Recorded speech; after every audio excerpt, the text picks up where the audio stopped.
so not a lot of people know about it. And I was not going to cut off Lil Wayne. You can't just be cutting off Lil Wayne during the intro. I wanted to hear him sing on a mixtape. So anyway, my name's Grant Smith Ellis, and I have a very eclectic taste in music, and sometimes I use it to troll the political class. You don't understand. So, good morning. How's everybody doing? Nice to see you on YouTube. We're going to do some Karen Reed and John O'Keefe trial Sidebahs. But, you know, I was trolling the political class because I'm a little towel. And also, apparently, I have a southern accent now. So, roll the intro. Hold on. Wait a second.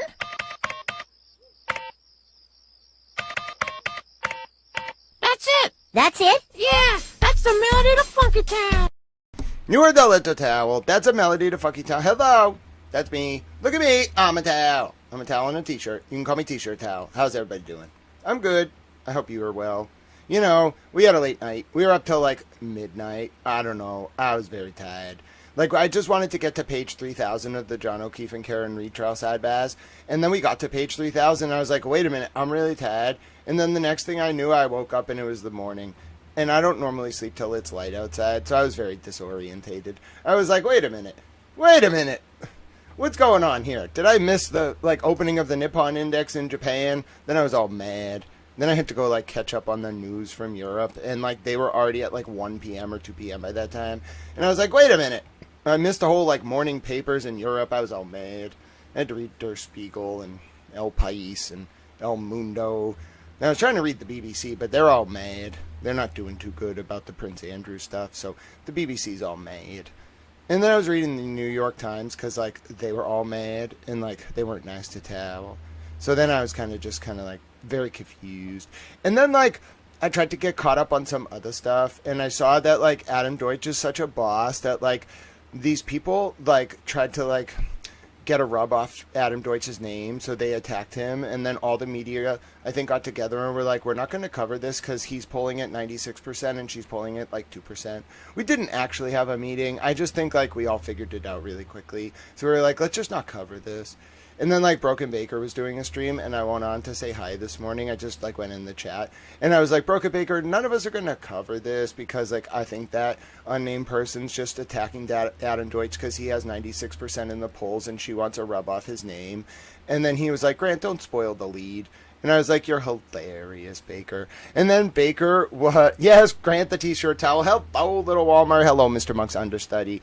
And listen, I appreciate that people brought to my attention that there's this planted candidate in the DA's race, maybe 2 of them. But, listen, it's a little bit of different politics now. And now Broken Baker was talking about how he's political and he, ran for office. I knew it. That's why I wanted him to give me Greenland. I was like, just go to the king and just say Grant wants Greenland. I knew he was political. You know what I'm saying? You can just sense it in the syntactical predisposition of a given speaker. And even if they're from Denmark, if you know about Danish culture, you could be like, that man's political. And politics in Europe is different. I don't know. They're very I don't know, gratuitously respectful. So they're kind of how dare you, other political side, you unintentionally misled the prime minister. This is a scandal. I'm calling the European Commission. And then the European Commission does this long investigation, and they write this letter. And then the person who makes the initial allegation waves it around and is like, listen, the European Commission said that you did something bad. And then the Danish Parliament will be like, you shouldn't have done something bad. You have to leave now, Mr. Prime Minister. And then the Prime Minister leaves. It's kind of debonair, politics, but it's also very cutthroat. It's kneecapping someone with a very nice royal scepter, but still swinging really hard, but you tell people you're just kind of not swinging a scepter at someone's knees. It's complicated. British people, Danish people, European people in general are just weird about their politics, They're just kind of they pretend they're all nice to each other, and then they're not really nice, That's the best way to describe it. It's a little ruthless, but not in public. They think it's vulgar to be you're a liar in public to another politician. That's the best way to describe it. So anyway, I was talking to Broken Baker this morning, and I was like, Baker, you should cover this because, like, she just wants a rub off Adam Deutsch. And he was like, Grant, like, don't spoil the lead. And I was like, yeah, I know. So anyway, I appreciate the people that brought it to my attention, because if the unnamed person polls, like, above, like, 10%, like, or 15%, then you should tell me, you know, and then we'll revisit. But, like, we shouldn't expend energy on someone who's attacking Adam Deutsch because they want to get his share of the vote, because then it like is counterproductive. It may not seem that way in politics. It may seem like point out the flaws in the opponent, but in reality, like, if the opponent is polling at 2%, they can't go much lower than 2%. Like, you know how when you take the SAT and you write your name on the form and you get 200 points because the scale is 200 to 800? Well, it's like that with politics. If you're polling at 2%, that's like writing your name on the form. Like, everybody gets 2%, you know? And so you can't make them go much lower. You just get to the convention in April for the Norfolk DA's race. And then, like, the party has to back Deutsch because he has, like, 96%. So all the delegates at the convention will vote for him. And then going into the primary in September, like, the field polls will have him internal, and the public field polls will have them at, like, him at, like, 90%. And then when he wins the primary, if he gets 90% plus, bro, there is no election. There will be one or two candidates left by, like, June, and they will have wasted all their money because Adam Deutsch doesn't need to spend any money. He has name recognition that you can't buy, bro, because he's so viral and he doesn't even say very much. It's just like everybody knows Adam Deutsch and they think he's a boss, so you can't win. It's not retail politics anymore. Like, most, like, elections, you don't get a clear, like, forecast of the polling until, like, after the convention and in the lead up to the summer months. Like, it's a very niche DA race, bro. Like, they're not running, like, national polling on fucking Norfolk County. But my point is, I've already done the field polling. Other social media people, we're doing it. We are field polling. You have to take into account the margin of error because not everyone's a likely voter in Norfolk County. But, like, bro, I'm telling you, the internals, the externals, it's all going to show the same. I know what the numbers look like. 90 to 96%. You cannot, like, that is not retail politics. Retail politics is like everybody, it's like horse race politics. Everybody fucking leaves the stable and, like, maybe, like, someone's pulling in the primary. Remember, it's like a 5-way primary. Someone's pulling, like, 30. That's like a 31 to 17 lead in a fucking primary is a big lead. Bro, 96 to 2? What are you fucking talking about? That's not a race. That is like a evisceration. Like, Adam Deutsch, this campaign will be studied along with a bunch of other ones, but Deutsch in particular will be studied for, like, the next 10 years because, first of all, he raised the money. But, like, with no money, from the jump, he was polling at 90%. And then within, like, 2 months, he had, like, $300,000 or something, like $200,000 or $300,000 in his campaign war chest. The sitting DA only had, like, $400,000. The sitting DA couldn't even get a candidate launched until, like, February of 2022. The election's, like, in September, the primary. The general's in November. And then all the other candidates are pulling at 1 to 2%. Also-rans. They're called also-rans because they also ran. The point is, like, no, there isn't going to be an election. Like, Deutsch is going to, like, have such name recognition. People vote for who they know. Like, they vote for who they know, and this race was over before it started. It's going to be studied in political science classes for decades. Never in my life have I seen a district attorney's race. I've seen, like, an unopposed general election poll at, like, 90% because there is no other fucking candidate. I've never seen a contested DA race at the primary stage where someone is polling at 96%. That's not a thing. It's unheard of. Oh, he doesn't have to do anything. If the election were held today, he would win, and it wouldn't be competitive. Like, this is one of those races where polls close, and you know just from the initial returns across, like, 2 towns in the district that you can call it. I've never heard of anything like this. That's what I'm saying. Like, it's not even about, like, voting for. Like, no amount of money can buy the other candidates the name recognition that Adam Deutsch got through something what's called earned media. It's technically called free media. President Trump calls it earned media. I like the term earned media because it means you get online virality due to just, like, being good, or good at it. So you don't really like pay for it. It's what makes it so unique. Like, you don't understand, like, people would like prostrate themselves in the street for the type of name recognition that Adam Deutsch got for free through earned media in like 2 months. Cambridge Analytica, eat your fucking heart out, meet Adam fucking Deutsch. Adam Deutsch, I'm pretty sure, like reshaped the classical approach to political campaigns. Like, he completely inverted it and like made it possible. Like, you just need a certain number of factors to pull this off. You need to have like experience in the discipline. You have to have been involved in high profile cases, and then you got to have like very good political connections already. And then you can actually, like, with name recognition alone, before any other candidate even knows what hits them, like, have the race won. That's like beautiful.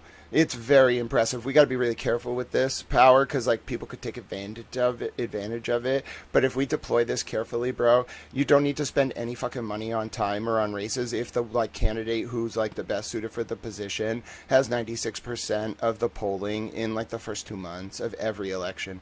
We can just move on. If it's competitive, we have to pay attention. But like, bro, that redefined politics. I love it for Adam Deutsch. So anyway, a lot of people were kind of like wondering. They were like asking questions this morning about that. I just wanted to talk about it so people could understand.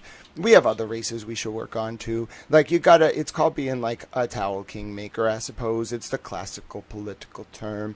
You're not really a kingmaker. We don't have kings. But like, people are just like, oh, if Grant's going to get involved in a race, like, he's going to use that strategy on every race, and then the candidate he wants to win is going to be at 96% before anyone else can do anything. And like, the candidate doesn't really have to talk to him. He just will pick and do it, and that's called the kingmaker. Now, I'm not really a kingmaker, but like, yeah, like, I kind of pick my spots. And if I like you, and I think you're not evil, and you didn't work with Jeffrey Epstein, and you don't like enable pay for play or other things, like, yeah, I'll normally be like, okay, you can be in office, and then like, I just like go talk about it. And then they have a lot of name recognition. You'd be surprised, I'm a towel. I like that position. Like, some guys and girls want to be the guy or girl that the guy or girl relies on. Some guys or girls want to be the guy or girl. I don't really want to be either of those. I want to be the guy who, like, I just screen the peoples. I'm like, okay, you can run for office. Or like, you can't. I'll oppose you. I don't like you. And then I pick, and then I talk about them, and they win. That's what I do. We need Adam Deutsch elected, says Bob Brown. Hello, Bob Brown. I love your username. You can have a tower ranch. Everybody has a ranch. We're all equal here. Hello. Nice to see you all. Hello. Mr. Monk's understudy says the person won't use their X account. They haven't posted regularly since 2024. This is the person polling at like 2%. Kevin, Mr. Monk's understudy, let's call them the person. Kevin from South Boston, it is so good to see you. I am a Tao. We're going to do Sidebahs. Now, my goal... Oh, by the way, wait till you see this. I have something to show you all. I was doing some Tao research. Like, hello. Now, have you ever, like... Oh, I was saying hello to Kevin from South Boston again. Have you ever, like, thought about, like, the amount of material you're reading, and then you're like, oh, that's a lot, and then you kind of, like, put it into an AI to analyze how much material it is to determine what's going on? Well, I did that. So, anyway, I was looking at it, and now we have been reading a document that's 5,481 pages. Now, setting aside that, oh, hello, Nunya, I'm a towel, hello, Petty, hello, Standing Stones, hello, Lynn, I'm a towel. Now, I was thinking to myself, like, Towel, you're really, like, tired. And it seems like you're more tired than normal. So let's take a look, because remember, we're on day 8 of reading these Sidebahs. Let's take a look at, like, what the AI says about how long it takes, like, a regular human to read 5,481 pages of court transcripts. Now, the AI did some complex calculations. I didn't really understand them. It was, like, mostly about math. And then it said... based on, like, it kind of made sense to me, the pace. It was like using, like, if you were reading at this pace, what it would be like, and it assumed that the average human reads, like, 1 to 2 pages like a minute. I think we're going way fucking faster than that because like I just screen really fast and then I read the sidebahs fast. But my point, because I can talk like 280 words per minute. But anyway, the point is, assuming like a regular human was doing this, it says that it would take the person 90 to 180 hours. Now, I wish we didn't have to sleep because then like we could just all be up 24 hours a day. We'd be so productive. We would do so much you don't understand. But since we have to sleep and like people only really do things productively apparently for like 8 hours a day. I didn't know this. I thought we just all do things like all the time. But anyway, if you did that like with 8 hour days, apparently it would take you 11 to 22 full working days. Which is about 3 to 5 weeks if apparently you have a life and do weekends and all that shit. I don't understand that concept. But the point is, we are on day 8 and it's actually possible that we're going to get this done. So now I have this like super goal where I want to beat this. This is the pace, bro. You don't understand. We may do 1,000 pages today or more because I want to try to get this done faster than it thinks like a human could do this. Breaking it up with 8-hour shifts over 5 weeks. I want to do it all in like 10 days and be like, haha, I'm faster than you.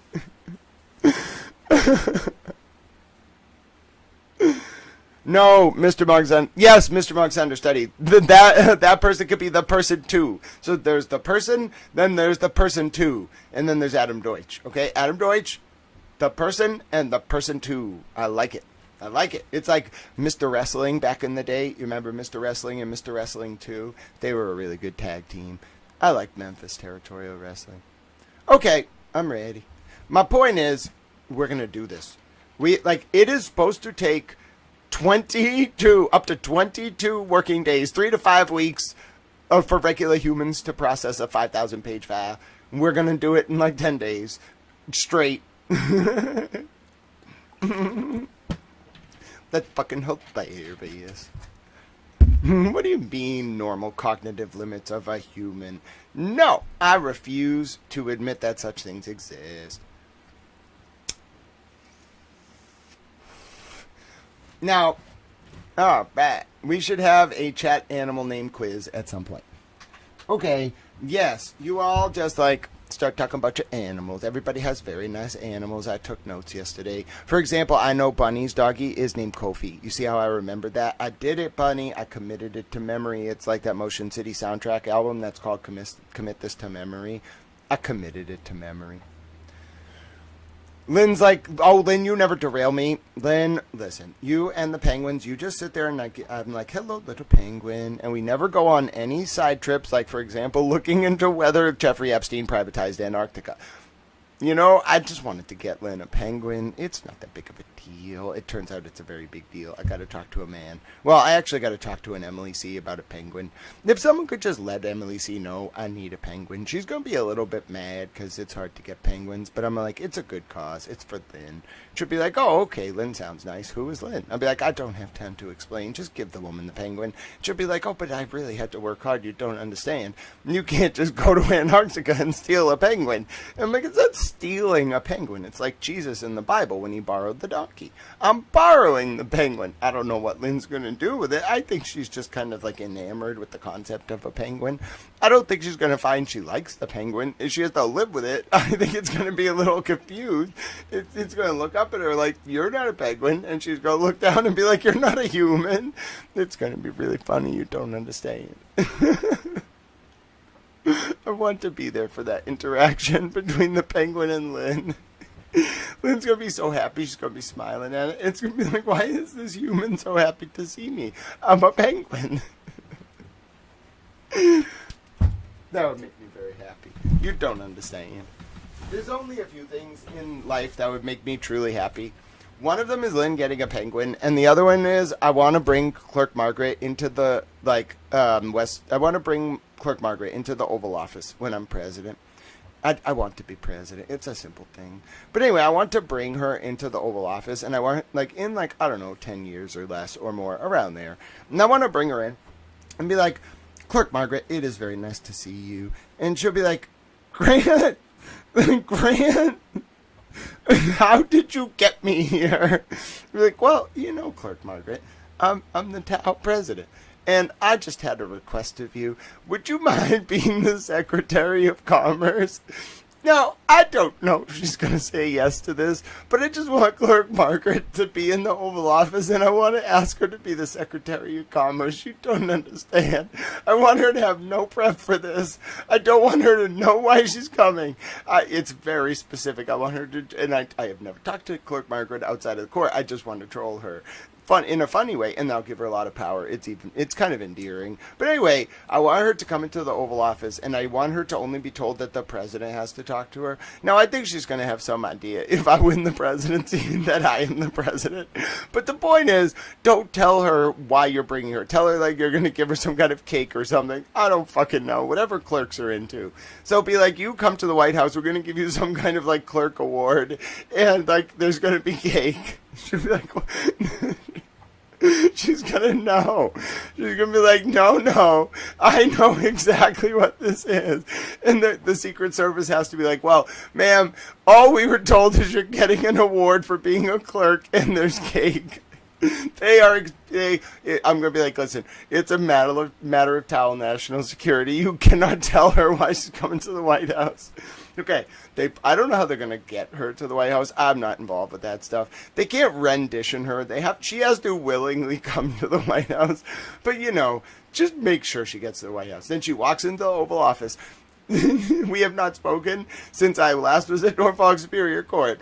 She walks in and she's like, oh, hi, how are you? And I'm like, oh, doing well, Clerk Margaret. Would you like to have a seat? Like, did you know this office is meant to mimic the French notion of the levee? So you come in for a greeting with, like, the king, and then you talk and you leave. Well, we don't have to do that. You could just sit down. And she'll be all baffled because it's the Oval Office. And I'll be like, Clerk Margaret, a lot of people, I guess I would do it like this, because you're the president, so you got to fuck with people a little bit. I would be like, Clerk Margaret, have you ever thought about, taking your service to the country? You've served your Commonwealth. Have you ever thought about taking that to the national level? She's going to be like, Grant, people told me you were going to do this. I know exactly what you're going to say. And be like, hold on, we're putting the cart in front of the horse here. Because, I was just sitting around with the Joint Chiefs the other day, and I said, we really need a Secretary of Commerce who exists solely so I can just think it's hilarious. Have you considered being the Secretary of Commerce? You don't understand. She doesn't have to say yes, but that's just what I want out of life. I will do other things to help the country, but, please just give me that moment. You don't understand. She'll be so confused. And she'll have to say yes because it's the president. So she'll be like, okay, and then she's a cabinet secretary. You don't understand. 1 minute she's a clerk of Norfolk Superior Court.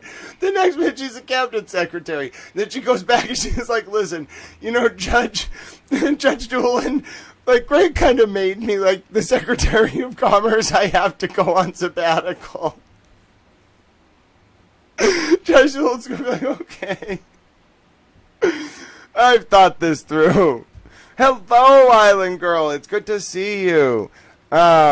No, don't worry. You didn't miss anything. I was just telling people about, before we get started, a lot of people have things they want from life as people come in. And I was telling them, some people want the Denver Broncos or the Dallas Cowboys or, Greenland. But I don't want any of that. The only thing, I want, other than giving Lynn a penguin, well, I do want Greenland. But other than giving Lynn a penguin, the only thing I want out of life, and I know this is, a very, very specific thing, and it's going to take a lot of effing work to make this happen, but you don't understand. I would become president solely so I can make this moment happen. I'll do other things for the country too that are helpful in applied applications. Well, that's redundant. Applied exercises in democratic will formation in a legitimate manner. You know what I'm saying? But my point is, I really, really want one thing. I don't really want a lot of things. I don't want for anything temporal. But you would all make me very happy if I could just be in the Oval Office, and this is what I was telling people, Island Girl, this is all you missed. If I could just be in the Oval Office, with some power as president, and then if I could say to the Secret Service, please bring me Clerk Margaret from Norfolk Superior Court, and they were like, okay, and then they brought her to the White House, and she thought she was going to get an award for being a clerk, but then I was like, no, Clerk Margaret, you have to be the Secretary of Commerce, and that was basically what I talked about. Hello, Boozy Beauty. Oh yeah, listen, Boozy Beauty, we've gone over this. It's something in politics called getting a rub. Now, a lot of people are going to be like, Grant, no one went to a massage parlor. And I'm like, hey, get your mind out of the gutter. This has nothing to do with massage parlors. This is specifically about getting a rub by like when you're polling so low at like 2%, and then the big candidate is at 96%, and you want to kind of like, it's kind of like when you try to jump and swing up and hit someone in the knees. Like, think about like Benzino feuding with Eminem, like the source was like kind of shitty by the time Eminem was like coming to prominence. So Eminem was like, Benzino, bro, like what the fuck do you think you are, you little peon? I'm Eminem. Okay, so Adam Deutsch is not going to write a diss track about, like, Deanna, like, the person. We call her the person. So, just so you know, Boozy Beauty and other people tuning in, we call that person you talked about the person, and then Morrissey's guy, we call him the person too. And then we call Adam Deutsch, Adam Deutsch. Now, you may realize that name recognition is everything in politics. So when someone's polling at 96% like Adam Deutsch, all the little people like below him, they're not really midgets, but like we could consider them little people. That's a nice politically correct term. They kind of like jump and swing up and try to hit him in the knees. And they don't really want to like cause Adam Deutsch to fall down. They just want to like rip his like pants so a little scrap falls off, and then their polling goes from like 2 to 6%. And Adam Deutsch goes to 92. And if you do that from enough angles, you siphon away with negative attention on the lower candidates from Adam Deutsch's 96% commanding position. So, therefore, you just black out the other two candidates. Person 1, person 2, Adam Deutsch. Name recognition, okay, equals victory. Convention in April, Democratic Party will be forced to support Deutsch. It's kind of like when they had to support Diana DeZoglio against that dude Chris in her primary. I was a delegate at that convention. I infiltrated the Democratic Party without realizing it. Then I made sure Diana DeZoglio got elected. She's a boss. So anyway, I picked my spots. My point is, like, he already won. So now these other candidates who are like plants, I think, they're like, oh no, we got to get a rub off Adam Deutsch, like he's the man. And so they try to attack him. It's like Shrek from the other day trying to get a rub off Karen and then trying to yell at the media. And the media was like, we're not covering Shrek, bro. Like, even if Shrek had the little donkey with her, like Benny the donkey, Benny Sweetpants, a.k.a. the donkey. You know, you got Shrek and her little sidekick, Benny Sweetpants the donkey. Like, the media was like, bro, we're not covering Shrek. Like, she's baiting us because she wants a rub off Karen, you know. And Karen's like, bro, I don't give off no rubs. I ain't like that. You know what I'm saying? No pun intended. Karen's like, you can't get a rub off me, little Shrek woman with her little donkey man in the sweet pants. And it's very similar with Adam Deutsch. He's like, brah, you couldn't jump and swing up and hit me in the knees. I'm Adam Deutsch. I'm going to run away with this. And then all the people around the planted candidates are like, but wait, don't you understand? We're using the shield of Karen Reed to undermine the election to help people who actually don't support Karen Reed. Why won't you vote her more than 2% in the polls? And then I'm like, well, because Tal's here and I kneecapped you, you know? I got my little eye on it. You can't fuck with Tal. This is just one thing I'm working on. I got lots of things I'm working on, and no one's even doing it no one's even telling me to. I'm just like, I want to do this. I'm a towel kingmaker. So anyway, thank you, Boozy Beauty. I appreciate it. I speak in a southern accent now, so, you know, I know that a lot of you think that I'm a northern man, and you're like, Grant, you do not speak in a southern accent. And then I do. I'm actually a southern man. I need to make a confession to you all. I'm a southern man. Okay? Like, you'll never be able to put it all together, but I'm actually a southern man. I'm clearly not a southern man. I just think it's fucking hilarious. Petty's like, right hit, you are not a southern man. Listen, tell Neil Young a southern man don't need him around anyhow. Alright? I'm a southern man. I go to I go to football games on Saturdays, and it's like a religious experience, but Jesus isn't there because that's on Sunday. And then I cook, I don't know, some kind of roast like in a smoker, and then, you know, I stand around and I wear these like Hawaiian shirts, and then like I talk about the good old days at the fraternity, and then I go visit the fraternity house, and I'm like, oh, my days of yore. I'm a Southern man, you don't understand.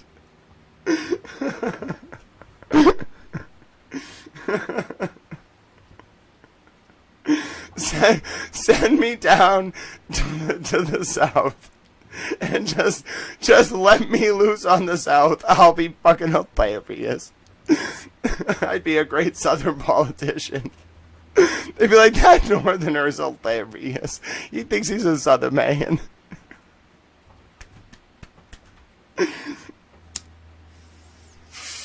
I could win Southern votes. You know what I'm saying? I'd just go around and be like, I'm a Southern man. They'd be like, you are not a Southern man. All right, where are we? I don't even remember where we were. Oh, yeah, it's the medical experts. So this is Friday. No, what day was June 19th? June 19th was Wednesday in 2024. So this is Thursday, June 20th, I believe. Am I right?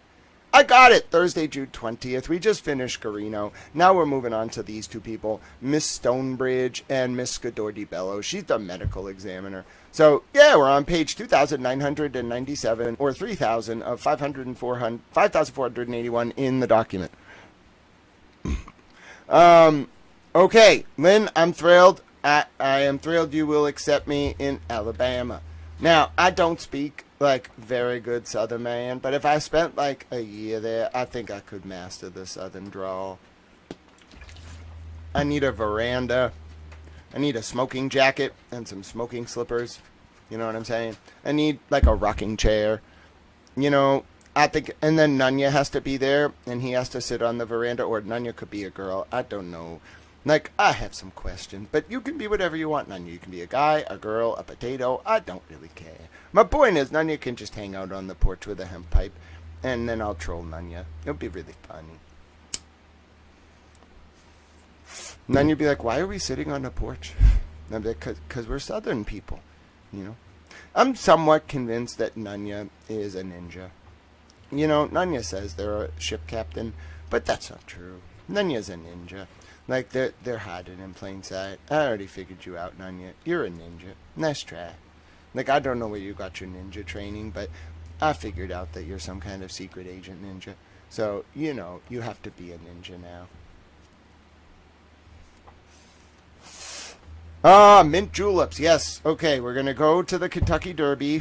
I'm going to bet on a horse. I've never bet on a horse. Except one time they gave me $23. So I just, like, clicked random shit. And I think I won, like, $38. I didn't really understand the concept of, like, win, place, show. I think the idea is, like, you can pick, like, who's going to win or who's going to come in second or who's going to come in third. What I did was, like, any order first, second, and third. So, like, it didn't matter as long as those three horses were in the top three.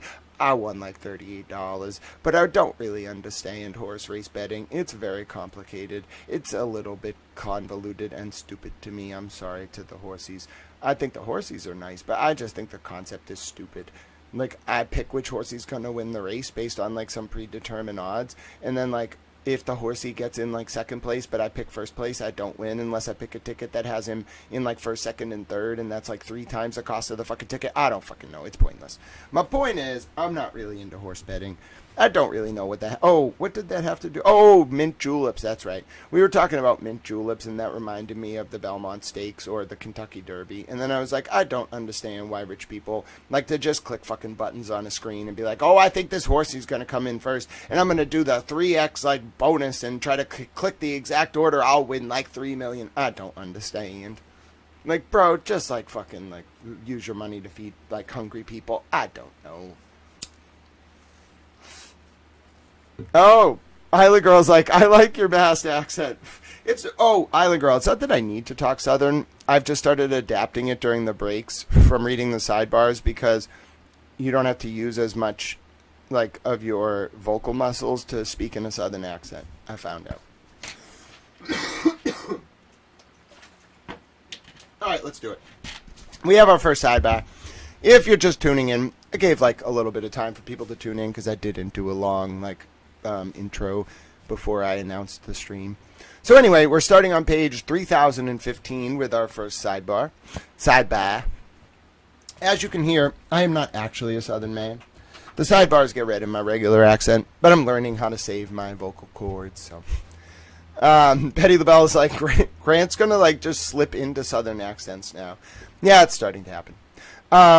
And by the way, we'll be live for a while today, so I don't know, a couple hours in, we'll try to continue towel donations. A blizzard's coming, ladies and gentlemen. I'm told, like, it's so bad. I was down the store today getting my snacks. Well, I didn't get snacks. I got a big water bottle. But I was getting my cigars and my snacks. And it says to the man at the convenience store, you know, what are you thinking about Monday? And for the first time ever in like 20 years, he was like, oh, yeah, I'm closing. I was like, what? And he was like, yeah. Like, I'm not coming out. And I was like, dude, you didn't close for the last storm. And he was like, yeah, bro, I'm not coming out. I was like, oh, fuck, man. Like, I'll come tomorrow then. And he was like, oh, and then this is the other thing. He was like, so do you need help, like, with your car and your driveway? This could be, like, dangerous. And he knows I'm disabled. So I was like, yeah, like, do you have someone who might be able to help? I don't need the whole driveway done, just like where my car is. And he was like, yes, my son will do it, like, Monday at some point if you want to, like, give him a little money. So I'm going to raise $40 to pay this very nice man who owns one of the stores in town. He's trying to get his son to, like, do snow shoveling. He's like 17.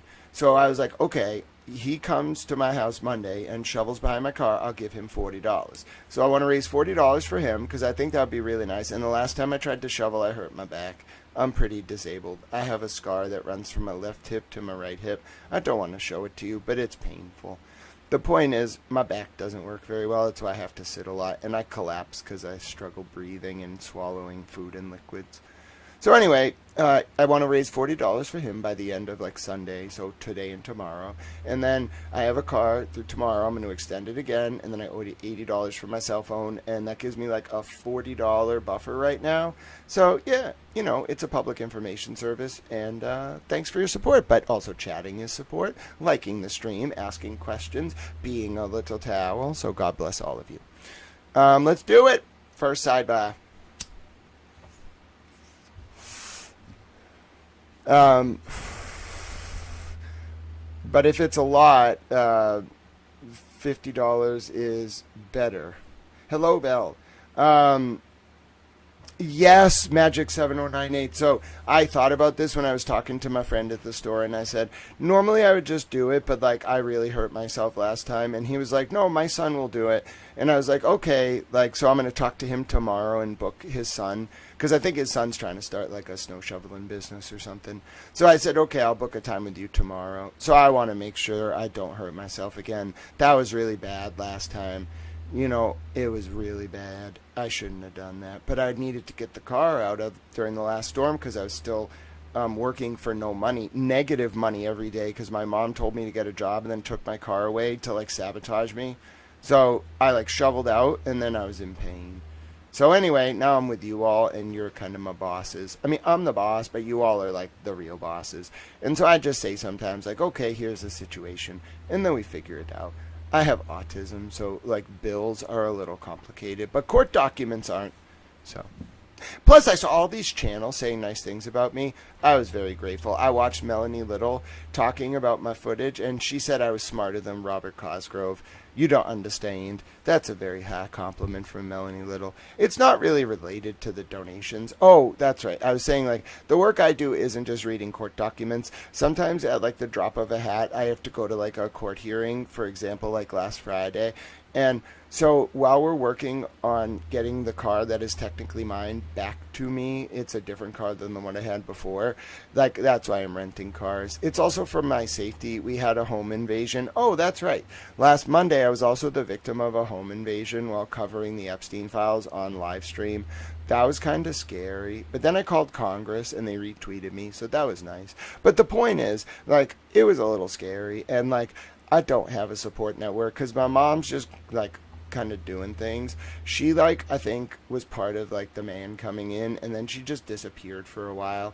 And, like, I see her from time to time, but, like, I think like, I don't know, something's wrong with my brother, so I don't have any family right now. I don't really have any support. It's just you all.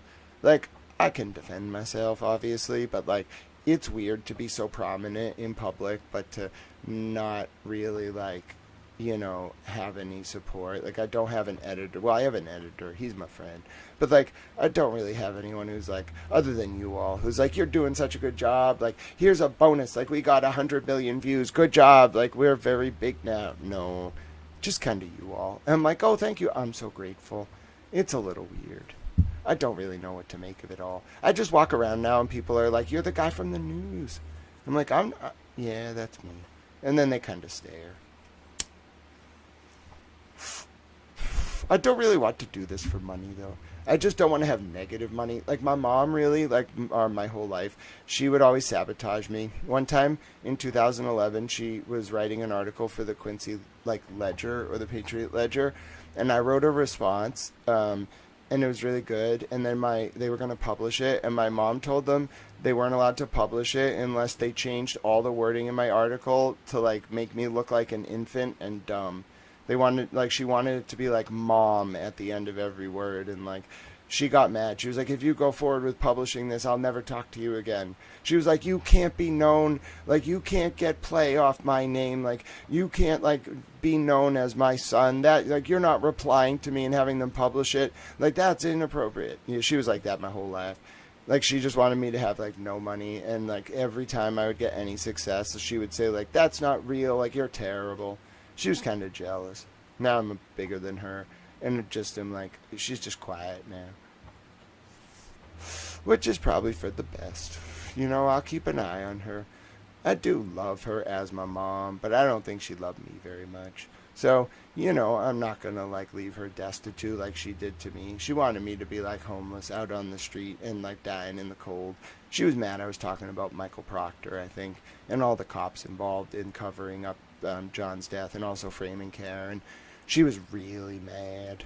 She knows Michael Proctor's uncle-in-law. It's like Michael Proctor's wife's uncle. He comes over sometimes. I think that's why I got retaliated against. Like, they were keeping me close, but if I ever went out of line, they were going to have my mom try to, like, sabotage me and hurt me financially.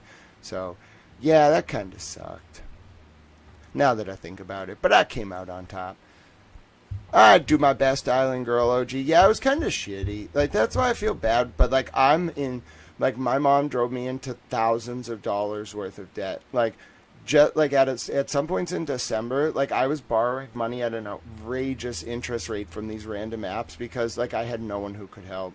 And, like, I was, like, already, like, being very critical of Proctor and the investigation. I hadn't found the Sallyport video, but I'm telling you, I was already from, like, to October of 2025 being very critical of the state police, in particular Proctor and the people on those text chains.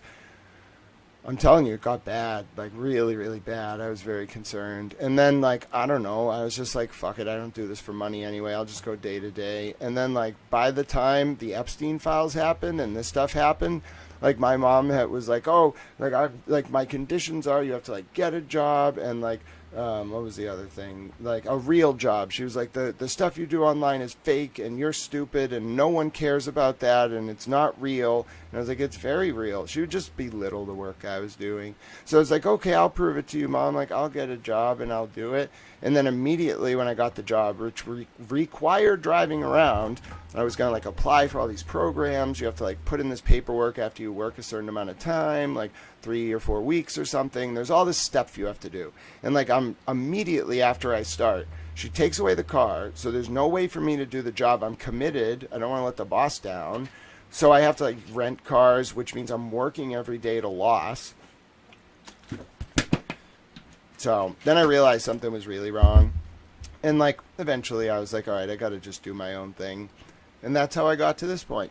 Now I have to dig myself out of this hole, but I don't do it for money anyway. I don't really care. And then I would have people around me being like, how dare you ask for donations, like, et cetera, et cetera, et cetera. Like, excuse me? How dare I? Like, I'm being tormented because I found out information that people tried to keep from me, and I'm speaking about it. And people tried to invade my home, and someone cut the brakes on my car, and then my mother took my car away. to make me lose money even more. Like, I'm not going to just stand by and say, well, you tried to ruin me, so I'm going to shut up. No, I pushed even harder. And then I found the information that confirmed a lot of my suspicions. So, yeah, my mom definitely, was part of this. I don't know her exact role, but I'm going to figure it out. It's going to take me a little time, so please give me some time on figuring out, why she did all this. I know the networks of people that were involved, but I can't put it together, so. Anyway, you'll see in the chat today, you'll have various opportunities, to help and etc. But let's get reading, Towel. We are not, I just didn't want to miss anything. We're not being effective by just sitting here talking about how Towel Mom is mean. And it's not really Towel Mom. She was a vessel for the larger systemic interests. In particular, I think the Mystery Man on the Sally Port video. So I'm listen, Mystery Man and all your friends, how dare you mess with Towel Mom? She's vulnerable and old, and even if she is kind of evil, I'll deal with that. Me and her can have a talk, and she's going to get old, and who do you think's going to support her? It's just going to be me. So if she behaves badly morally, that's for me, okay, to deal with in my own way, not you all. You don't make her behave badly. That makes me mad.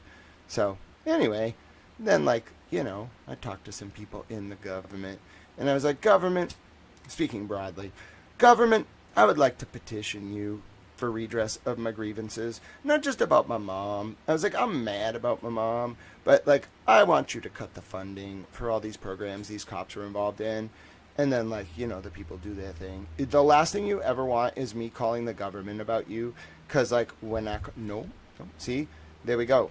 Now, the Democratic donors, they try to call me. I'm bro, I'm not taking your call. I don't care if you have 100 million, 500 million. I don't care what you fucking want. Go away. They are so mad. But anyway, my point is, you don't want me calling the government about you, because then I say to the government, very specific agencies of the government, government, I want this looked into. And I don't tell them what to do, but if I tell the government to look into something, I don't call staffer. I call the government. And, I have a lot of friends. Not because I give anyone any money. I don't have any fucking money. I'm more dangerous because I have influence, because I do good work, and the government relies on my investigation sometimes. So anyway, I'm being a little towel, and I call the government, and I'm government, I'm kind of mad about this whole thing with, the Police Explorers program, and Learning for Life, and Jeffrey Epstein, and I'm mad. And the government, speaking broadly, was we're concerned about the kids. And I was government, you can't just say that. You have to actually cut the funding. And they were that's a lot of funding. And I was I know, government, but you got to do it. And then they were are you sure? And I was yeah, all the Stoughton moms are really mad. I'm speaking broadly and generalizing, but I was the Stoughton moms are really mad. I think they're going to start going into open revolt, And they were oh, I was yeah. So anyway, I called the government. I don't know what the government's going to do exactly. I don't really work for the government. I don't work for the government at all. I don't know anything about the government. I've never been part of the government. I don't speak for the government. I'm just a towel. But my point is, I didn't really like the home invasion. That kind of pissed me off. And then I didn't really like my mom being taken advantage of, even if she's a little evil. That kind of pissed me off. So anyway, I called the government. I called a few people in the government. I called a lot of people in the government now that I think about it. We had some conversations. I don't really know what they're going to do about it. I mean, I know what they did about it. They put me in a political campaign. I think that was kind of a message from them, stop fucking with this kid. But anyway, then we actually got to deal with the programs and the money and the whole prostitution thing. I don't know. I'm not a moralist. I don't believe we should write laws based on my private religious morality. But one of my big things is we're going to have to stop the prostitution. We've had some talks about this. We got to stop buying people. I've talked to the government about this. I think the general consensus is that we don't want people buying people. And I'm on board with that. I really think a lot of the root of this is people buying people. So anyway, my point is, it's all kind of tentacles of the sex trafficking industry, and I talked to the government, and we'll see how it all kind of plays out. Frankly, I don't really care. that much about myself. Like, whatever, I don't mind having nothing, as long as we reform all this and people don't hurt the kids and the doggos and the women. Or the vulnerable people. Some men are vulnerable, but they can mostly fend for themselves. Some men do get victimized, though, it's true.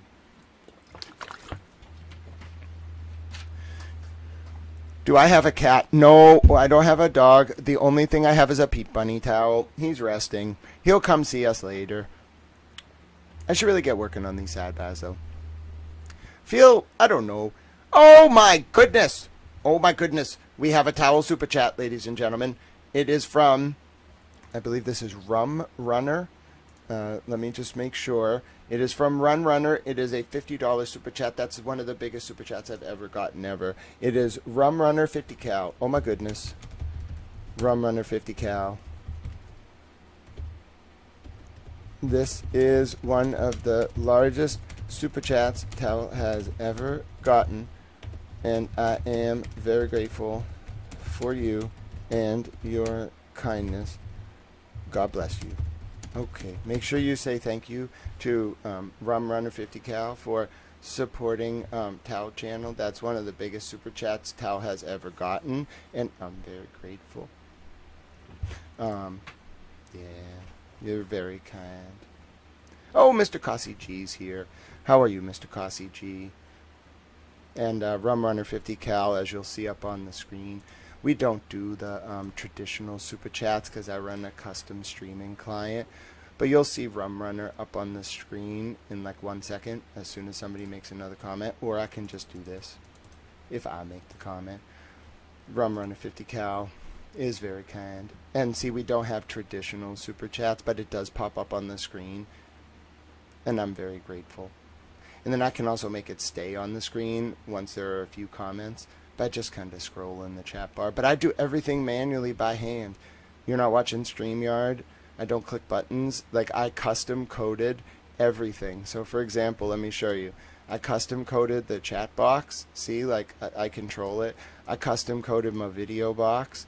I custom coded this display box.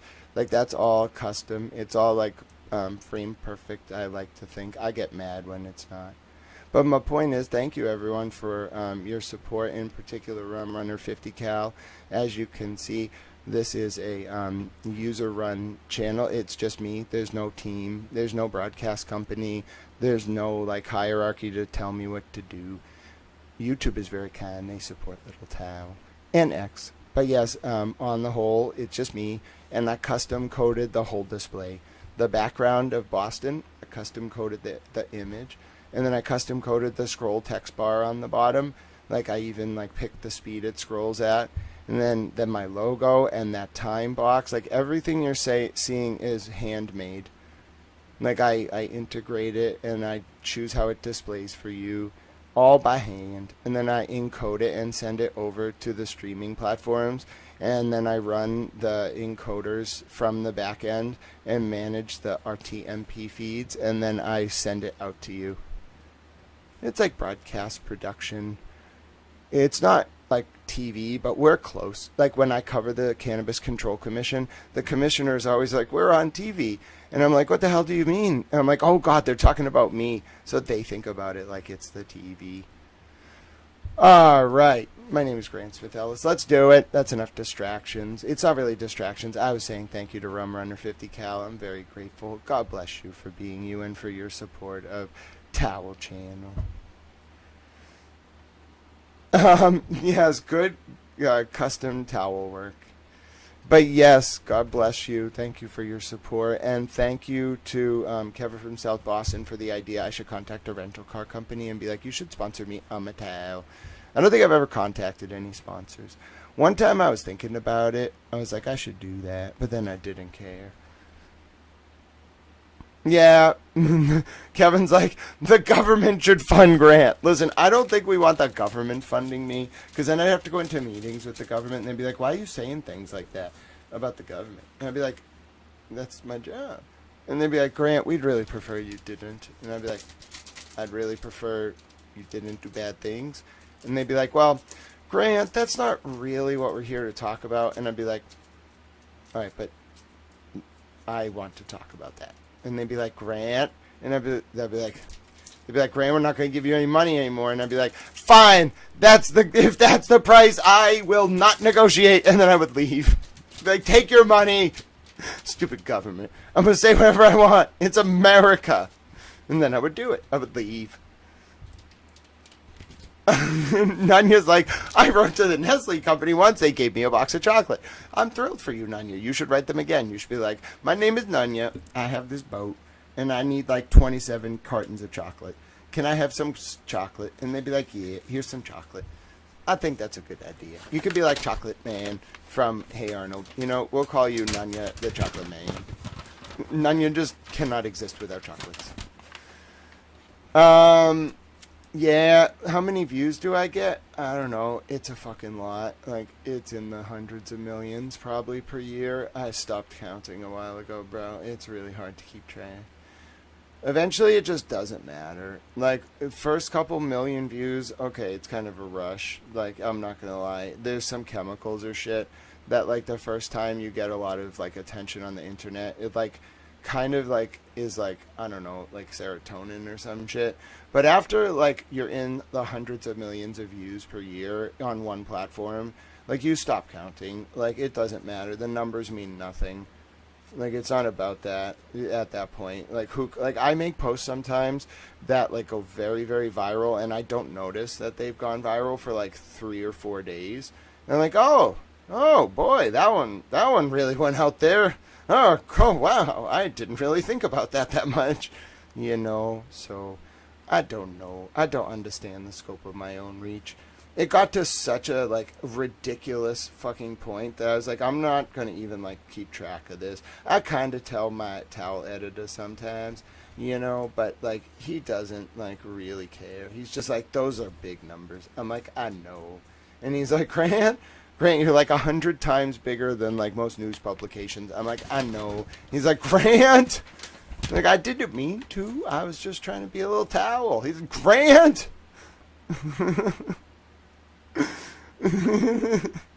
You should hear him and I sometimes on the phone. He starts yelling, like, Grant, like, what the fuck do you mean? You got retweeted by Congress. I was like, I was just being a little towel. He's funny. Oh, God bless you, DCALA2. You are so kind to support Towel Channel. God bless you. DCLA2 is a very nice person. I see them around. DCLA2, I am so grateful for your support and kindness. Hold on. You help make Towel Channel a wonderful place, and I am thankful. Grateful. Probably said grateful twice, but you get a heart anyway. Hello, Donna. If you know Petty, you absolutely can have a towel range. All right, let's do it. Thank you all for your support. I went on a bit of a soliloquy there. It happens. When I talk about Towel Mom, I was abused, I think, as a child. I was neglected, and they didn't like me. I don't know. My mom used to always say, like, I don't like you. She started saying I don't love you anymore in recent years, and I was like, oh, well, I still love you. That one was kind of hard. I was like, don't you love me anymore? And she said, no. I was like, oh, okay. But she never liked me. She always used to be like, I don't like you. And I was like, okay, well, I don't really care. Yeah. I could never, like, win my parents' approval. You know, I just had to, like, avoid, like, I couldn't actually do something that they would approve of. I just had to not do things that would make them mad. Like, I couldn't get any B's. They hated when I would get B's. I had to get all A's, or they would yell at me. Oh, and C's, like, those were not allowed. I don't even know what would have happened if I got a C. I'm pretty sure they would have, like, thrown me against a wall. It never happened, but they were so, like, I was not allowed to get a C. That was, like, the only thing that was, like, they didn't really pay attention to me, like, other than, like, kind of just being like, you're an idiot and, like, whatever. But, like, the one rule was, if you get a C, like, we are going to ruin your life. And I was like, why? Like, I don't understand. And they're like, you cannot ever get any C's in anything. So I grew up for like 12 years, just like deathly afraid of getting a C on a report card. By the time I got to college, I talked to a professor about it, and they were like, dude, like, that, like, no, like, that is not, like, we don't think about it like that. They're like, you could get a C in fucking geometry if you don't know how to do math. Like, we don't think, like, that's not going to ruin your life. All right, Island Girl, we're ready. Oh, I know, Bunny. Oh, hi, Bunny. How you doing? I know, it was kind of weird. Have you ever seen the episode? I know we should do Sidebahs. Have you ever seen the episode of Jimmy Neutron where, like, he's in the alternate reality where his parents are, like, rich, and so, like, they just sit around and ignore him? That was my childhood. I mean, like, they would, like, do things for their rich self, and I could come along. But, like, they didn't really care. They were like, just sit over there and, like, just look out on the, like, view. You're lucky you're here. Like, don't you understand how lucky you are? And I'd be like, but I don't know you. You know, I like, who are you? I like that I'm here. I'm grateful. They'd always be like, aren't you grateful? I'd be like, I don't understand why being in Portofino as an 11-year-old is valuable. Like, they'd be like, it's the experience. I'd be like, dude, I'm 11. I'm just confused and I want a I want a cheeseburger. Like, why are we here? What is this place? I don't understand. They'd be like, don't you understand how amazing this is? No, I'm 11. And they'd be like, oh, he's just too young to understand. And that was like my childhood. A lot of that. Just kind of like, oh, shut up and go in the corner then.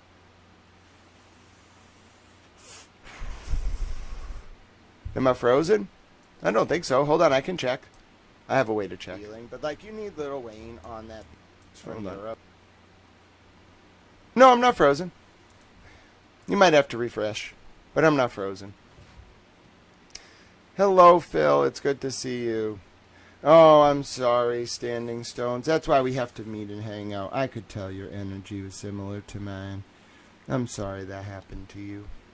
A lot of people deserve better growing up in these recent generations. You know, I just would have been like, listen, it's okay if you don't know math. Like, we'll figure out a shortcut, and then you'll have a calculator in your pocket your whole life as a cell phone, and you'll be fine. So, I'm sorry that happened. Oh, Lynn was asking if I'm frozen. No. Someone was my vessel to get us here. Yes, I don't know who that was. Okay, I'm ready. Well, I'm glad you all got me to talk about that. I'm grateful that you brought it up. I wanted to talk about that. Okay.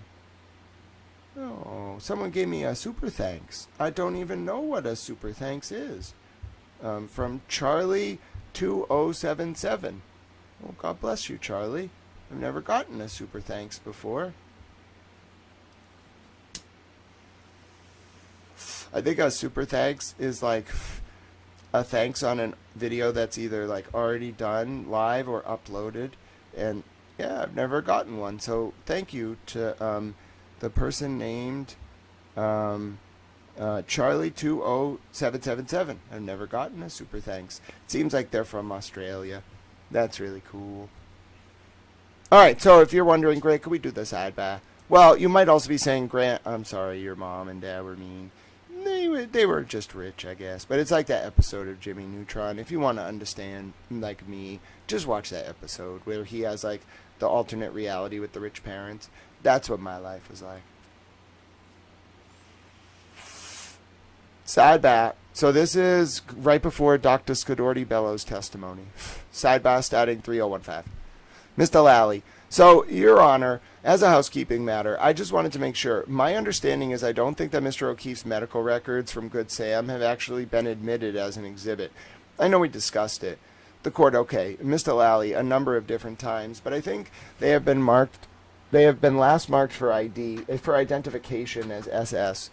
The court, because they needed redactions, right? Mr. Lally, because they needed redactions, which I don't have any issue with the proposed redactions that Ms. Little has placed, but I just want to make sure they're in as an exhibit before I The court, okay, do you need to have that? Miss Little, I gave it to Mr. Lally. Mr. Lally, I believe that this one is also, the court, do you want to take a look at it? And are you going to be showing photographs, autopsy photographs? Mr. Lally, yes. The court, just give me a heads up when you're doing that, unless you want me to give the instruction before the testimony. Mr. Lally, I think it might make sense before the testimony.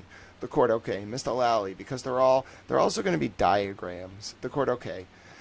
Miss Giannetti, while she's looking through that, Your Honor, we should indiscernible. The court, you need to come closer. Miss Giannetti, I think the court knows this. We do not have witnesses here. The court, yeah, I told you, you did not need to have witnesses here today. Miss Giannetti, I just wanted to make sure you know, Your Honor. The court, and that's why I wanted to make it clear. I told you, your witnesses aren't here because I said so. Miss Giannetti, thank you.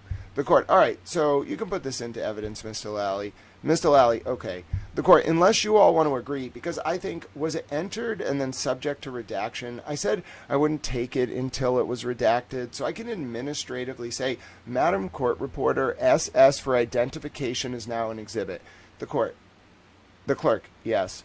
The court, all right, end of sidebar.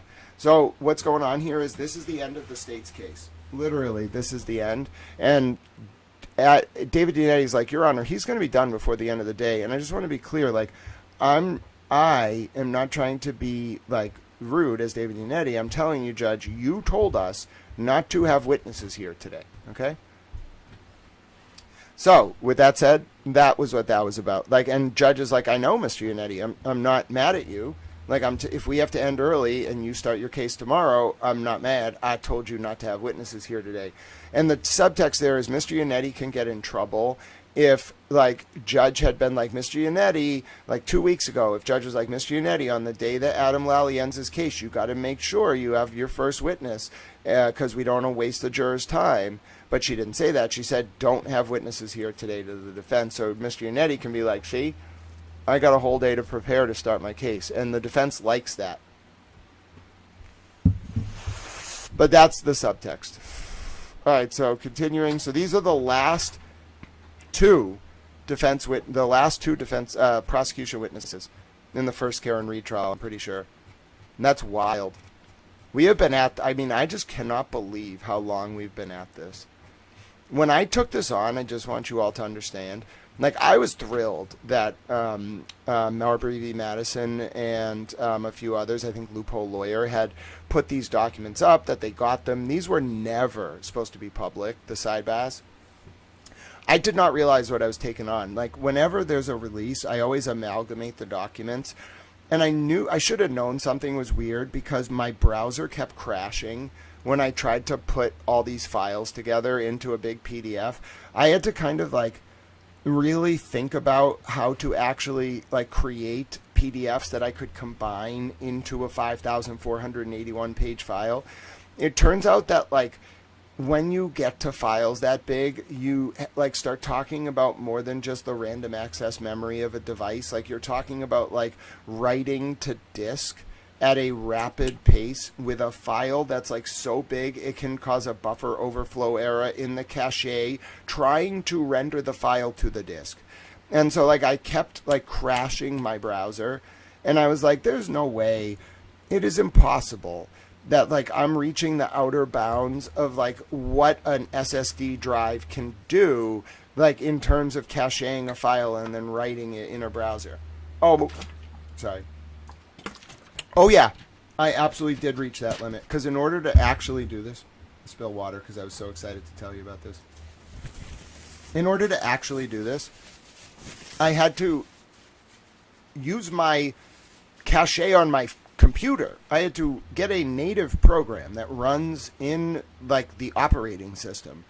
And then I had to use, like, the buffer from the SSD drive as the, like, way to combine these files. It could not do it. Like, no service that I could find would do it. Not to mention how big the files were. Like, they're hundreds of megs if you, like, combine them in, like, tranches. So, yeah, I just want to let you know. Just creating this file should have given me a hint that I was in for it. I didn't know it was going to take us literally, like, a week. I really didn't. I've never done anything for a week straight. The last one we did, we were done within 2 days. Straight. 2 11-hour days. All right. So this is a Tanya has nicknamed Bunny Bee Buns. I love it. We now have Buns in the chat. Buns is amazing. It's Bunz. All right, here we go. All right, so this is this is about the examination of John. So this is sensitive, and they're going to take a short recess. Doctor, you can step down. Now we go to sidebar. The court, juror issues. So we'll take a 5-minute break. I'm going to guess someone had to go to the bathroom. How much longer do you think you have with this witness? I'm not rushing. Mr. Lally, no, half hour, 40 minutes, somewhere in there. How long do you think you might have? Miss Little, I would say half an hour. The court, all right, so maybe we'll, Mr. Yannetti, is it the court's intention to hear the required finding argument today or tomorrow? That's a motion for a required finding and not guilty. They lose that one. The court, we'll do that tomorrow if the Commonwealth rests. You're more optimistic than I am. All right, thank you. So she's talking about more optimistic about Lally finishing today. So we'll take a 5 or 10 minute break. Break. All right, now they go into very intense testimony. I just want to give you a heads up. Any sidebars in the next 20 minutes are probably going to be pretty graphic. I don't think they're going to get into a lot of this at sidebar because a lot of this stuff they kind of pre-negotiated. Because it's a medical examiner, and every case where there's an autopsy, you're going to have one section of testimony that is just, it doesn't matter what side you're on, it's just really bad. So I'm not even reading it. I'm only looking for sidebar cues.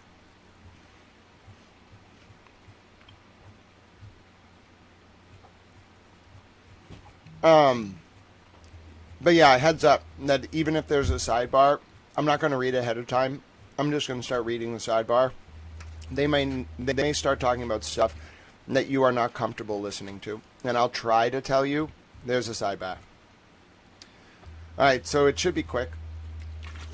It's only a few lines, but I'm just giving you a warning. At any time, they might start talking about sensitive material. Not horrifying stuff, but you may hear stuff about body parts, and I have to give that warning because otherwise people who get traumatized by that, it would just spring up on them. The court. So it's 4:15. We got a series of 5 photographs. Mr. Lally, I was actually going to ask if it makes sense to display these. It's the court. You won't finish in 5 minutes, right? Mr. Lally, no. The court, all right. So it seems like it's a good place. I was not going to stop you, but it seems like it's a good place to stop. I'm looking at the photos. So there are the groups of photographs that I don't necessarily think should be thrown up right on the screen. So we'll send the jurors home. Does it make sense to break now? Mr. Lally, I'm fine with that. Miss Little, I'm fine with that. So she's very, and this is normal. The judge is not just going to let I can do, Island Girls, I can think of doing one thing for a week, smoking out. Cigars are good. I'm so grateful to all of you super towels. I'm so grateful. Wait, where's the comment that I left for Rum Runner 50 Cal? I'm just going to comment. I am just going to comment again here to say how grateful I am for you, Rum Runner 50 Cal. There we go. I just wanted to comment again because I'm a tab. Okay, so that was the end of that sidebar. Lally did not finish his direct, as you can imagine. All right, so then they do a sidebar. This is about displaying the autopsy photographs. I just want to let you know right now, I'm not pleased with having to read this, but I will, because it's the only record. But it could be a little bit intense, because they're going to talk about not displaying certain photographs of John on the screen.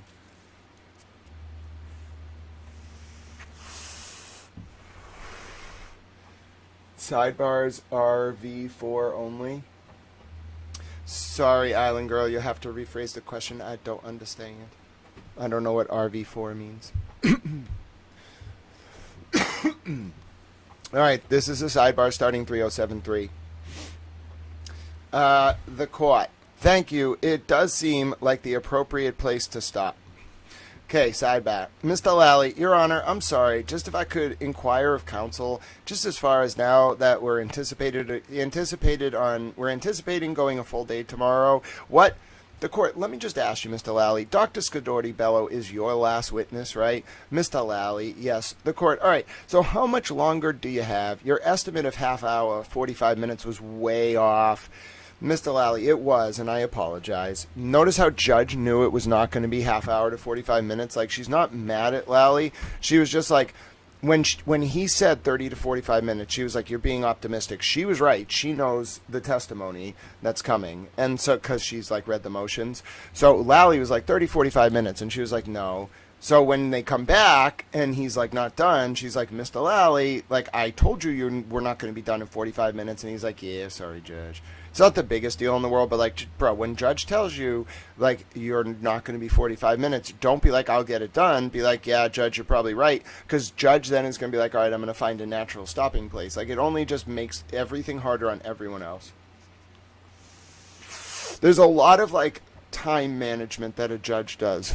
Most of what a judge is doing, other than being the ref or trying to like protect witnesses in this case, I guess, most of what a judge is doing is just simply trying to like make efficient use of the court's time, like the juror's time, the court officer's time. Like, why are you, Mr. Lally, like saying an estimate that's wrong? Like, she's not mad. She's more like, you're making it harder for me to schedule this efficiently. Like, don't do that.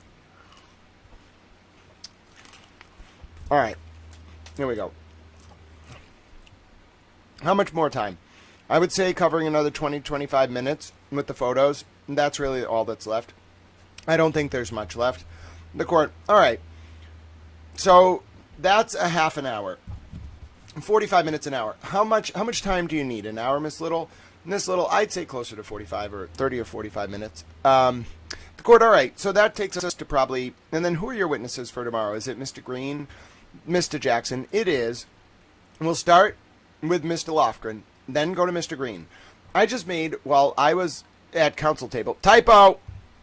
Mr. Jackson is not a counsel table. Ladies and gentlemen, I deserve a bounty for every typo I find. Alan Jackson is not a counsel table. I'm telling you right now, Alan Jackson is a lot of things, but he is not a counsel table. He has never been a counsel table. As far as I know, he is not made of wood. He does not sit in the courthouse. This is outrageous.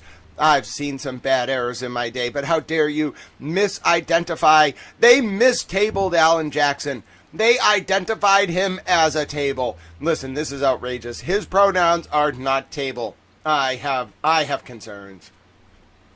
All right, line 18. Mr. Jackson is not a counsel table. He was at counsel table. I object. Listen, Alan Jackson should file an ethical complaint against the transcript. Yes, Alan Jackson should be like, listen, I was identified as a counsel table. I am not a counsel table. I'm an Alan Jackson. See what I'm saying? Okay? He's not an Alan Jackson. I mean, he is an Alan Jackson. He's not a counsel table. Okay? I object. I would object vociferously. You know what I'm saying? I would just object if I were Alan Jackson. I would say, I am not a table. I'm a lot of things. I'm an Alan Jackson, but I am not a table. All right, I'm making a post about this. Listen, I have seen a few typos in my day when reading the second tranche of Karen Reed and John O'Keefe trial sidebahs. However, I must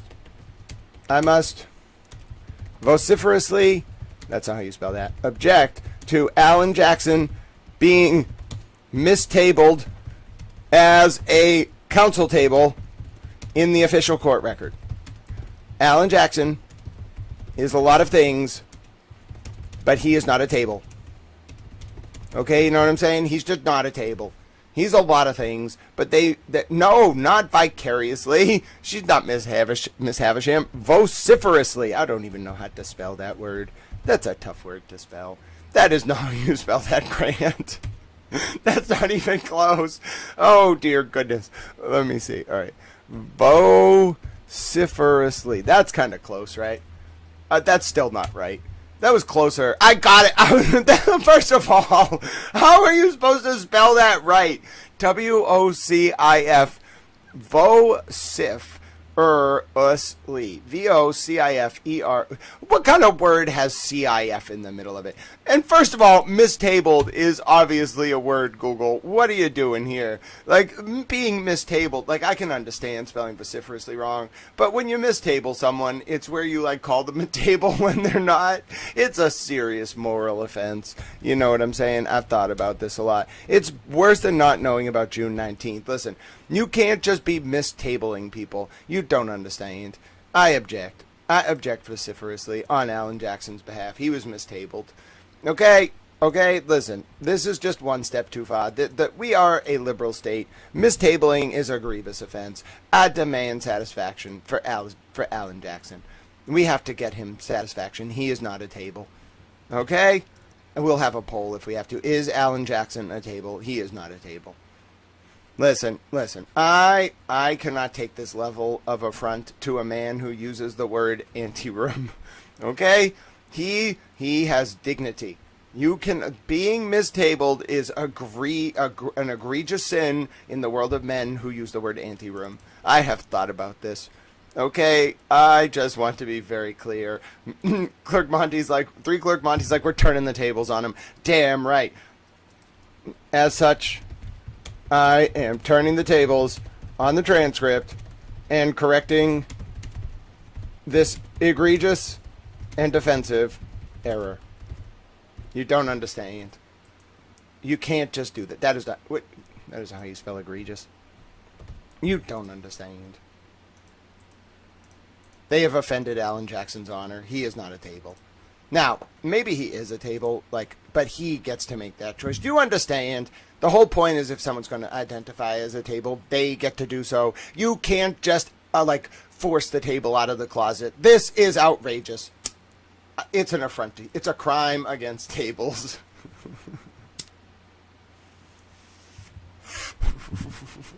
As the tables turn. Oh my god. The court reporter's like, listen, I didn't mind that he was finding the typos. But once he started saying Hank Brennan was a time traveler, that was my limit.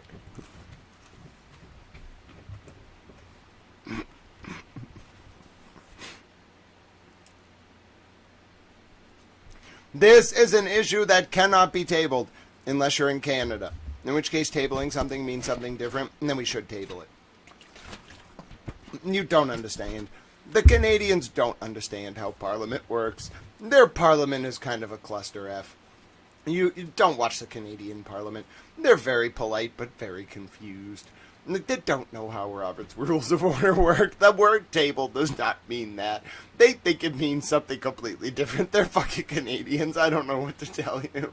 It pisses me off so much that they're the only country that uses the word table in parliamentary procedure for something that it does not mean. Fucking Canadians. You don't understand. Goddamn Canadians.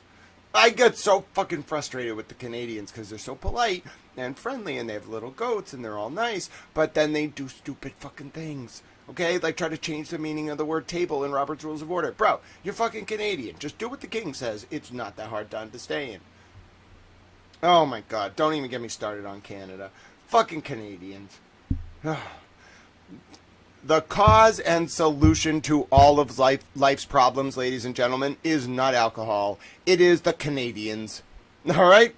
You just talk to your Canadian friends. You say, Canadians, you are wonderful and you solve a lot of problems, but you are also the cause of all of life's problems. And Grant is mad that you don't use the word table correctly in parliamentary procedure.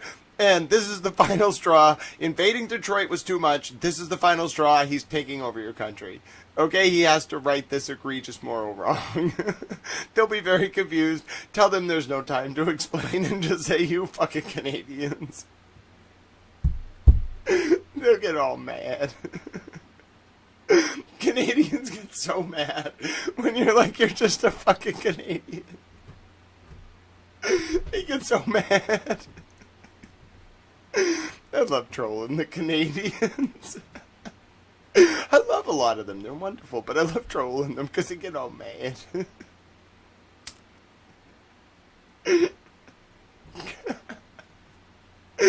trolling the Canadians is one of my favorite pastimes. I kind of feel bad. I've offended the country of Canada a lot. That's funny. Fucking Canadians. What are they good for?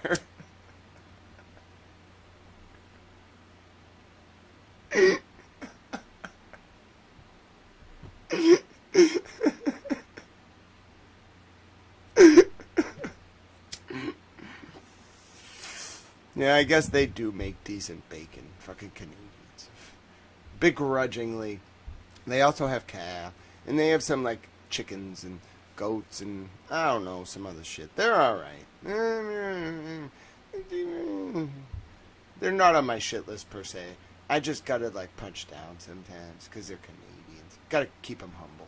They get a little, like, riled up.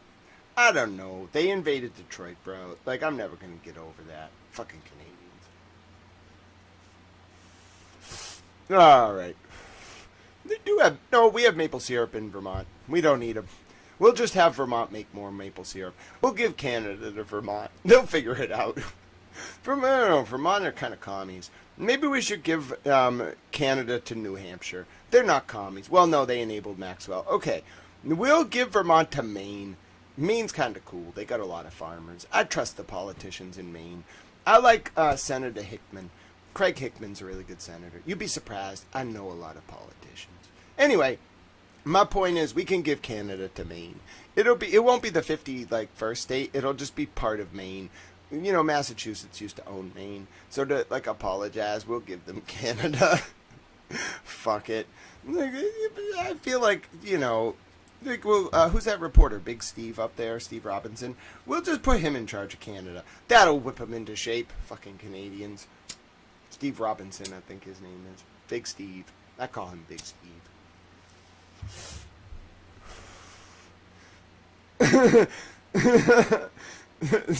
And Jordan Makovitz to Canada. All right. In my defense, Adam Lally has bored me. We're not talking about anything substantive. He's just being an Adam Lally.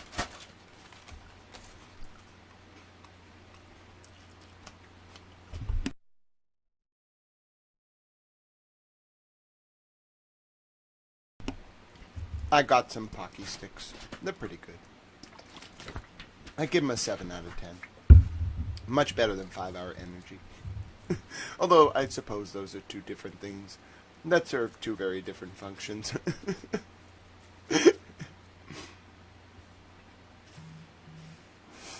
Man, fucking food. How does it work? I don't understand.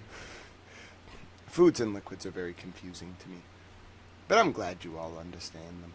Alright, here we go.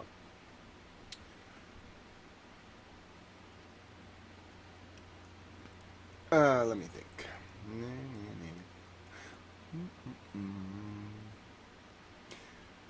Alright, that probably takes us, and then who's your first witness? Mr. Green. It is. Alright, we'll start with Mr. Lofkin. Mr. Green. You don't have anyone. While I was at council table, I was able to make flight arrangements for Dr. Russell. Oh my word. Dude. It is. We'll start with Mr. Lofgren and then go to Mr. Green. I just made, while I was at council table, I was able to make flight arrangements for Dr. Russell. You don't have anyone in your office that could do that for you? Mr. Jackson, wouldn't that be nice? I did not see that. If I didn't see that, I don't think the jurors did. Mr. Jackson, I was undercover. Wait a minute. That's an absurd exchange. Wait a minute. Okay. The Karen Reed and John O'Keefe trial Sidebahs have officially become a theater of the absurd. Like, what is she, mocking him? I mean, I've never seen anything like that. Don't you have someone in your office that can do that for you? Like, what, are you, like, degrading him? Like, oh, yeah, you're not rich, very, very rich. What the hell, Judge Canoni? That is just entirely unnecessary. You did not need to say that. How much do you, like, why were you trying to belittle Alan Jackson?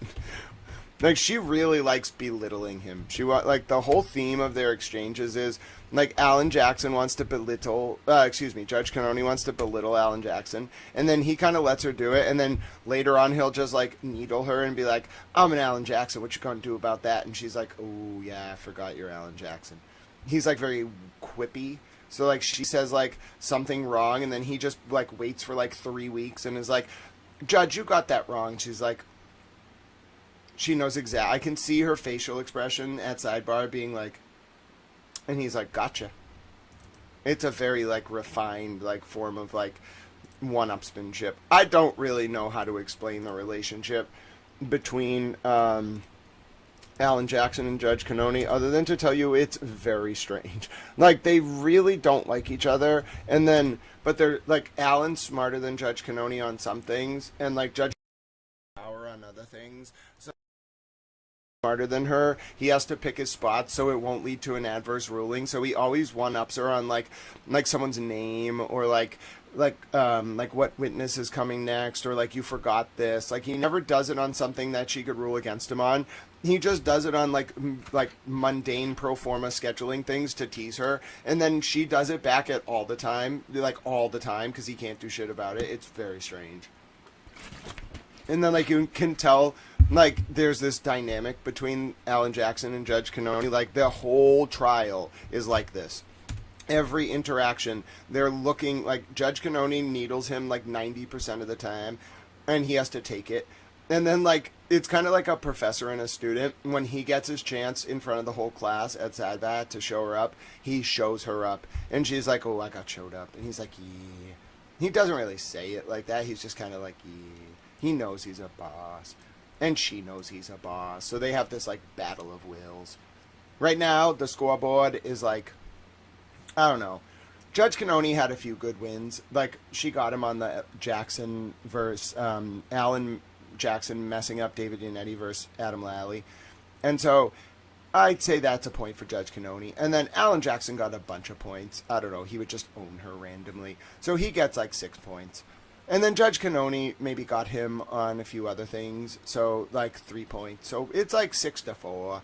And then David Yannetti, like, he doesn't really, like, get points. He just doesn't ever, like, get challenged. So other than, like, when Michael Proctor tried to fuck with David Yannetti, which doesn't really count, there's never really been, like, a battle between Judge Canoni and David Yannetti. He just, like, she doesn't, like, do that with him. Like, one time with the glasses, but she doesn't, like, mock him. But she mocks Alan all the time. It's a vicious form of mockery, too. Hello, it's good to see you, Nicola and Standing Stones. Yeah, it's not just the sighing. Oh, right. Alan got a little bit owned on the June 19th thing, but that's not really getting owned. Judge Canoni was just being petty.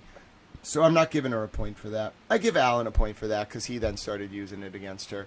But he kind of was, like, a little too overeager to prove he remembered about June 19th. And I was like, Alan, nobody really cares that much that you didn't know about June 19th. That was just Judge Canoni trolling you.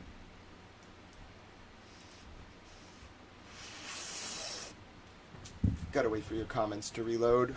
Sorry about that. You all were chatting so fast that it was too many comments at once, which is fine.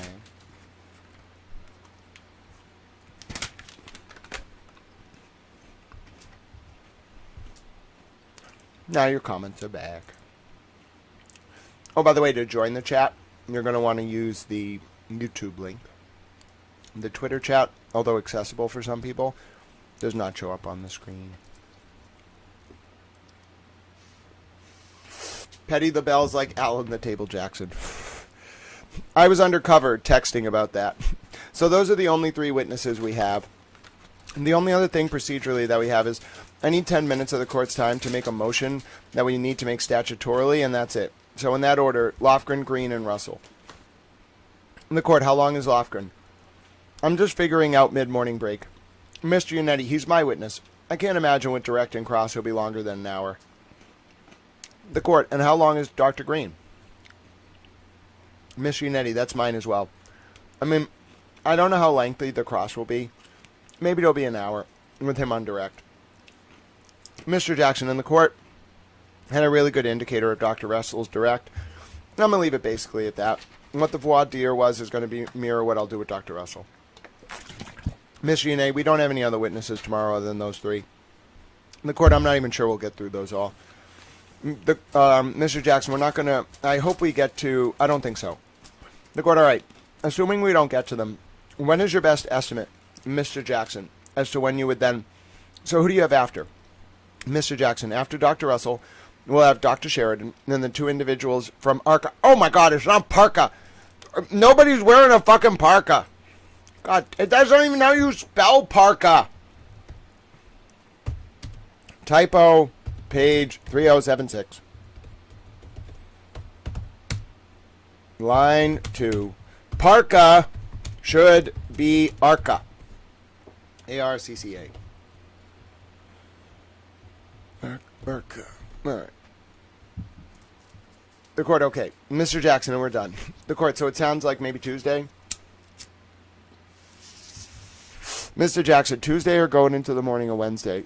The court, okay. And if there's any rebuttal, have that ready for Tuesday or Wednesday. Mr. Lally, sure. The court, all right. Mr. Jackson, how long is the charge conference?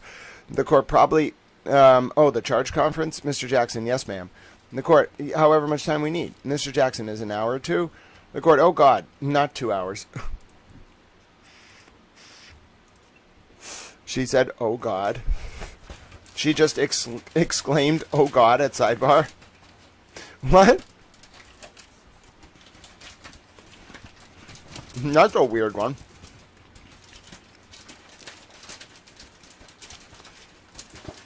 I mean, I guess it's not taking the Lord's... I guess it kind of is, though.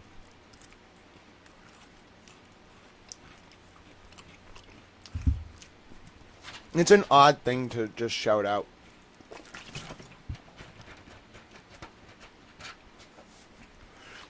Out of nowhere. Mr. Unetti, I think what he's getting at is, what do you anticipate in terms of the timing of, close of evidence and charge? Conference. Closing argument. The court, let's maybe have the charge conference before the close of evidence. If it makes sense timing-wise. So I'm going to not stop everything to have a charge conference, because then I can't charge immediately after you argue. So we'll figure it out. I'm sure there will be sometime early next week where we can. Mr. Unetti, and just for my co-counsel's sake, do you anticipate last witness testifies, both sides rest, and going immediately into closings, or do you anticipate the next morning? Or she originally said it was going to be right into closings. Now he's asking, what if we're at the end of the day? The court, it depends. If it's now, it's next morning. Mr. Unetti, yeah. The court, if it's noontime, it's that day. That's exactly what I thought she was going to say. Mr. Unetti, I got you. The court, if it's 2 o'clock, it might be that day, too. Mr. Unetti, we just don't know if we don't ask the question. The court, and nobody will know until we get to that point. Mr. Unetti, understood.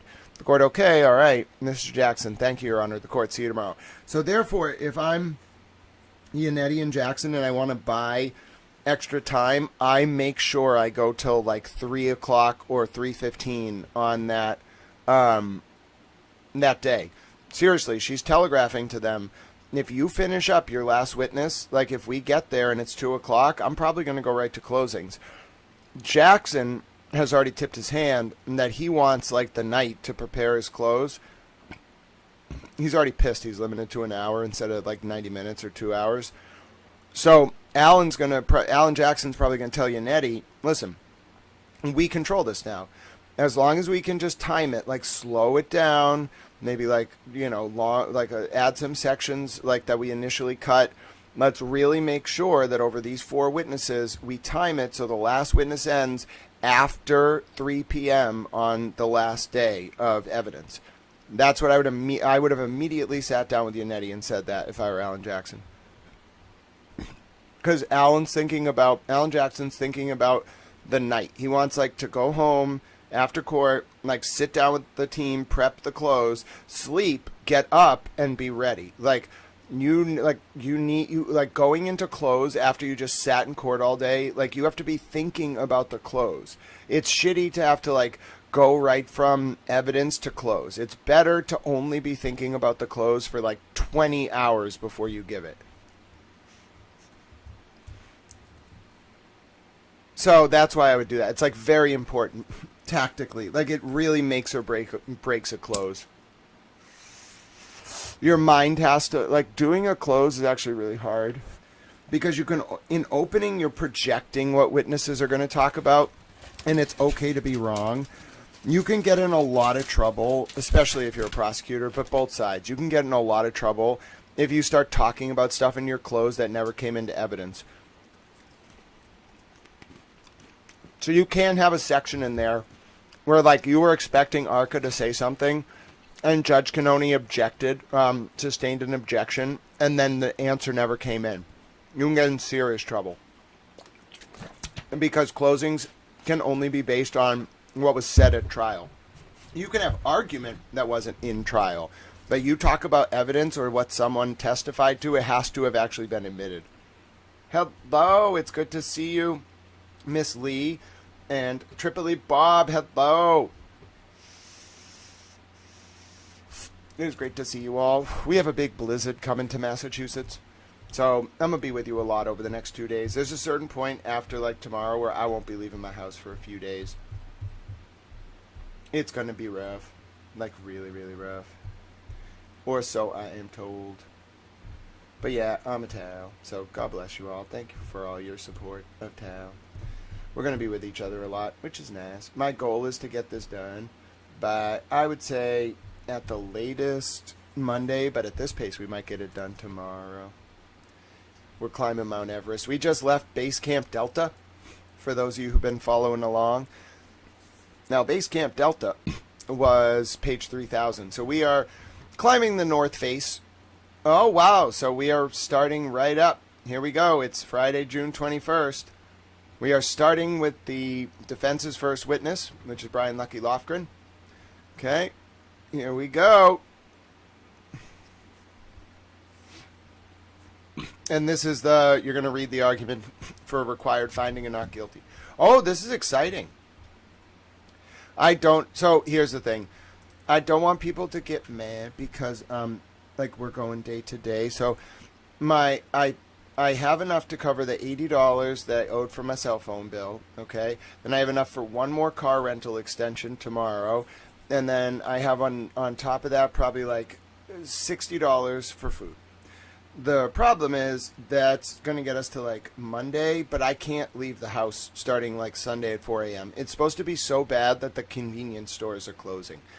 So my plan is to make it up to you all, because if you're going to help Little Tao, you've been helping Little Tao so much. I'm just going to stream the whole time.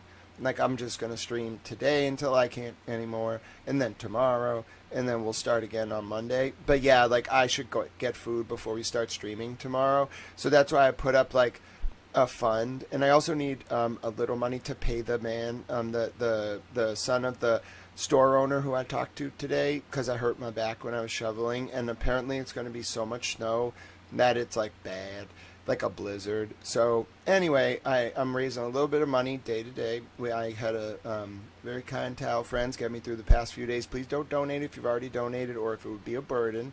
But yes, the super chats are wonderful. They're very helpful. There's a little delay in them processing. So, like, those also are great because it tells YouTube that people support this channel, and that's a good sign. But in terms of the next few days, it's just like the rentals are very expensive, and a car is being worked on. I do have one, but it's not in my possession. They're working on it. So it just eats up a lot of my money. And I've told the people working on the car, like, what is the point of the money that could go to my independence, like, to being spent on rental cars? But I also understand that God does things for a reason, and so I just go day to day and not ask for more than I need. But yeah, tomorrow I should go to the grocery store. I should prepare. I'm not going to be able to leave the house Monday, so I should get some, like, food. I should get some coffee. And then once we start tomorrow, I don't think I'll really need to raise anymore, hopefully, like, until, like, Tuesday. And then I just won't leave the house. But it's supposed to be really bad. Like, I've never heard of the convenience stores closing for a snowstorm. Bro, they make their money in a snowstorm because everything else is closed. But it's supposed to be, like, really bad. So I might have to literally, like, actually go to the supermarket tomorrow and prepare for this. It could be really bad. I don't understand how it can be this bad. Like, normally I'd just be like, oh, it's another blizzard. I know what to do. But, like, I've never heard of the convenience store closing in my life, ever, for any reason. I've never heard of that. They're open on holidays. They're open all the time. Oh, and I also hurt my arm, so let me take my Tylenol.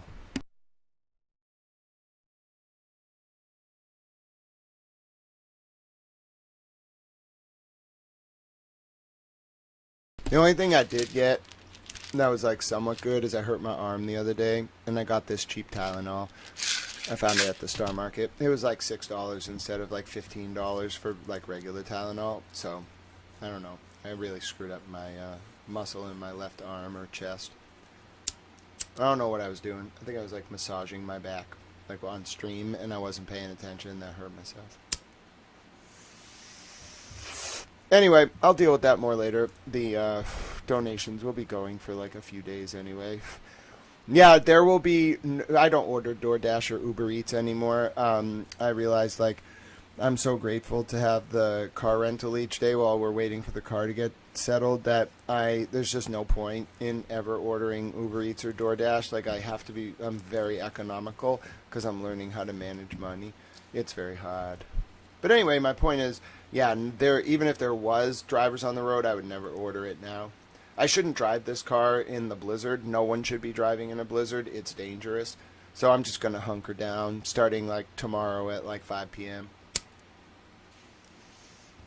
Like, I don't know, closing the convenience store? Like, what the hell? All right. So let's get through Lucky Lofgren, and then I'll, like, drop. Someone was like, can you say the donation links on a message in Twitter? And I was like, yeah, I'll do it in a minute. Let's see. All right, so this is the argument for a required finding of not guilty. I remember this one. And then she denies it. Then it's Adam Lally. Like, you have to make a record.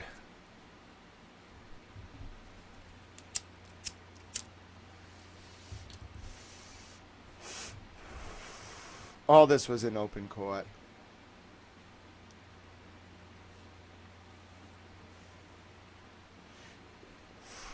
All right, so she reminds the jurors that the defense has no burden of proof.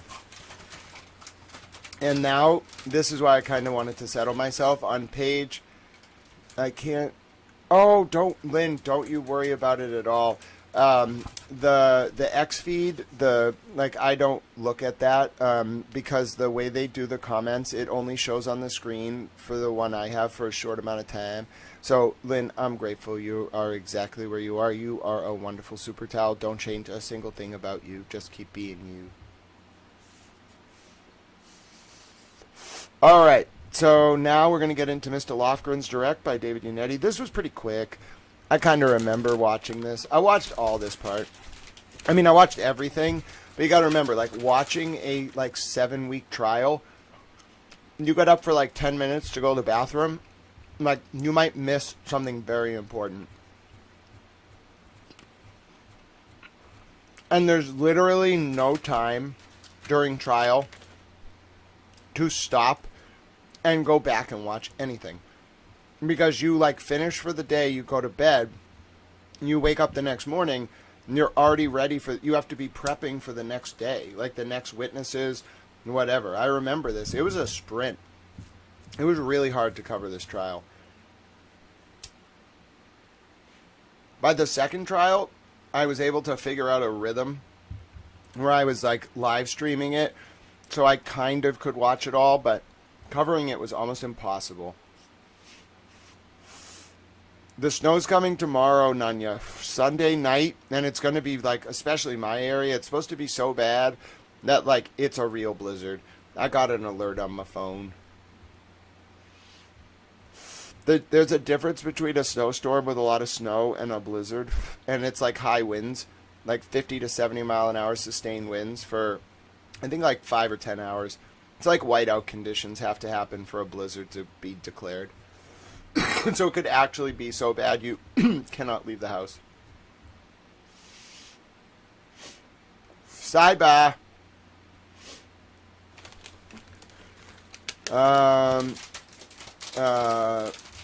Somebody named Paul.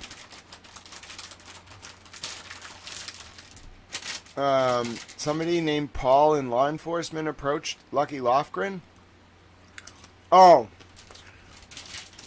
Who the hell is Paul? Was that a defense investigator? Oh, yeah. Wait a minute. So Karen's team knew about Lucky on February 15th of 2022? They knew about Lucky right away. I didn't know that.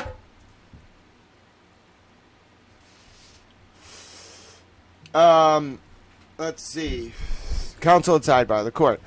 So before I hear the objection, I have no idea who this is. Who's Paul? Mr. Yannetti, Paul McCarsky is our investigator. That's all. I just wanted to point out that he spoke to our investigator in February of 2022. The police did not talk to him until sometime in 2023. It's on a Bowdoin issue. In the court, okay, so you can just say that you can bring out that the police didn't talk to him. Mr. Yannetti, okay. The court, what's the nature of your objection, Mr. Lally? Mr. Lally, leading and irrelevant. The court. So you can just point out when, if ever, he spoke to the police. Mr. Yannetti, oh, that's fine. One question while we're here, Judge. The Commonwealth had given us an old accident report, I think from 2015, where this witness was backing up and kind of struck a pedestrian. What? I don't know if Mr. Lally intends to go into that, but we would be objecting to that. The court, do you intend to go into that? Mr. Lally, I do, but I was going to approach before I do. The court, okay, we'll wait until then. Mr. Yannetti, that's fine. All right. All right. I don't think that ever comes in. Wait. So, when did people think Lucky Lofgren was initially approached? Do we know it was in February of 2022? They found Lucky, right away? Do we know that? I know that there are some experts on this case out there while I'm doing my next preparation here. But I kind of feel like we didn't know that. I don't remember. No, I thought Lucky was found a little bit later. I always knew it took a while for the cops to talk to Lucky, but I didn't know David Yannetti found him within 2 weeks. C-Star says we did know that. Very interesting. I did not know how quickly they found him. That's fascinating. Changes my understanding of the timeline slightly. No, it's Paul Mankiewicz, who's a private investigator for Karen Reed, for David Yannetti. And that man found Lucky for an interview for the first time in February of 2022, but Lucky was never interviewed until 2023.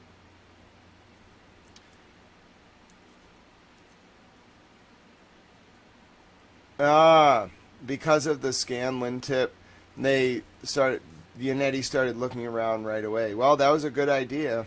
I just didn't know Yannetti found Lofgren literally within 2 weeks. I thought it was a little bit of a delay, and it was kind of oh, who's the plow driver? Who can we find him? But they found him right away.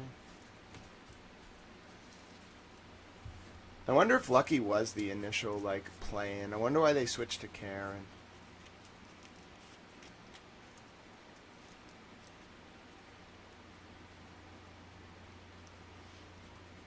I remember people always telling me from time to time, various people, they were going to blame Lucky. And I was like, what do you mean? That doesn't really make a lot of sense.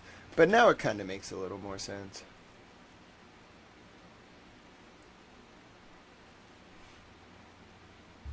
Interesting. Yeah, the unknown person who contacted Yannetti on February 2nd. That was actually probably a very strong whistleblower. How funny would it be if it was Dever? And they just made up some guy. Or it was a man who called us. We didn't know who it was. It was some random man. He said he was the mystery man. But it was really Dever.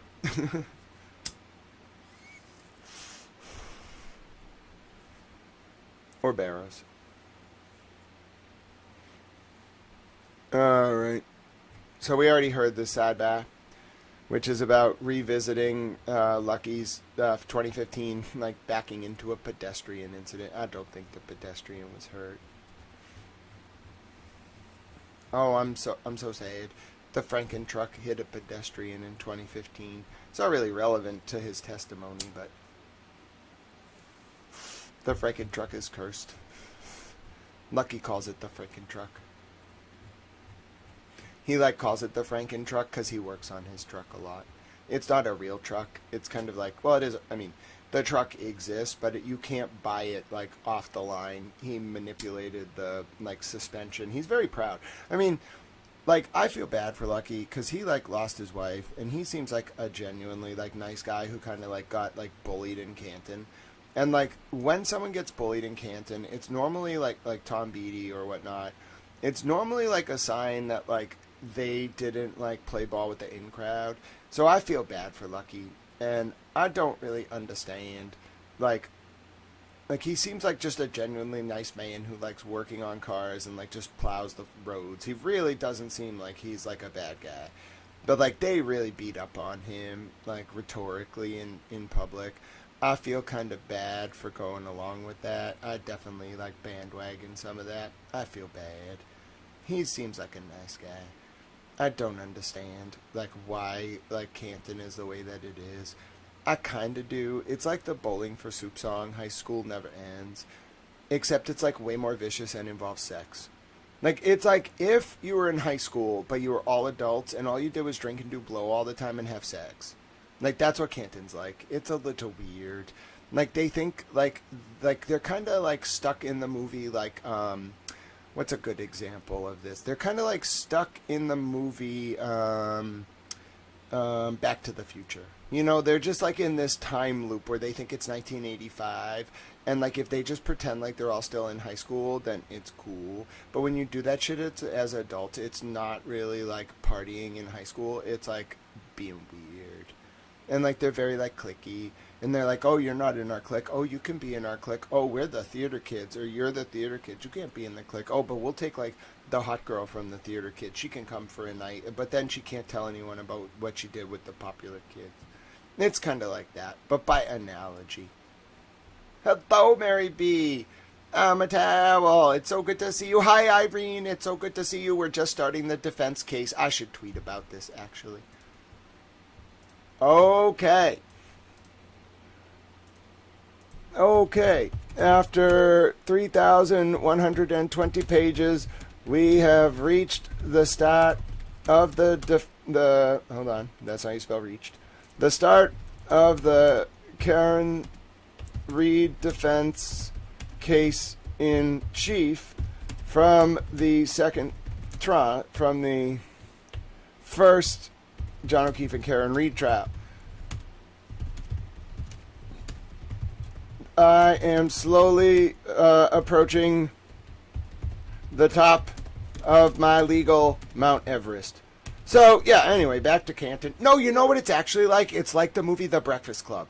Okay. Have you seen... Okay, if you want to tell this story... Listen, I got to talk to Hollywood, okay? We got to have a conversation. Listen. I got it. Bro, I love The Breakfast Club. You don't understand. I love The Breakfast Club. I don't necessarily, think we should relive it in 2026, bro. But, I love The Breakfast Club. Now, okay... If you haven't seen The Breakfast Club, okay, you got to watch it. Because then you can understand Canton. Bowling for Soup, bro, that's a little, postmodern for what I'm trying to explain. Because you really got to, think, the days of, kind of what the fuck is that movie? Okay, think, Dazed and Confused, okay? Think, the setting of that movie, 1967, through, The Breakfast Club in 1985. Now... What you would call this generation is kind of the coming-of-age generation. You might call them boomers, by today's parlance. They're kind of boomers, you know what I'm saying? They don't know nothing about the internet. They had, Chevy fucking, Camaros, and, they kind of, saw the whole Vietnam War thing. They did a lot of blow. They had a lot of, free sex. I don't know how to... They were, fucking simultaneously, hippies and Wall Street executives and then, also, reactionary neoliberals, okay? In, 20 years. They went through a lot. But anyway, if you think of those two movies, you understand the town of Canton, okay? because, like, their high school years, bro, were, like, dazed and confused. Okay, they wore, like, the puffy varsity leather jackets, and they, like, had paddles, and they spanked the freshmen. It was kind of fucked up. I don't know how to explain America in the 1960s and 50s, other than to say, like, men were, okay. People haze... All right, people are not going to understand this. I'm going to have to do my best. Okay, in the 1950s and 60s, when you went to, like, high school, it was very, like, hierarchical, and also you could, like, beat people. Like, like, if you were on a fucking football team, like, you were expected to beat the freshmen. That was, like, a way to, like, make them tough. All right, so, like, imagine that culture. Like, the seniors, like, aren't just, like, popular and in charge, but, like, they can just beat up the freshmen with paddles. And, like, it's, bro, hazing was, like, not a criminal act. So, like, hazing people was, like, an accepted cultural ritual in America for, like, a long time. So, like, imagine, like, a culture that's rooted in, like, very machismo, like misogynistic, like, hazing. Like, the men who are seniors, like, the popular men, like, beat up, like, the freshmen. And then, like they, like, saran wrap them to trees, and, like, the teachers are kind of like, oh, haha, like, that's so fucking funny. And, like, imagine, like, smokers' detention. Like, you could smoke cigarettes in the building, so they had to have two rooms. Like, one room where the kids who smoked cigarettes had detention, one room where the kids who didn't smoke cigarettes had detention. Like, it was all just very, like, accepted. Like, you were just supposed to do it this way. And so, like, the way it kind of worked is, like, you had, like, the greasers, like, the motorheads, like, the car guys. They were called the greasers. And then you had the jocks and the theater nerds and the fucking, like, popular girls and the less popular girls and, like, the loner girls. Like, it was this very stratified, like, very, very, very time specific. It only existed from, like, 67 to, like, 97, maybe the early 2000s. It was dead by, like, 2004 because of political correctness. You couldn't do that shit anymore. But I saw the tail end of it. And if you look at the movie Dazed and Confused, like, that's what, like, these people were like in high school. It was Dazed and Confused. Okay, now jump forward to the movie The Breakfast Club. The Breakfast Club is kind of like a microcosm. If Dazed and Confused is, like, the setting, like, the cultural setting, then, like, Breakfast Club is the substance. Like, if Dazed and Confused is the canvas, then The Breakfast Club is the characters, okay? And, like, The Breakfast Club is, like, the archetypal coming-of-age movie in 1985. It probably, like, ties in with, like, Fast Times at Ridgemont High, which you can also watch as a complement to this to understand Canton. Like, Fast Times at Ridgemont High and, like, The Breakfast Club. Like, those movies probably typify the coming-of-age genre of film in the 80s. Can you tell I've studied American film? But anyway, if we're talking about Canton, you have to think about, like, what that means. Those films are embodiments of the existing snapshot of the cultural ethos. And when it says coming of age, it's talking about, like, how that generation reconciled its adulthood. Like, this very confused, like Vietnam War to, like, hippie to, like, drug-fueled, like, sex party shit. Like, they had to figure out who the fuck they were. And so what they kind of did was they just were like, fuck it. Like, we're just going to, like, instead of addressing, like, the runaway neoliberalism, like, the complex market dynamics, like, the evolution of the digital sphere, like, we're just going to say, fuck it. Like, we got our homes, like, fuck you, got mine, like, who cares? We're just going to pretend like it's high school again and pine for the fucking 1980s and try to relive that all the time and just pretend all this other shit's not going on. Okay, that's not, like, a very good way to, like, that's maybe a way to, like, live as, like, a reenactor of the 80s. I don't know if there's a niche for that yet. Like, Civil War reenactments, but of, like, cocaine, you know? That the cocaine cowboy era. You can't run a fucking town like it's 1985 forever. Bro, it's not 1985. Okay, you don't have cliques anymore. You don't have the popular kids. You don't have the jocks. Like, everybody's just kind of, like, on the internet. Nobody gives a fuck. Like, who cares? But like Canton has this ethos of like you have to know like who the popular girl is, like who the jock is, who's a little weird sexually, like who's doing drugs, like who's like breaking up, like who's sleeping with whose wife, like who's doing like it's like high school, like but the entire town is the fucking high school. There is no building, like the whole fucking town's a high school. I've never seen anything like it. It's so like immature, it's almost unworthy of archetypal study, but for the fact that it's like a cultural kind of like enigma. Like it's this just strange, it's almost like traveling back in time, like the movie Pleasantville, if you remember that. It's like when you snap back in time like 50 years just by taking an exit off fucking like 95, bro. It's the strangest experience. It's like a time warp into like the 1980s. All right, that's Canton. That's why I feel bad for Lucky. Like, Lucky's like one of those guys in the 80s who was like, bro, like, I'm going to work for the town. Like, I've been here a while. Like, why don't you just kind of, like, give me the respect you give the other people? And they're like, no, fuck you. Like, you're not in our little clique. I don't like that shit. I hate it.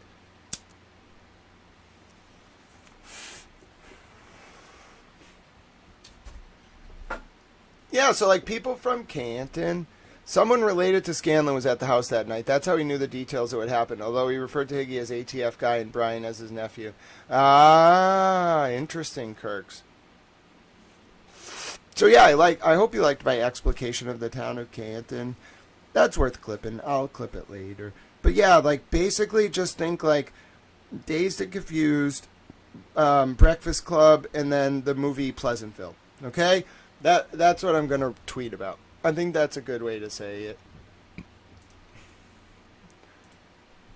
Let's see. Canton speech circa 5 p.m. Okay. That was a bit of a detour, but I want to tell people about it, so let me tweet. Okay. I paused before starting the next segment of the John O'Keefe and Karen Reed trial, Sidebahs, because I have come to a conclusion about the town of Canton. It is defined by an ethos that combines the movies Dazed and Confused, The Breakfast Club, and Pleasantville. That's a good tweet. You don't understand. Maybe you do understand. I think someone was like, that's the best way I ever heard Canton described.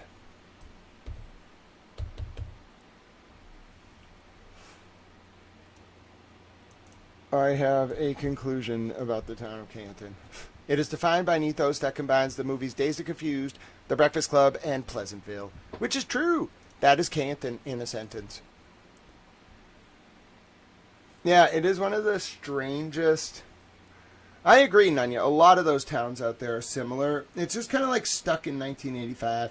I got to go down there and just be like, guys, like, I like 1985 too. Like, I like Memphis Territorial Wrestling. And I love, like, you know, the movies from 1985. But, like, bro, it's 2026. Like, I know this is really hard for you all, but, like, it's not 1985. I'm going to have to sit down some of the Canton town elders and be like, you're all like very nice, but it's not 1985. And I'm going to have to be like, bro, like, you know the Bowling for Soup song, 1985? Dude, that was made about like 20 years after 1985. Dude, we now have to make another song called 2005.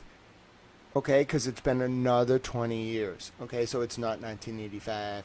You know, like you can't use leaded gasoline anymore. Like we have to...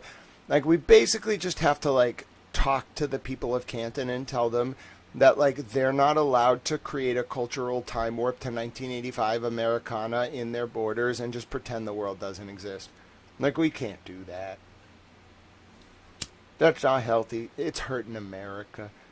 And they're going to be like, but Graham, we just want to have our town as a high school. No, that's hurting America. Because of the sex, mostly. Like, the drugs are a problem, but the biggest problem is the sex. It's a big problem. You can have sex for procreation and for love, ideally, but, like, You got to stop with the recreational, like, especially paid sex. It's not okay. I think some of the sex workers are mad at me. I'm sorry. I'm not trying to legalize prostitution. I'm trying to do the opposite. I don't want people to facilitate sex trafficking. This seems to be a controversial position for like 5% of the population. They seem to be the people like making money on sex trafficking. I'm sorry, I've ruined your industry. Maybe you shouldn't have enabled Jeffrey Epstein. Just saying.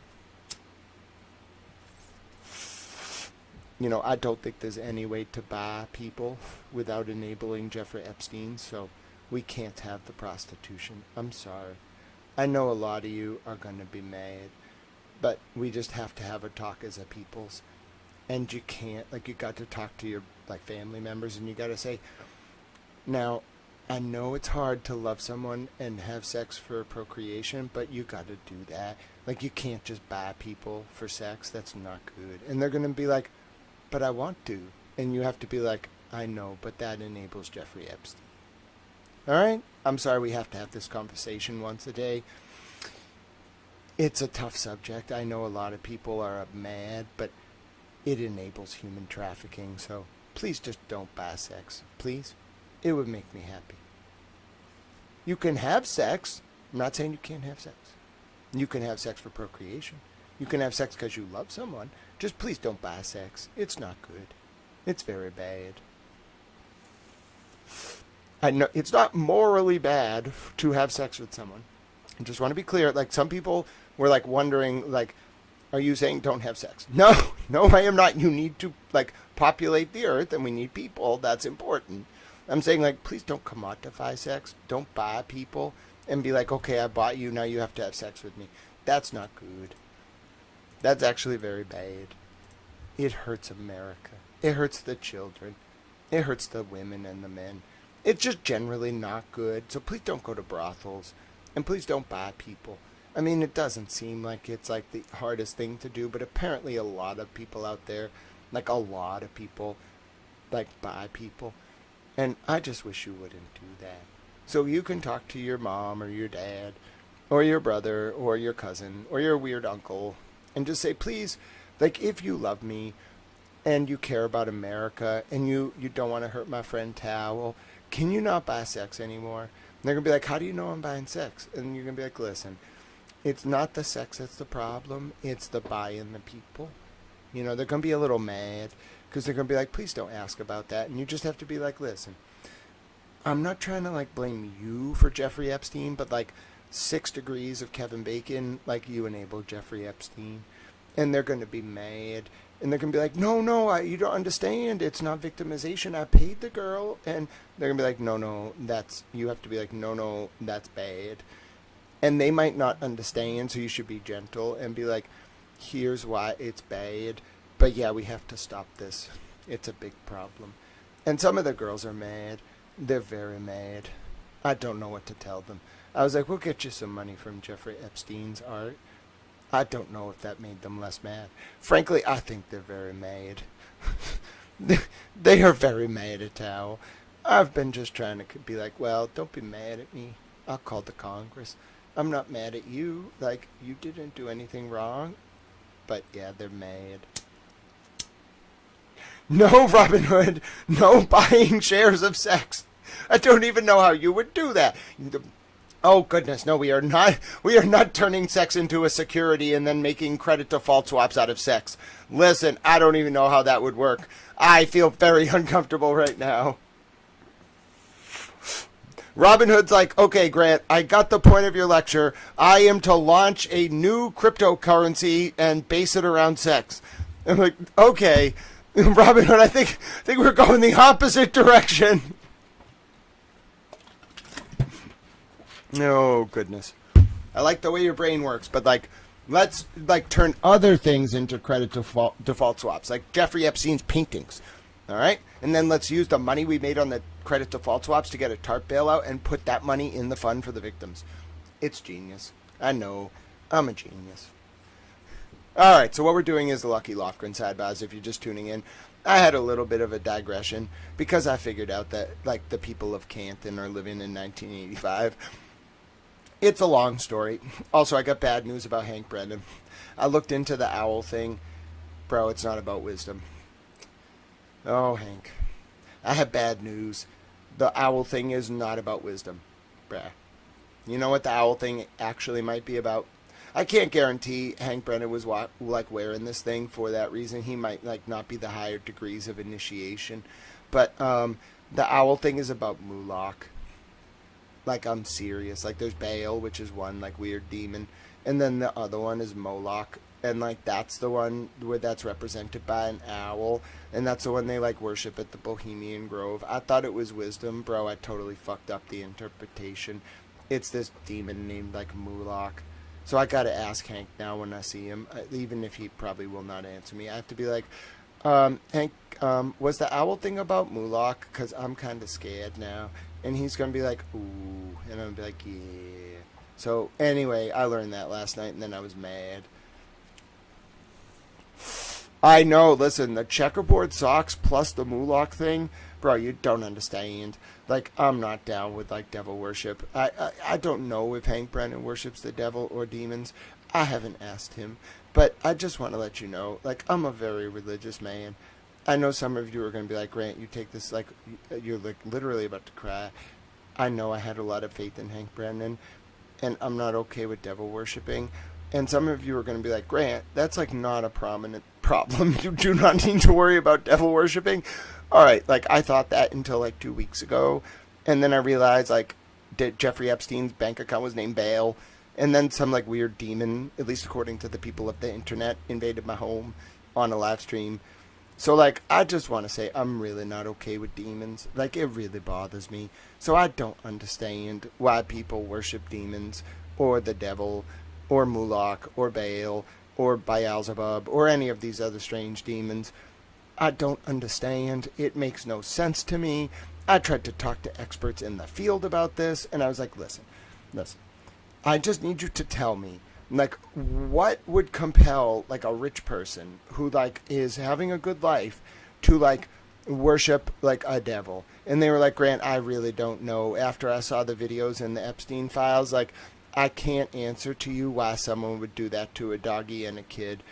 And this was an expert in, like, this. And I was like that type of, like, human brain development. And I was like, but can't you, you know, isn't there, like, a reason they worship the devil and hurt the doggies and the kids? And they were like, no, Grant. No, there isn't. There is no explanation. There's not like some justification. It's not like this weird mental disorder. Like there isn't actually an explanation. That like it's just very evil. And I was like, oh no. You know what I mean? So now I gotta talk to Hank and be like, Hank, was the owl representing Moloch? And he's going to be like really offended because like you're not supposed to ask people if they like worship Moloch. And I'm going to be like, but Hank, I need to know because I put my faith in you. And like then I found out that you like the owl thing is about Moloch. So can you just like assuage me? And he might like be like, Grant, of course it's not about Moloch. Like owls represent knowledge, but I'll know from his vibe. And if the vibe in his soul is that it's Moloch, I'm going to be like, oh no. But like, that's the last thing to fall. It's going to be really hard for me, like, to come to terms with Hank Brennan not being a good guy. You don't understand. Like, I thought he was a really good guy. And he said I could call him Hank. Like, I feel a bond with him. But, like, I realize, like, this, especially the next part of the transcripts after the defense case in the first trial's done, I'm going to have to, like, come to terms with some things about Hank Brennan. And I think we should just get this out of the way now. It's going to be very hard for me. All the other stuff I was propagandized about, I can kind of just say to myself, well, you know, the state police are very evil. And, you know, Michael Morrissey's not a good guy. And, you know, the people around them and the propagandists and the internet trolls, they're just bad people. And I can kind of justify, like, the emotional pain of being manipulated by them, you know, because they're evil. But it's going to be really hard for me to come to terms with Hank Brennan being evil. I just didn't think he was evil. You know, I just didn't. But the Moloch thing really makes me sad. Like, very sad. I don't like people who worship demons. I don't know, like, if he was, like, at a baseball field and he was, like, pitching a ball and, like, he missed and hit some guy in the head and hurt the guy, I'd be like, that's not good. You shouldn't hurt that man. But it's not evil. He just was pitching a baseball and hit the man and hurt the man. It's an accident. But, like, I can't get over, like, if that actually represents Moloch. Like, I'm not okay with that. I can't. I can't just be like, okay, you worship, like, a demon. There's no room for negotiation with demons. You can't really be nice to people who worship demons. Like, it's really fucked up. So I just have to be like, is that Moloch or not? And even, like, I just have to look him in the eye. And he won't be able to lie. He could lie with his words, but his soul will tell me what I need to know. And I'm just going to give him, like, this look. You don't want that look from me. I gave it to Will the Glare the other day when I was interrogating him about the guy named Dave Tinsley in Tennessee. Like, you don't want me to do this. And I'm going to do it to Hank Brennan. I'm going to be like, was that owl cufflink about Moloch? And then he's going to have to look me in the eye. And then his soul, like, if I can get the angle right, will have to be open. And I'm going to be like, you can say words right now that assuage me, but I don't need to hear words. I'm looking at you. Tell me if that was Moloch. And he's going to be like, oh no, he knows. And then I'm going to know. You don't understand. I have it all planned out. I don't know when this is going to happen. I'm just going to pray that it will happen. And then it normally does. So anyway, that's my plan. When I see Hank Brennan next, I might say hi, just so he won't know it's coming. And then I'm going to be like, Hank, I just have one question for you. It's not really substantive. Was the owl cufflink actually an homage to Moloch? And then he's just going to be really taken aback because even though someone's going to tell him about this, like, he's got a life, bro. He's not going to remember this, like, months from now. And so then I'm just going to walk up to him and ask him this outside court somewhere. I'm not going to pursue him. I know it's just going to happen by serendipity. I just know these things happen to me all the fucking time. I'm like, oh, I need to see Hank Brennan. So I just think about it. And then all of a sudden they just pop up. So anyway, I'm ready for this exchange. I need to know. He's not allowed to worship Moloch, but if he tells me no and his, like, eyes and soul say no, I might be able to think that it's not him. But, like, good luck trying to manipulate me when I'm looking in your eye. Like, you can say all the words you want, bro. I don't need to listen to your words. I just want to know if you worship Moloch. And, I'm going to be mad if he's, like, even betrays a subtle inclination that he worships Moloch. I'm going to be like, what the fuck, bro? Like, what the fuck? I'm actually going to say, what the fuck, bro? I'm not going to call him Hank. I'm going to say, what the fuck, bro? And I'm going to look at him exactly like this. I promise you could be there in the moment. It will not be any different. I'm going to say, what the fuck, bro? Yeah, you don't understand. Like, I don't care if you're Catholic. I don't care what God you worship. Like, I don't have a problem with people being, like, any type of religion. I really don't care. The only thing I'm not cool with is people who are evil that worship devils. Like, I feel like that's reasonable. I'm allowed to say, like, you cannot worship devils. Like, it's not a violation of someone's religious freedom for me to be like, you can't worship devils. Like, that's just me being, like, reasonable. Like, I don't think anyone has ever debated about this. It's not really a question. That's what I'm saying. These people use, like, symbols and whatever, so I'm not going to use words. Like, I'm sorry I have to do it to Hank. Frankly, I don't think Hank is, like, some fucking, like, giant level, like, Bohemian Grove level fucking whatever. I don't fucking care. I don't care about your initiations, your sacred rites. I don't give a fuck. It's not sacred, you're demon worshippers. I want to know if your fucking owl represented Moloch. This is not even going to be a question, like, that he can deny. He can sit there and be like, Grant, no, like, come on. I knew you were going to come ask me this. It's like, owls represent wisdom, Grant. Don't you know? Okay, fine. Say all the words that you want. I'm going to know if you're lying, and I want to know, like, immediately whether or not that owl was actually an homage to Moloch. Like, if Hank Brennan is down with that shit, we're all fucked. Like, that means they got to everybody. Like, they could get to anybody. That's sad. He's a smart man. I liked him. I would not like him if he says it's Mulak, though. I would be mad. Am I wrong to be mad? I feel like I have to take a poll. You're going to have to help me with this, Towel, friends. Is it okay if Towel is mad at Hank Brennan if the owl is actually Mulak worship? Yes, you be mad, Towel. No, I love commies. So I feel like I have a right to be mad if it's Mulak. You know what I'm saying? Like that, like, you can't be doing that. And I know a lot of you are like, Grant, you are not a Southern man. I know, it's break time. We're about to start the most important part of this transcript, so I just need to find out if it's okay for me to be mad at Hank Brennan. And I feel like most of you are going to be like, Grant, you can be mad at Hank Brennan. You can feel he betrayed you. I know, but I have to take a poll. How am I going to know if I don't poll the people, the Towel peoples?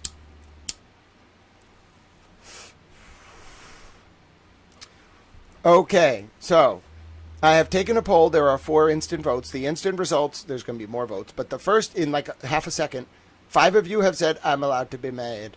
Okay, I am pleased. I am pleased. I just want to let you know I'm mad. If it's about Mulak.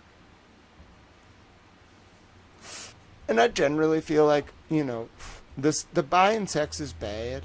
I would prefer you don't buy sex. But I don't know how this is possible. Like, it's more important that we talk about not worshiping Mulak. Like, you shouldn't do that either. Like, I feel like a lot of the buy-in of the sex thing and of the people thing and the hurting of the doggos and the kitties might actually be, you know, because of the Mulak stuff. So maybe we just need to go around and be like, I don't want to have an inquisition. That would not be good. But, like, I think we could have a gentle inquisition. Not, like, with violence. Just kind of like questions. You know, like, we bring them in front of a panel and we're like, do you believe in Mulak? And, like, if I think they do, then, like, we just kind of watch them. And if we catch them at, like, a Mulak ceremony, then we arrest them. Everybody on board? Okay.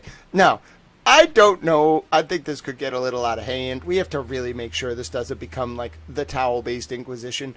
So we have to be, like, nonviolent. We just have to ask them, like, do you believe in Mulak? And then if they do, we'll have, like, an exorcism or something. Like, I don't really know what we're going to do if they say yes. I haven't really thought that through. It's a little bit more serious than someone saying they're a communist. At least that one's a political belief. I kind of know what to do there. If they're like, I worship Mulak, I don't really know. Like, do I bring them to, like, a camp somewhere? We teach them about Jesus. Like, is it even okay to, like, force them to learn about Jesus? Like, I can't impose Jesus on them. That's just, like taking away their free will. But how do I make them not worship Mulak anymore? Do I be like, that's bad? I'm pretty sure they know it's bad. So I'm like, do we, like, put them on a farm somewhere?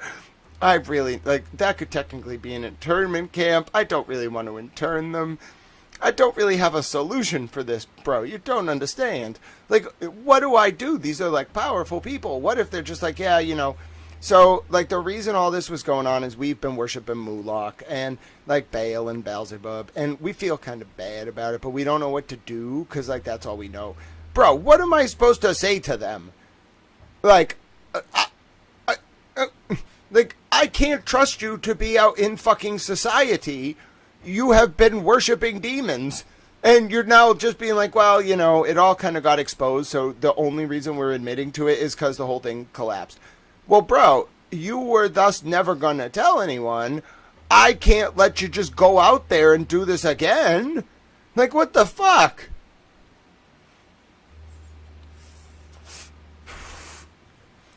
Listen. We're taking a slight break. I know a lot of you are excited to read the sidebars, but I'm showing you a 3-minute clip. You know how Alex Jones claimed he went into Bohemian Grove? Did you know that? Standing Stones? Wait till you see what I have. Hello, Grant's Wrench. We are in our dinner time break. I already had dinner. But in the next 3 minutes, I'm going to show Standing Stones a clip because I like Standing Stones. He's awesome. So if you want to see Sidebahs from the Karen Reed trial, you should expect a 3-minute break because I need to rest my voice. Okay, but they are coming. All right, it's kind of like watching a program. Sometimes I take 20-minute breaks and I just talk because you try reading 5,481 pages in a row. It's a lot, bro. Okay, so I want to show Standing Stones this because I love Standing Stones. Standing Stones is amazing. You don't understand. We've become like best friends in like 3 days. I love Standing Stones vibe. I just want to hang out with Standing Stones. We're going to go for coffee. He wants to paint me. I was like, I don't know if you should paint me like your French towel. Like, I don't know if I can do that. But like someone was like, Grant, you need to be painted like the French towel. And I was like, no. But I can be painted. He wants to actually paint me, or they want to paint me. You don't understand. Imagine if we had a towel portrait. How cool would that be? I would treasure it forever. I would like put it on my wall. I would take a picture of it and put it on social media and be like, you don't understand. Like, my friend painted a painting, and then we got coffee, and then I smoked a cigar. I've always wanted a painting. No one's ever given me a painting. Well, I bought a painting one time. You see my little painting back there? That painting is called 40 Acre Hood. You can't really see it, but my friend made it. If you don't know what that is, have you ever wondered what my painting is back there? It's, well, see, okay, should I take it off the wall and show you? I don't move it very often. It's a little dirty. Oh, and it has some bleach on it because I was cleaning it. So, you see what this painting is? My friend made it back in 2015. It's called 40 Acre Hood. No, you're not going to be able to really see it because of the reflection. But it's a picture of a 40, it's an Old English 40, pouring down a river, and then there's a bottle cap at the bottom. I hide in plain sight.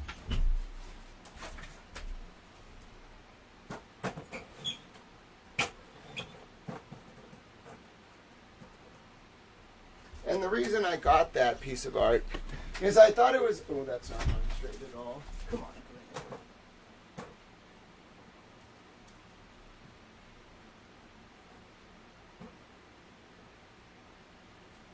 The reason I got that piece of art... Yeah, the reason I got that piece of art is I thought it was a nice position, juxtaposition. Like, you can't tell what that is. Like, it's in my frame, but like, if I didn't tell you that was a 40 pouring down a river, you wouldn't know. And then I also really like it because I also like it because it's like a nature scene that like looks very peaceful, but it's really a 40 pouring out. So, and that's like meant to be an homage for people who have passed away. You like pour a 40 out. You've heard that phrase? Like, you pour a 40 out if someone passes away. It's kind of like before Pac went out on the street. You would pour a 40 out. You still kind of do, but like, it's not as common. It's more old school to actually pour a 40 out. Yeah, it's an Old English 40, which is probably like this, like most like atypical 40 you would get and pour out. It's like a very heavy malt liquor. I'd say it's like what, like 7.9%. It's like a beer. It's like a strong, like people in the UK might know it as like a cider, but it's not a cider, bro. It tastes like fucking, it's horrible. I don't drink, but I did drink 40s at one point. We'd do Edward 40 hands. That shit's a little outrageous. You have to like duct tape 40s to your hands, and you can't take them off your hands until they're both empty. And each 40 is probably like 3.5 beers. So like, it's rough. Yeah, Tao lived pretty hard when he was a little washcloth. That's gross, Robin Hood. I'm a fan of painting, like, with paints. You know what I'm saying? Very interesting standing stone. 3 Clerk Monty says, Freemasons typically keep their activities internal, but they do, like, cause chaos for innocence. Like, yeah, there's no rule. And Freemasons, folks, I don't know if folks really understand.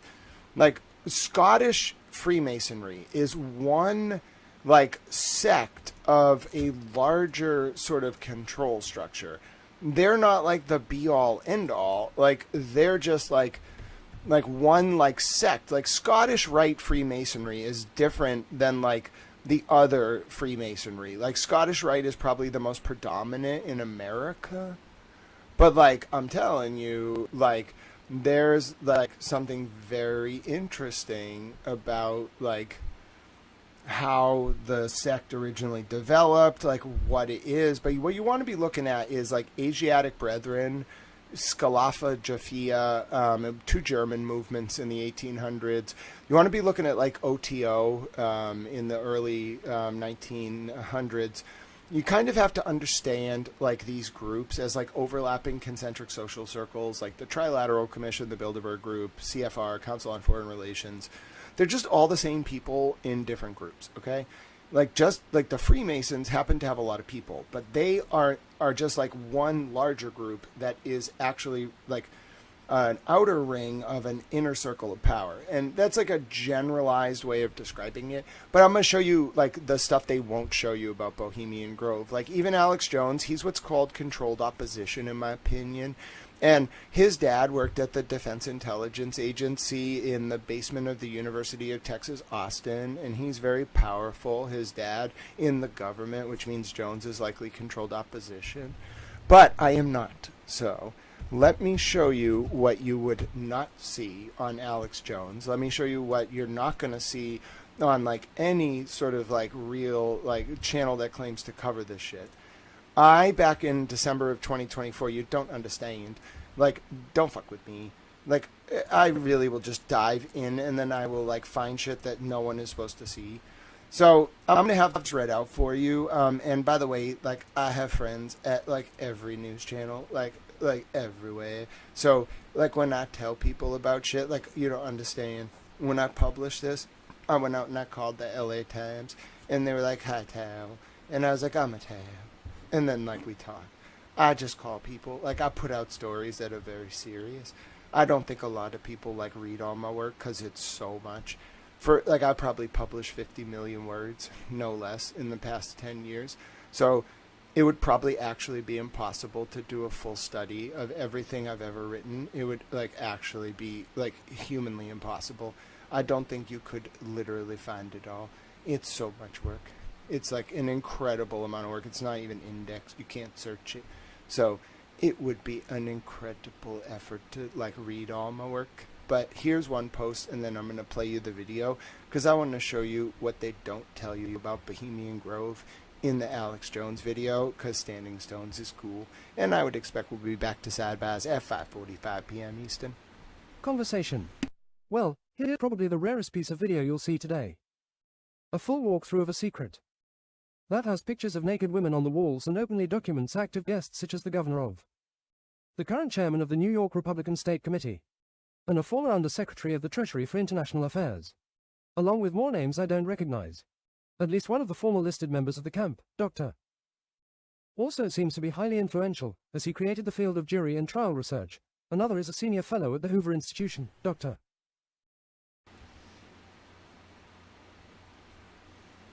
All right. Closing parenthesis dot. You can see that it doesn't even want to read. Not something one sees every day. All right, let's go. It does not even want to read it.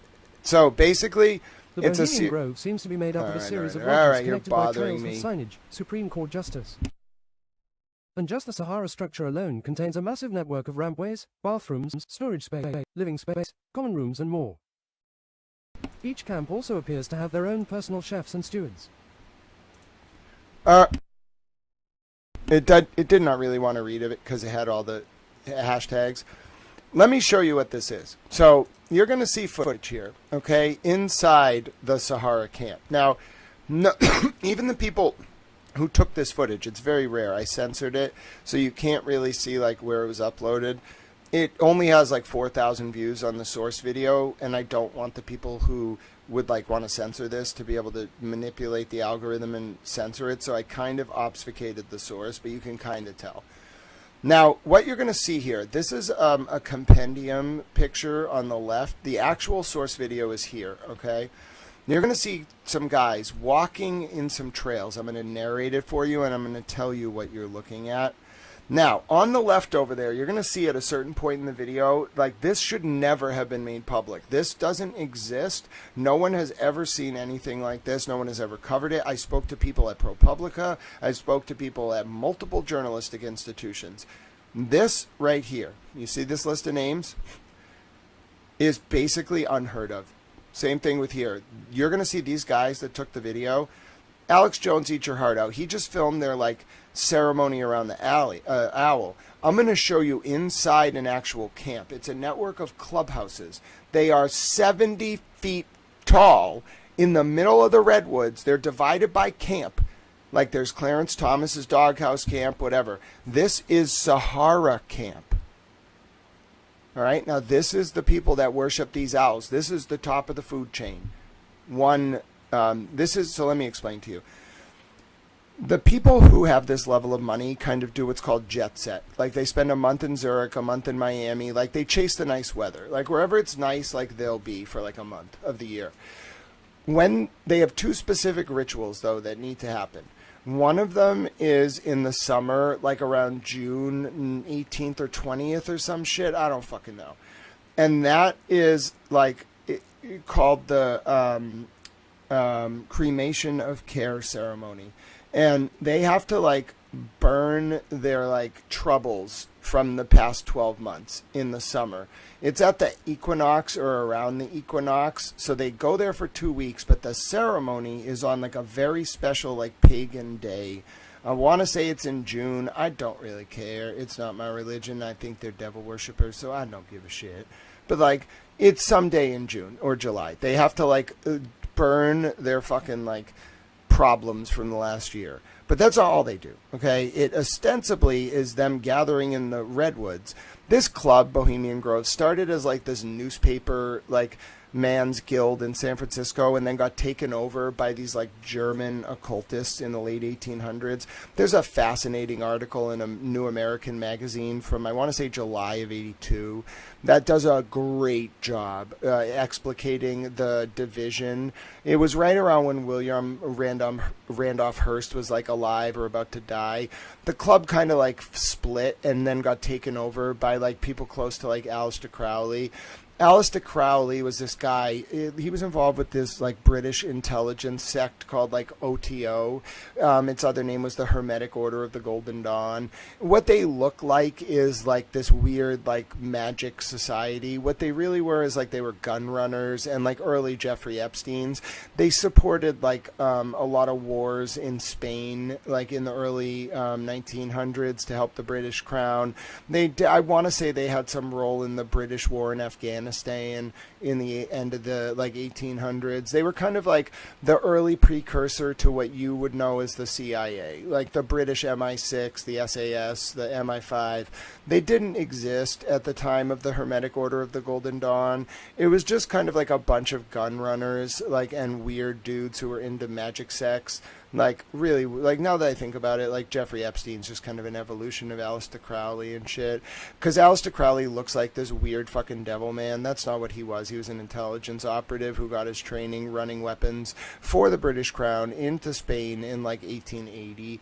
And so he was training with these weird fucking dudes. I know a lot about this because it's political history that looks like it's not, so I wanted to study it. So he was training with these dudes, and, like, Aleister Crowley ends up, like, having a bunch of people in the United States, and like his people are intelligence people too, very early versions of it, and like they kind of like get in a fight and they have two sects. Like it's very hard to explain. One of them is like inspired by Asiatic Brethren, which was a German movement, and then the other is inspired by Schlafajafia, which was another German movement in the 1800s, and they kind of fought for control of the Bohemian Grove, and then out of this war in the 1800s emerged what you know as the modern Bohemian Grove. So it's not a newspaper man's guild. They have like this shit in the forest. What you're about to see, it's like kind of a peek behind the curtain that maybe 20,000 humans in the entire world have ever seen.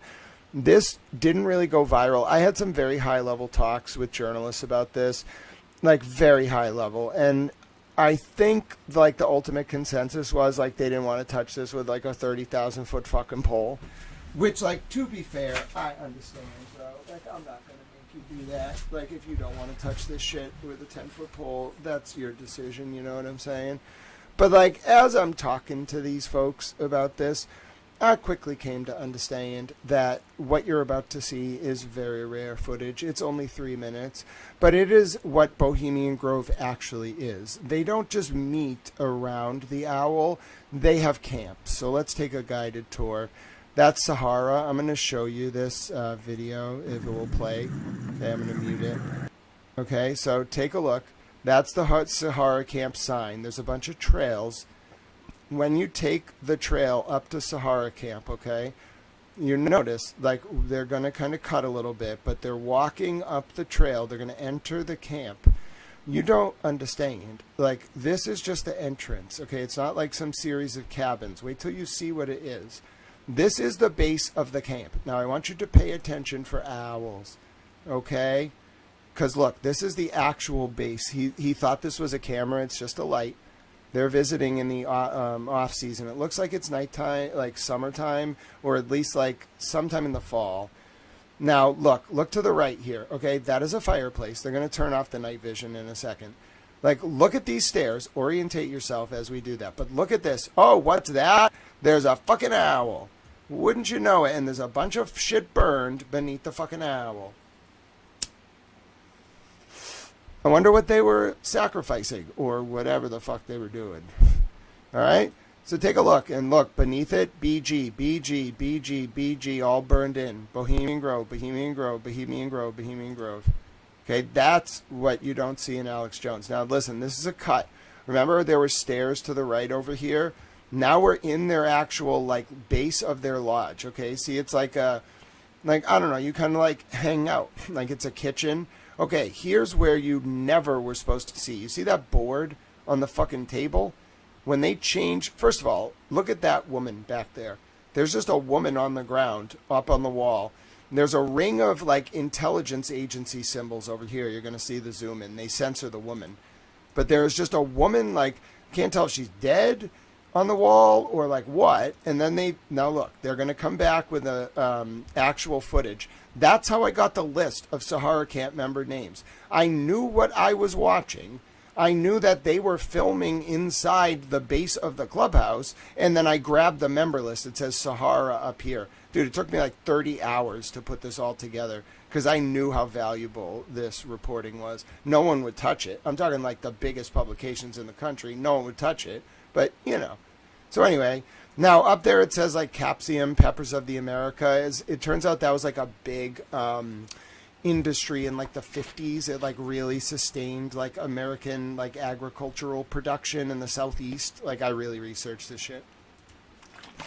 Now look, they don't really zoom in again on the woman in the wall, but like you can tell it's black and white. And like I don't know if she's dead or whatever. No, look, another owl up on the wall here. This is like their actual clubhouse.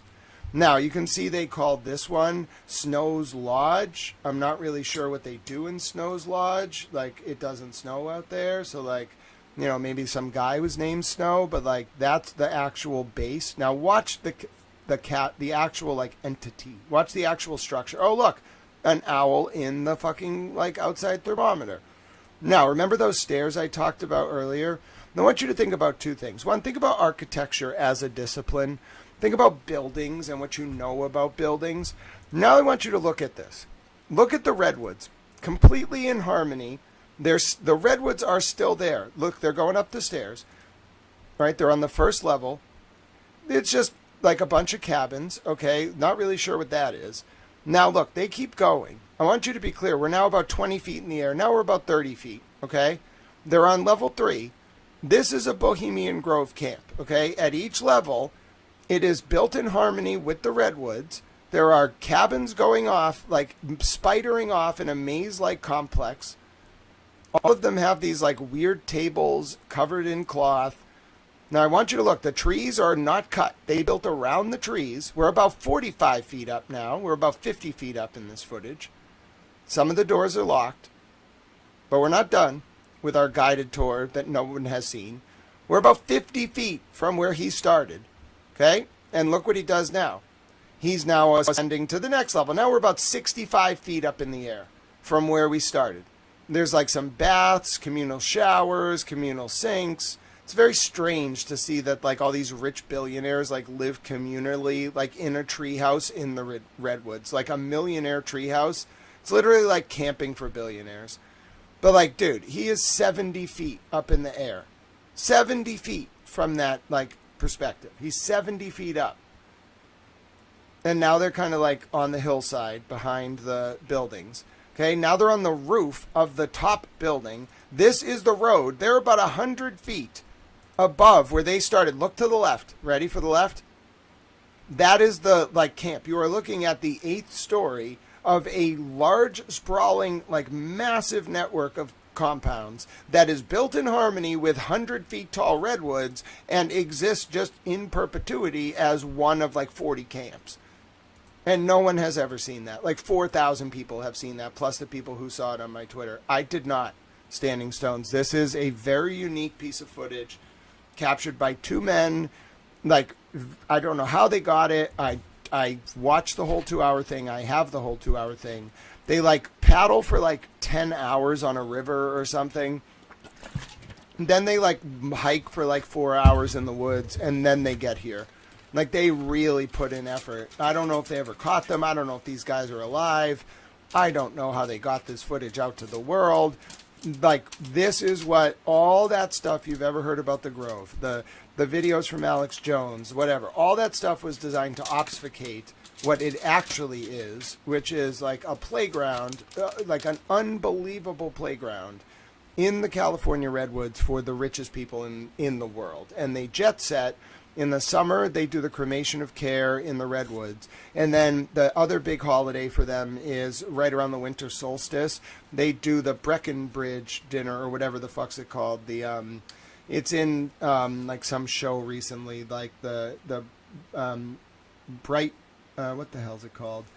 Let me look it up. It's at the Alwani Hotel, the Brackbridge dinner or something. These fucking rich people and their weird names. Brackbridge Dinner Alwani Hotel. It has some weird fucking name.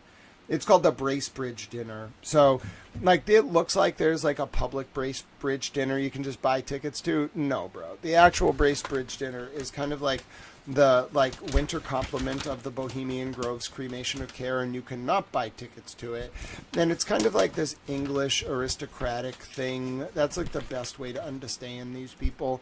They're not really British, like aristocrats. They're like old aristocrats who kind of like worship like Christian like demons. That's the best way to understand them.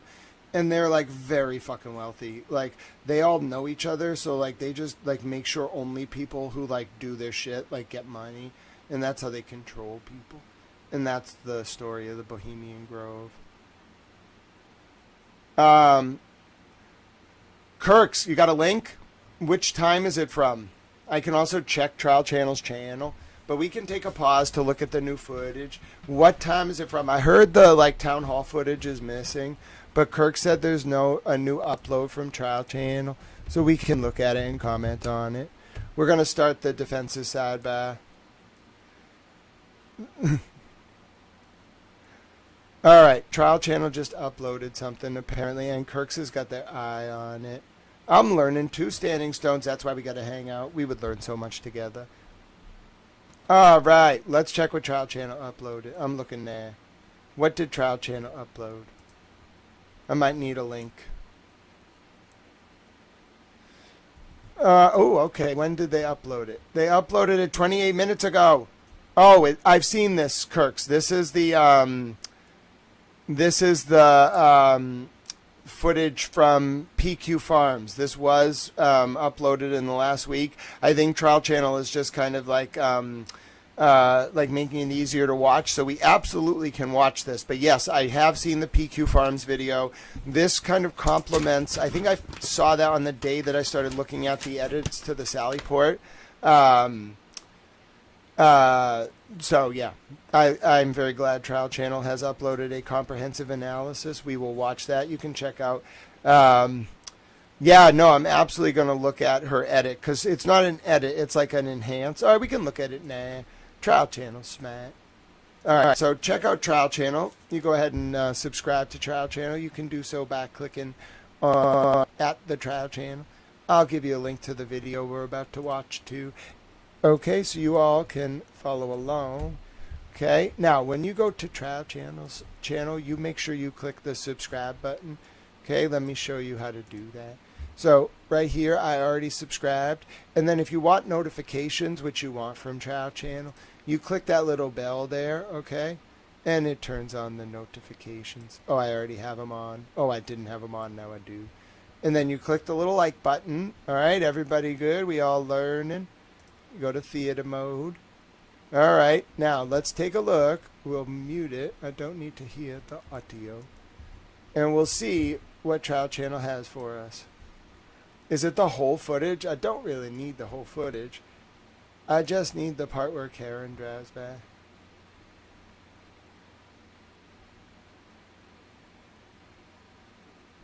Oh, she probably has it. Yeah, it's this point. She probably has it demarcated. Thanks, Trial Channel. Okay, it's right here. I think this is the right way. I don't know if she orientated it. This is the key moment, apparently. All right, so where's the car? I'm waiting for the car. She said this is the key moment. Here's the car. I see the car. All right, so hold on. Let me slow it down. So first of all, let's throw that up to that. Okay, then let's slow the speed down. Okay, let's watch. Okay, that's 0.25. Yeah, that tail light is intact. I mean, it's a little hard to see, but it's intact. I mean, that's Karen's car, right? It's not the one behind it, right? Because that's a... Why is there a car following them? Wait, which one? Are they both Karen's car? Oh, that's right, because Carrie was following them. This, I was like, wait a minute, are they going to Fairview? No, this is when they're going from Jen's house to Meadows Ave. I understand. And so that's the passenger side, and it's Karen's in front, followed by Carrie. Yeah, that car, that is fully intact. I could probably render it a little bit better. This is 1440. That's the best we're going to get. My computer's going to get all mad. All right, let's see. So let me see what I can do for you here. No promises. All right, so that's the car. The one in back is Jen McCabe's car. The one in front is Karen's. All right, so that's 1440. It's not the actual source video, but it's good enough. So I have it rendered as good as it will go. Now tell me, oh, I think you all will be pleased with my analysis. So that's Karen's car. You can tell Trial Channel that I use their video for this. Okay, ready? I'm ready to do my analysis. And if you support Little Tao, oh my God, that's fully intact. Look at it. That is very fully intact. Wow. Very interesting. So what do you think? Is that the best angle I can get? So that is a zoom. That's 1440. I've done my best to kind of center it. And hello, Sue, Rhode Island. It's so good to see you. Yep, I think that is proof positive. That light wouldn't be glowing like that if it was damaged in the way they claim. So, ladies and gentlemen, I think we're getting there. Yeah, the car behind is Carrie's. That's right. All right, that's a pretty good analysis, Little Towels. Hello, ladies and gentlemen. Hello, my name is Grant Smith Ellis. So, Trial Channel, the wonderful Trial Channel, you can find them on YouTube, has just uploaded sort of a very clean 1440p copy of the PQ Farms surveillance video around 5:42 in the morning or so, somewhere in there. when Karen Reed is being driven in her own car by Jen McCabe. And that's Karen's car right now. So you can look at the right passenger tail light. This is an inverted video. And you can see in this video that that tail light has its diffuser still. It's full of red. So I think it's very clear, coupled with the edited Sallyport video from later that day, that something seriously bad happened to Karen Reed's taillight, but not until 5:38 p.m., not in the morning when Karen and John O'Keefe were near Fairview Road did anything happen to the taillight around 12:30 a.m., but instead, I think this is more evidence that at 5:38 p.m. Eastern on January 29, 2022, something bad was done to that taillight. So my name is Grant Smith Ellis. That's the best zoom in I can get for you, demonstrating sort of the condition of the taillight like 5 hours after it was, according to the state's theory, supposed to be completely destroyed. Now, I don't think this is the smoking gun. It's a very important piece of evidence. The smoking gun, of course, is going to be... Watch how nifty this is. I paused the recording. Ready? Now watch this. So it's so cool. Like, you know how like people do video editing?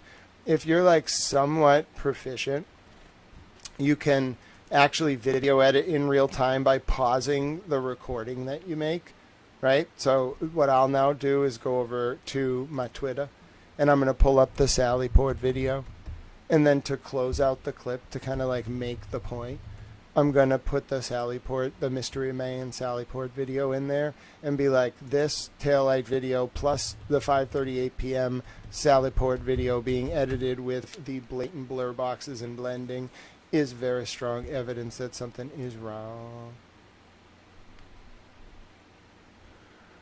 All right, let's find it. All right. I found it. So now I got to bring this up on the screen. I'm going to mute that video, and then I'm going to show it. All right, ready? Watch this. Oh, yeah, that's way too zoomed in. I should just start again. That's what I'm going to do. I'm not going to start the recording again. I'm going to just zoom out. Okay, you ready for this?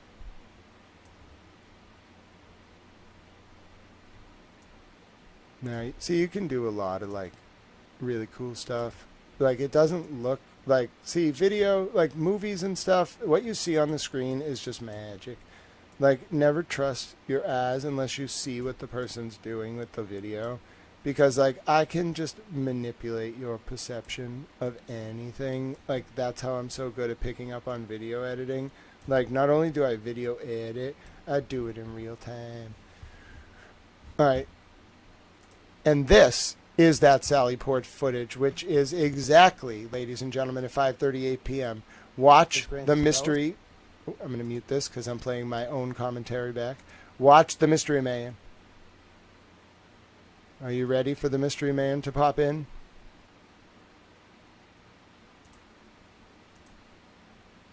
You're going to see him.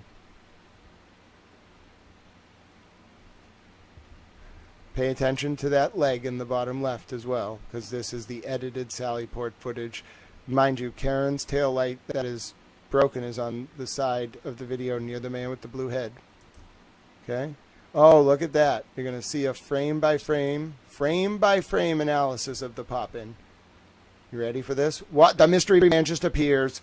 He was clearly walking away from the tail light with the blue-headed man, who we know is Michael Proctor. And that's at 5:38 p.m. This is when I believe Karen Reed's taillight was actually broken. You can see the draw lines. You can see the blur boxes. It is proof positive, in my opinion, that this Mystery Man is responsible, ladies and gentlemen, in some way, shape, or form for facilitating the breakage of Karen Reed's taillight. You can even see the video footage get edited one frame at a time to obfuscate the Mystery Man's figure. And then as the Mystery Man walks, you see him walk, you see the blur box extending. You're about to see an act of magic, ladies and gentlemen.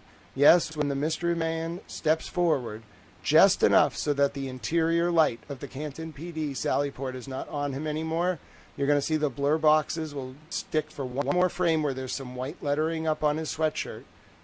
Okay? but the blur boxes trail, and then suddenly the mystery man takes form.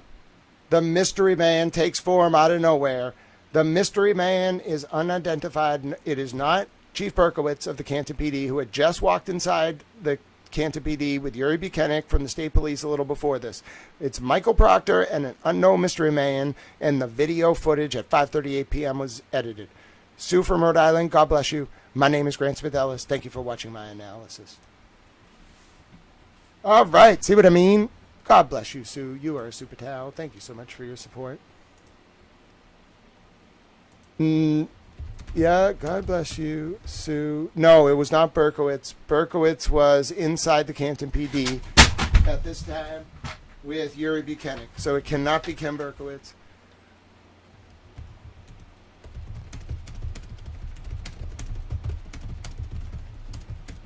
You hear me typing to Sue, Rhode Island in the background? I was typing all fast. Okay, it cannot be Berkowitz. And now we got to post this. Then we can go back to Sidebahs. For those of you tuning in wondering where's the Sidebahs, well, we took a Bohemian Grove like Sidebah to the Sidebah, and then we had to talk about the new trial channel video.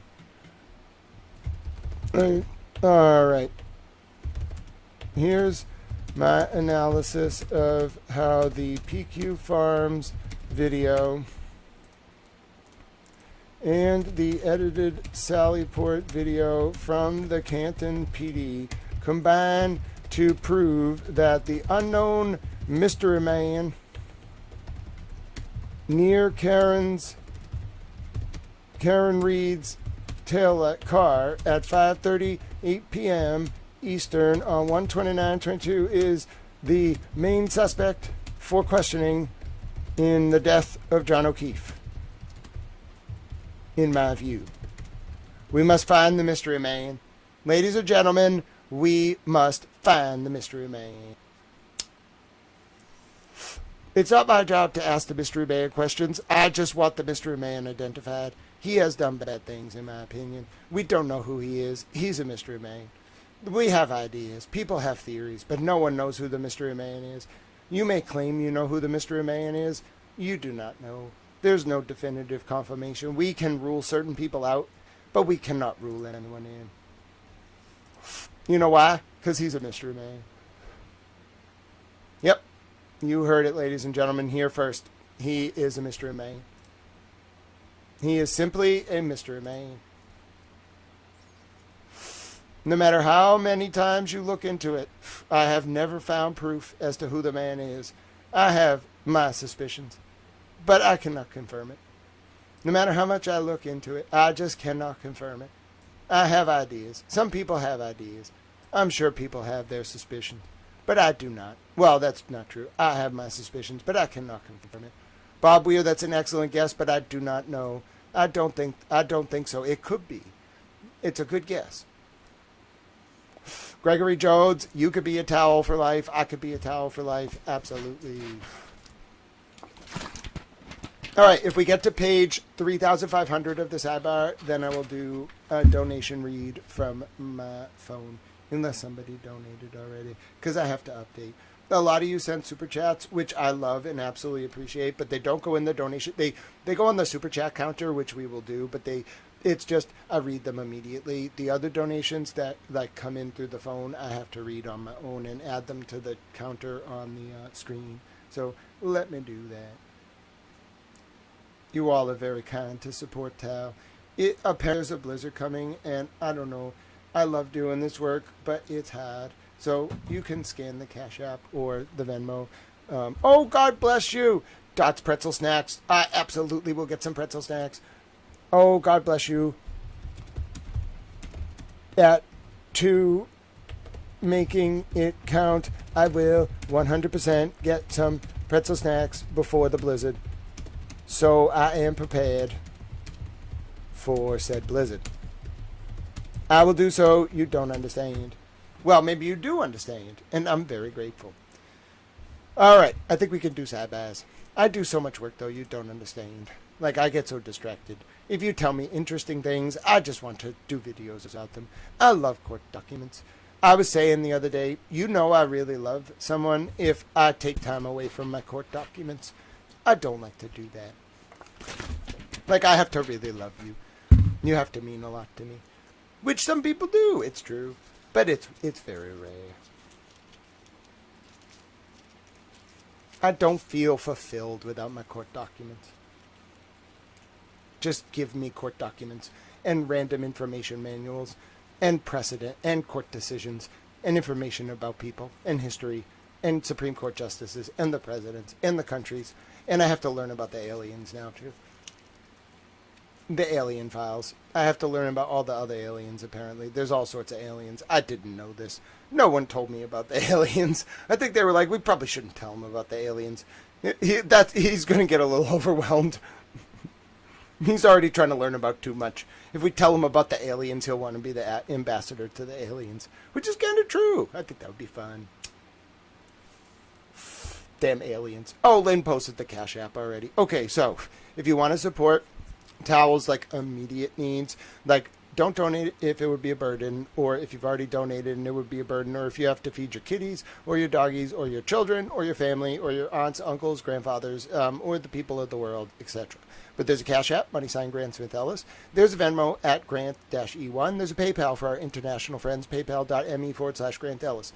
Between now and like tomorrow at 5 p.m., we're trying to raise $120. We go a day at a time. All the super chats are absolutely wonderful. They tell YouTube that you love us. It's like a delay when they come out. So we're just trying to raise a little bit of money too. So don't think that you're not appreciated. Everyone's appreciated. Whether you like the stream, subscribe, chat, answer questions. Tao loved you all dearly. But yeah, I maybe went like very negative in my net worth because, you know, I'm kind of on the spectrum and I didn't understand how working works. And then my mom was mad at me. It turns out she like knows Michael Proctor's uncle-in-law, and he would come over and hang out, and I just think that's why I suffered a little bit. But I'm working on it with your help and God's grace. So God bless America. I'm a Tao. All right, 3,129. Here we go. Sidebar, and this is the middle of Brian Lucky Lofgren's direct from David Yanedi. Mr. Lally says, may we approach, Your Honor? And the court says, sure. Mr. Lally, I intend to ask him about striking a pedestrian in 2015. The court, so tell me what the purpose of that is. Mr. Lally, the purpose of that is, Your Honor, this might be Lally on cross, actually. Yeah, this is Lally on cross. Maybe it's still Yanedi on direct. I intend to ask him about striking a pedestrian in 2015. The court, so tell me what the purpose of that is. Mr. Lally, the purpose of that is, Your Honor, that's a small truck, and he's in a plow truck. He's doing plowing for the town of Canton. And this witness has testified that he always checks all over the place. He always knows where everything is around. And I think that's belied by the fact that he struck a pedestrian. He's saying, I think that is proven wrong by the fact that he struck a pedestrian driving a smaller truck in 2015. Was it during the court? Was it during a blizzard when he was plowing? Mr. Lally, while he was plowing. I don't know if it was a blizzard or not, but it's while he was plowing for the town of Canton. It's a DPW truck. The court. And what's the purpose of that? And the purpose is what? Mr. Lally, the purpose, it goes to this witness's credibility as far as his ability to see things outside while he's conducting his plowing. If he's so attentive to it that he actually struck another human, backed into one while he was plowing, well, what do you say, Mr. Yanedi, says the court. Mr. Yanedi, well, you were told that it's a different truck, first of all. Second of all, you were not told that this accident occurred while he was going in reverse and was looking at one side and wasn't paying attention to the other side in reverse. So we have a prior bad act from 7 years before this. It's one accident in a different truck going in a different direction, and it does not impeach his credibility as whatsoever. He says that he's careful. Even careful people get into accidents. That's why they're called accidents. But it's completely inopposite. No, inopposite is one word. Typo, ladies and gentlemen, another typo bounty. They should pay me for typo bounties. I found so many typos. Typo, I should send in a list to Clerk Margaret. Should be like, Grant, you are very methodical. I'll be like, yeah, Clerk Margaret. You want to be a towel? She'll be like, Grant, I can't be a towel. I'm a clerk. I'm supposed to be all professional. And I'll be like, yeah, but Clerk Margaret, lots of people are towels. You know what I'm saying? Government people are towels. You can be a towel. Why the hell not? She'll be like, sure, okay, I'll be a towel. It would be kind of funny. And I'll be like, okay, you can be the Secretary of Commerce now. I'm telling you, I'm going to baffle the hell out of Clerk Margaret when she gets a Secretary of Commerce position. She's going to be like, how did you actually do this? I'm going to be like, I don't know. I don't know how I made Australia a penal colony to punish koala either. But, you know, bro, shit just happens sometimes. She's going to be like, I've went from Clerk Margaret to bro. I'm going to be like, well, we're in the White House, Clerk Margaret. I can say whatever I want. I'm the president. You don't understand. You must make me the president. It will be fucking hilarious. You think President Trump's hilarious? I will be even more hilarious. I'll make the press just walk around with me and I'll yell things at them. They'll be like, what is going on? I'm the president. You must listen to me. All right, let's go. Standing Stone says James Carville is an alien. Well, I don't know, Standing Stones. We could do some investigation. I don't think he's an alien. It could be possible. All right, here we go. All right. There's no reason to take a shot at him for this. You know, it's an accident that's completely unrelated to this. Mr. Lally, I'm not taking a shot, Your Honor. And the other thing that I would add is that he also, when asked, he indicates that he could see the pedestrian or saw the pedestrian prior to striking him, whereas several other witnesses indicate that he wasn't looking and couldn't see the pedestrian. Mr. Yannetti, those witnesses are not on the Commonwealth's witness list. Mr. Yannetti saying this is becoming a trial within a trial. They're not going to testify. How is this coming in? I mean, the court. Mr. Lally, if it weren't so remote, I might let it in. I'm not going to let it in because it's remote. You got the basketball hoop, all right? Mr. Lally, understood. Oh, my God. That's such an epic quote. You got the basketball hoop, okay? Because she's talking about you got to ask questions about it backing into a basketball hoop. So disgusting. Like, the fact that Lally almost won this is outrageous. Absolutely outrageous. Adam Lally got absolutely shut down. David Yannetti just owned him. He was like, I'm a David Yannetti. And then Adam Lally lost. Epic. Epic, epic, epic. I'm going to make a post about it. You don't understand. Maybe you do. Oh, what's this? Hold on. Adam Lally tried to introduce Brian Lucky Lofgren accidentally backing into someone in 2015 in an attempt to discredit Lucky during the first Karen Reed and John O'Keefe trial. And even Judge Cannoni wouldn't buy it. That's quite a sidebar. I mean, it's quite a sidebar. It really is quite a sidebar. No, I don't want to save it. Source, and this is pages, let's see, 3129 through 3131. I'm having a good time. You guys all having a good time? We're getting a lot of work done. We're trying to get to page like 4,000, maybe more. I could maybe get to page 5,000 today. I'm telling you, I'm like a very productive tale. It's like covering something. I feel dedicated to it, and I feel I owe it to you all because you've been so supportive of Little Town. So I'm going to get this done come hell or high water. Nothing is going to stop me. Even if a demon comes to my door, I'm going to be like, oh, shut up, demon. I don't have time for you. You must leave now. I need to help my Tao friends. The demon would probably be like, but I'm a demon. And I'd be like, just like when the demon came to my door the other day, if it's a demon. I was like, I don't really care. You're a demon. And then he left. I don't know, if you can banish demons, I mean, I guess you can do anything. Why the hell not? You know, just so you know, I'm still not convinced it was a demon. Like, I know a lot of people think a demon invaded my home last week. Like 2 million people. I saw them all talking about it. But I really don't think it was a demon.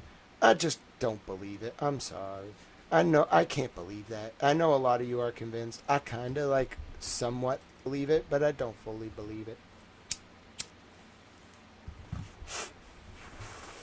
The point is, even if another demon showed up, if it was a demon, which I don't necessarily believe, I'd still be like, you have to leave, Mr. Demon. Alright, so that was good. We got that done. They're back to questioning. It's Mr. Lally on cross. Now it's redirect from Mr. Yannetti. Now it's recross. Is this a sidebar? No, it's not a sidebar. It's recross from Mr. Lally. Testimony concludes. We're all done. Well, not with that. We're not all done, but we finished Brian Lucky Lofgren. Everybody cheer. Wow, we're making serious progress. I don't know if I can get this done tonight, but like, at this pace, man. Oh, that was my neck. Did you hear that? I've been putting in so much work, my neck cracked. I'm a little tired. I know, I work hard.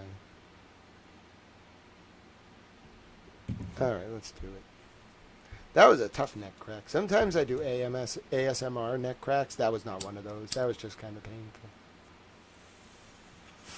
We are now for Dr. Russell. Oh, this could get heated. Yeah, I blame Jamie Dimon too. I don't know what he did. Alright, so Dr. Russell's up on direct with Alan Jackson, I believe. Yep, Mr. Jackson. We're on page 3150 of the link in the pinned comment. Let me just make sure it's pinned. I think it is. It is.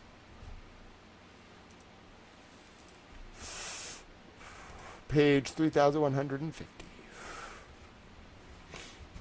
Wonder how much we can get done before like midnight. I guess if I really buckle down, we could get like another at least 2,000 pages. Sidebar.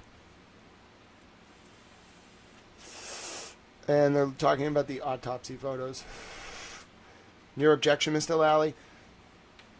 The court. Mr. Lally, Your Honor, these are records that specifically she testified 2 days ago that she had seen them. The court, what do you say? Mr. Jackson, she has not reviewed them. So, that's a typo. Typo, page 3159, line 24 should say... She has not reviewed them. Hello, Aaron. It's so good to see you. Hello, Amber. How you doing? I'm a towel.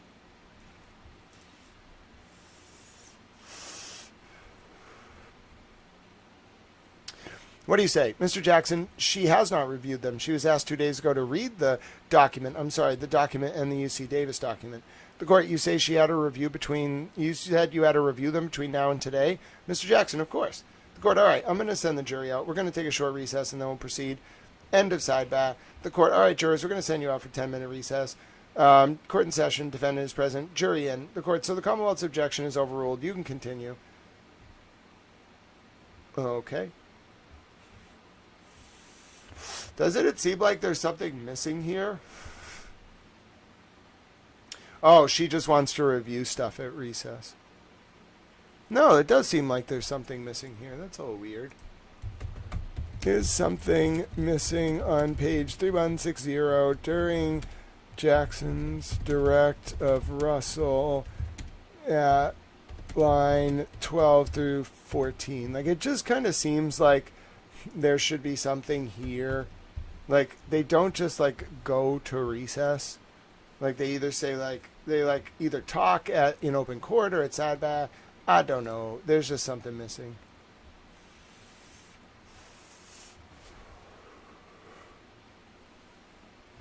All right, back to Dr. Russell on direct from Alan Jackson. We are on another sidebar alert. Page 3165, ladies and gentlemen. It is page 3165. And this is a question about animal bites. The court, what's the objection? Mr. Lally, this dog is not a law enforcement dog. No one asked her about a law enforcement dog. And as far as whatever she's talking about is just rank speculation. No, not rank and speculation. It's just rank speculation. There is no foundation laid for whatever she's talking about. The court. What do you expect she's going to say, Mr. Jackson? Mr. Jackson, I think she's going to contrast what a law enforcement dog does with a grab and hold versus what she sees here, I think. That's based on the voir dire. It's not the first time I've heard her talk about that. The court. Have you spoken to her since the voir dire about her testimony? Mr. Jackson, no. Only to say, here is the link to all the discovery that we sent you previously. Review it. But I've not talked to her about anything substantive. The court, because I thought it was actually going to be a much smaller, a much more narrow scope today. Mr. Jackson, it couldn't be. The court, based on the voir dire. Mr. Jackson, it couldn't be more narrow than this. I mean, it's her opinion about the dog bites. I'm not asking about anything else. The court, I expect she's going to. Mr. Jackson, I can narrow it. The court, so narrow this. And Mr. Jackson, does the court not want, because I'm fine with it, if the court does not want me to ask her, move off the comparison between law enforcement dog bites and this. I can just ask her the simple question, this does not appear to be a law enforcement dog. The court, have you read the articles that she published? Mr. Jackson, yes. The court, all right. Yes, stay away from the canines, police canines, and just talk about this. End of sidebar. Wow. I'm thrilled to have you with us, Amber. You are a super towel.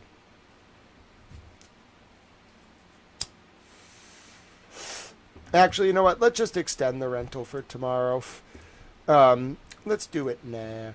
Because, as you all know, I get nervous. So, let's just do it now. I think I have enough money.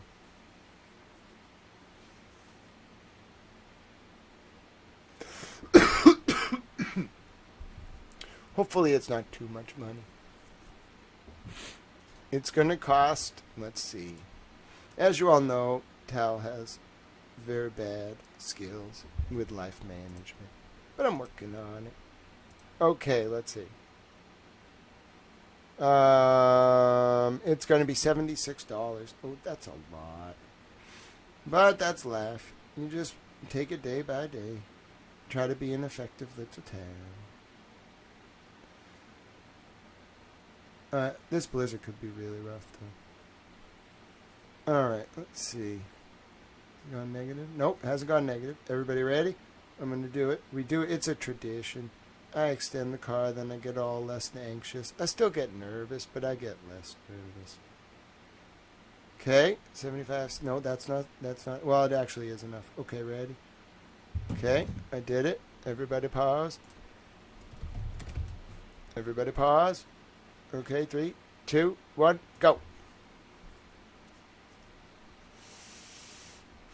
It's going to work. It's going to work. Nailed it. Good job, everyone. Another day. We did it.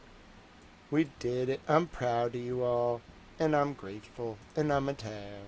I feel less nervous now. Alright. I kind of want to write this sidebar up like Judge Canoni did not want Alan Jackson to touch police canines at all. But I also don't want... I want Chloe to run free.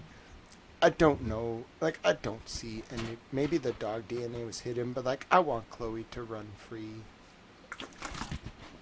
Poor Chloe. I hope she didn't do it. I'd be sad. She's a doggy. She doesn't know right from wrong. She's a doggy.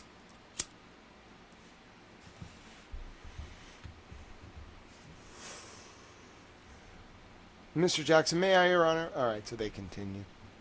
Sidebar. Oh, they have a lot of sidebahs. Is it your opinion? These were from an animal attack.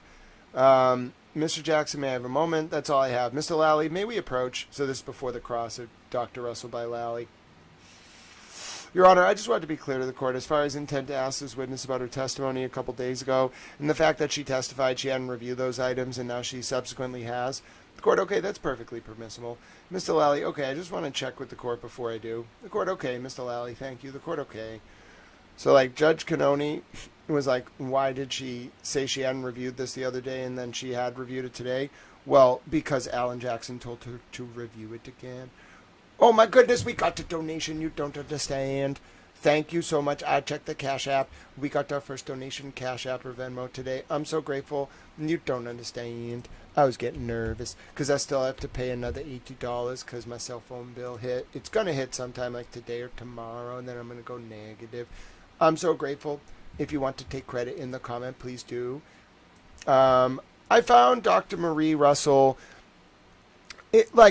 I found her credible about her area of expertise, but at the time, I was so, I wasn't listening to her, so reviewing it now, I'm like, oh my God, Alan was sandbagged really hard, and now that I know about all this new evidence and the text with John and Higgins and the Sallyport and the PQ Farms, I think about Chloe differently. If you think I'm going to stand up here and say Chloe did it, no, I'm sorry. I think, I don't know how those scratches got on John's arm. And I tried to say, and to Petty LaBelle's credit the other day, Petty LaBelle talks me through all my different ideas I have.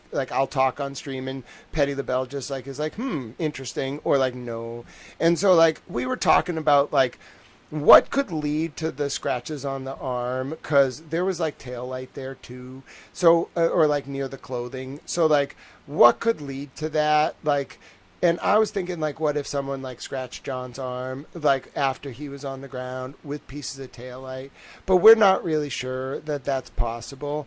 I don't think it is. So therefore, I have to attribute the scratches to an unknown origin, and therefore Chloe has to at least be in the field of possibility. But I don't want to blame Chloe. I really think it was a human that did it, because Chloe can't go to the Canton police and get the tail light and bring it back to the scene. She's a dog. So even it it's kind of like the Dougie video, okay?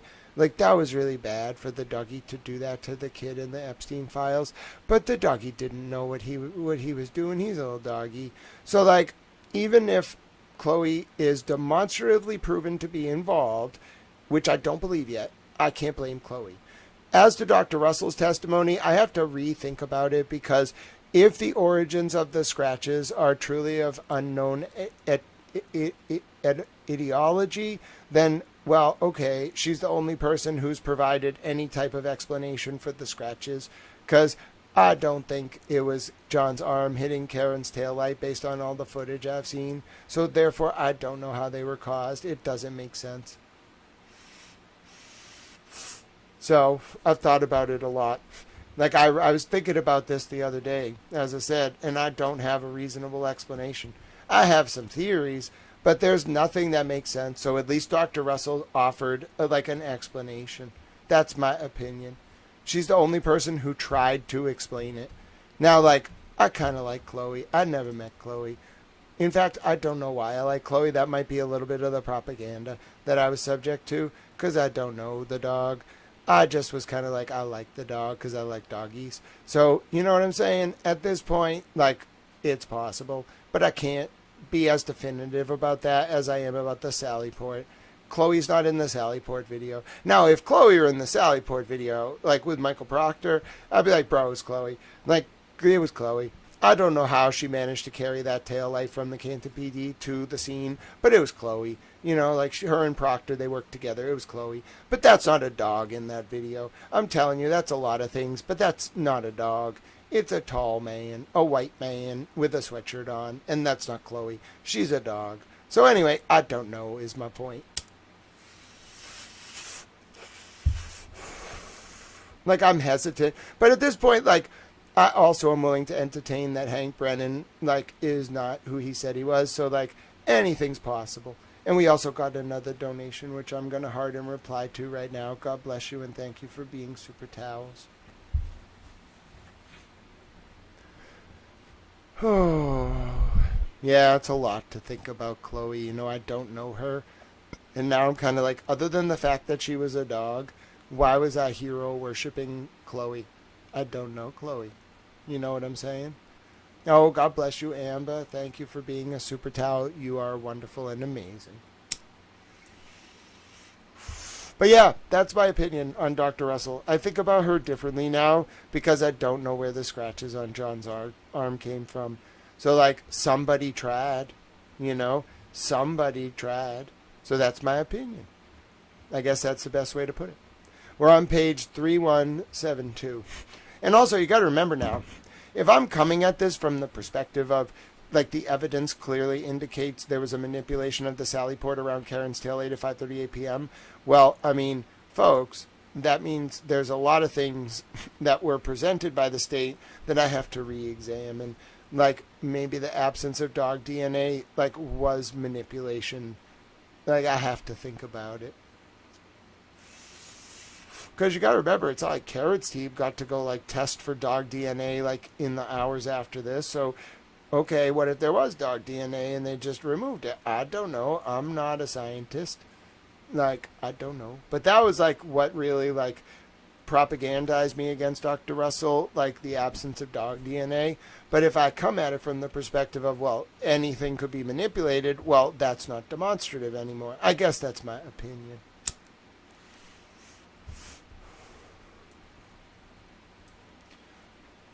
So, yeah. Hello, Miss Lee. It's good to see you. But yeah, I've thought about it a lot. Don't get me wrong. In the last week, like the ideology or the origin of those scratches on John's arm, I've thought about a lot. Like a lot. And I just have no good answers. And when I don't have a good answer about something, that's when I ask more questions. And I guess that's what you want. You want me to be asking questions about something, and then I'll try to get the answer. Sally Port footage is first on my list. I got to get the original footage, but I can put the scratches on the list. Because there's no good answer. Like, when I at least have an answer that could be plausible, I can, like, you know, move on. But there's no good answer for the scratches.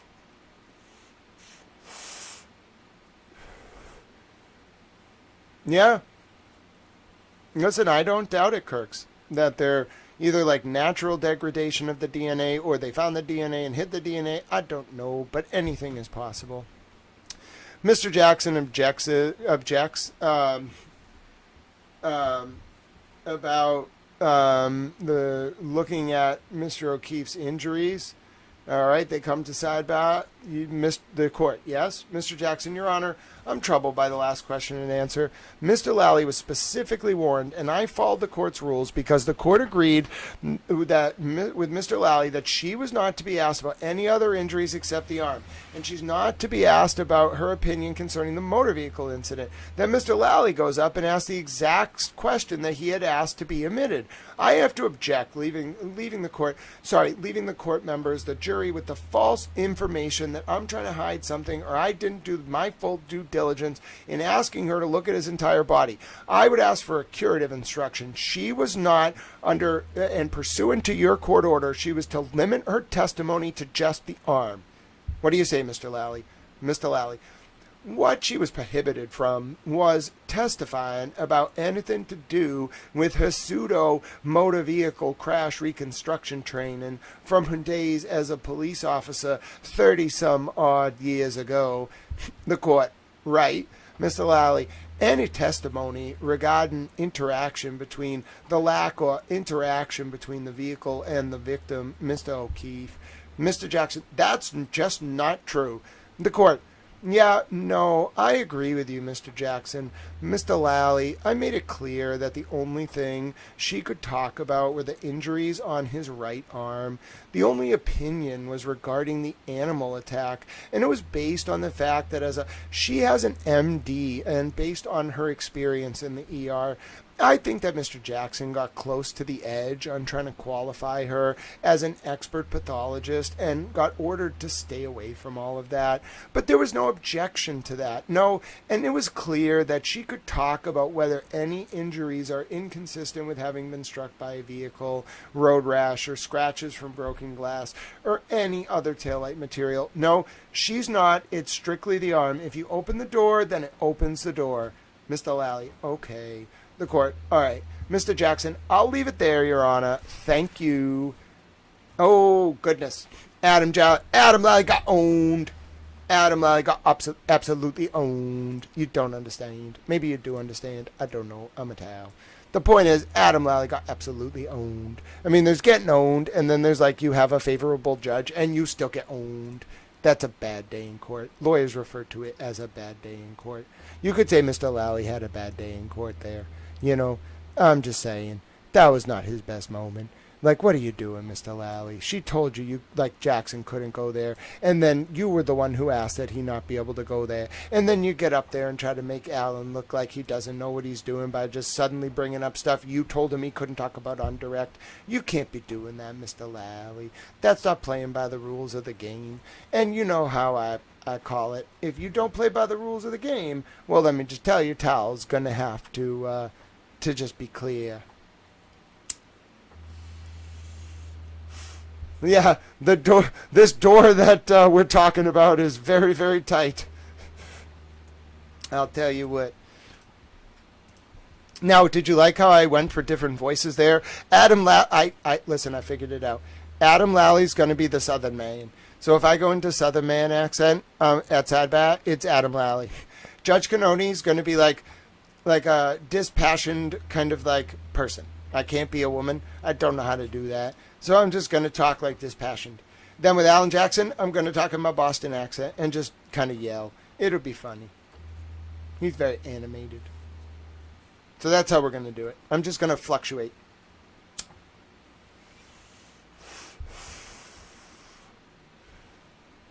All right, let me write up this sidebar. Because Adam Lally got absolutely owned. I mean, there's getting owned, and then there's this. I mean, I've seen people get owned a time or two in my day, but this is just getting owned. Well, this was not a move by Adam Lally. During the first Karen Reed and John O'Keefe trial, Lally limited Alan Jackson's questions to Dr. Marie Russell to just those about John's arm injuries. Then Lally tried to sandbag Jackson by asking Russell about John's head injuries. Even Judge Cannoni was not willing to let Lally pull that stunt. So yeah, I think that was a pretty good summary. Yeah, Adam Lally got owned, Kate Peter got owned, lots of people got owned. You know, there's just been ownage around recently. A lot of people getting owned. Karen definitely, like, you don't have to own, like, the woman at the courthouse, because, like, she just cell phones all the time, you know what I'm saying? But, like, that was pretty funny. To see, like, Karen's demeanor in the courthouse, just, like, owning, like, the two supporters of Robert Cosgrove. And you know the rule. Like, you never go full melt inside a courthouse. Like, they literally, like, you may as well, like, write that on the door to the courthouse. Bro, you never go full melt. Like, never, ever, ever go full melt, like, inside the court. Like, it's a little different on the sidewalk. People just kind of yell and question each other. But you don't go full melt in the courthouse. Come on, man. Come on, man. All right, source pages 3174 through 3176.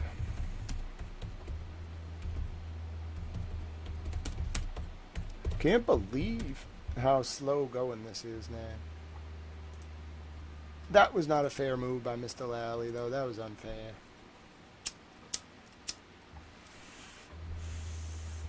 Look at all this towel progress we're making, though. I'm so proud.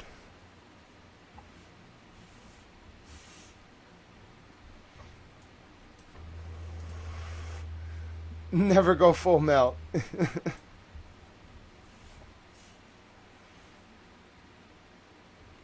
All right, we have immediately another sidebar.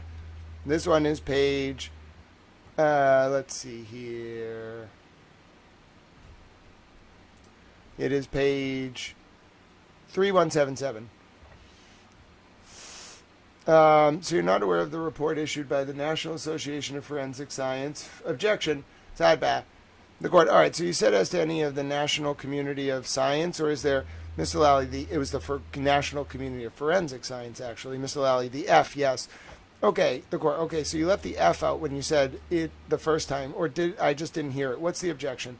Mr. Jackson, counsel reading. He's testifying. The court. Okay, can I just see what you have? Is it the report from them Okay, so we can cross-examine her. Show her what the report is. Mr. Jackson, yeah, I think it has to be done in form. The court, it's cross-examination. He gets some leeway. Mr. Jackson, I understand. The court, but go ahead and show her. Mr. Lally, sure. So the judge is saying she was asked about this report on direct. You're supposed to technically like go up to her and be like, isn't this the report? Identify the report and like then ask her about it. Lally's just like reading it and then asking her about it. And judge is like, it's cross. You already introduced it, Alan. It's okay if he does it this way. It's like, it's direct. You have to be like very specific. Like if you want to refresh a witness's recollection, it's like 7 steps. Like, Your Honor, like, may I approach the witness? Okay. Your Honor, may I hand the witness what's been marked as like Exhibit EE? Yes. Okay. Witness, please read this document and do not speak, and then look up at me when you're done. Okay. Your Honor, may I retrieve the document from the witness? Yes. Okay. Take the document back. Walk back to the podium. Your Honor, may I inquire? Yes. Witness, like, does this refresh your recollection? Like, there's a little bit more to it because you have to ask if their memory's exhausted first, but like, you have to do it that exact way. You can't skip any of those steps. And like, it's very similar with like questioning a witness about a document. You can't just be like, you know, witness, remember that document that was in evidence at Exhibit F? I want to ask you about it. No, Your Honor, like, I'm going, like, may I approach? Like, Your Honor, I'm handing the witness what's been marked as Exhibit EE. Your Honor, may I leave the document with the witness? It's a report. I'd like to ask her questions about it. Yes. Your honor, may I walk away from the witness while she retains possession of the document?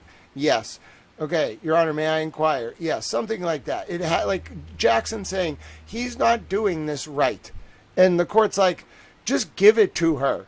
Like, you can do it this way. You don't have to have her verbally identify it. Just give her the damn document so she can like answer questions. You're trying to like make her answer stuff from her memory without giving her a chance to see it. It's nuanced, but that's what's going on.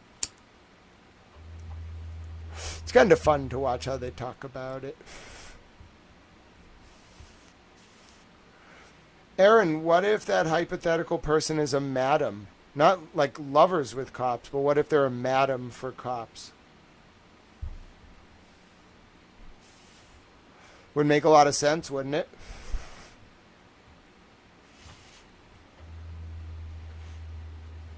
See my little towel wink?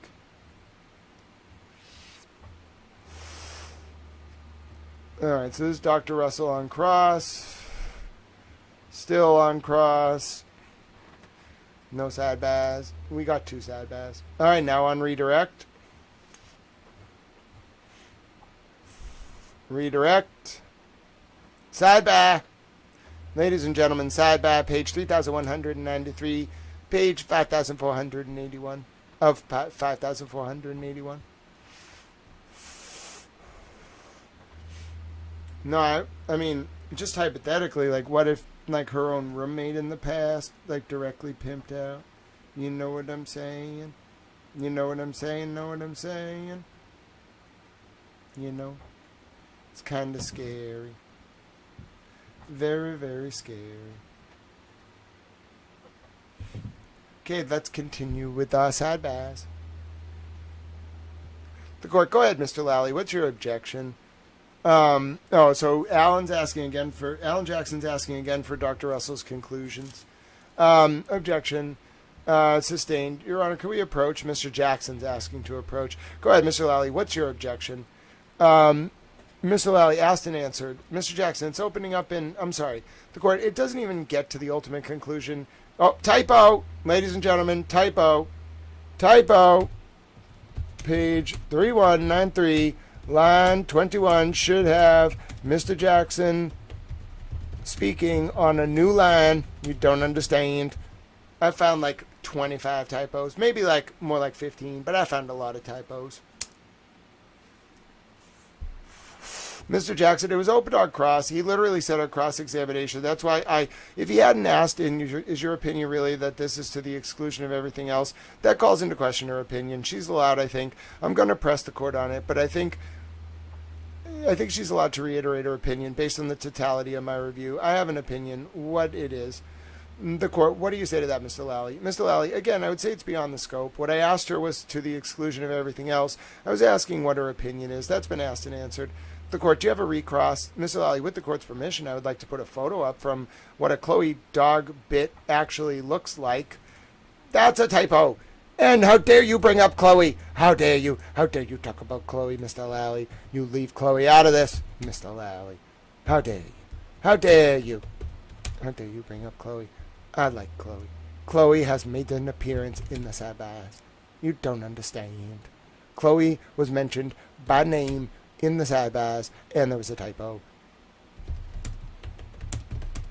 You don't understand. Chloe the dog is in the Sidebahs. Oh my goodness.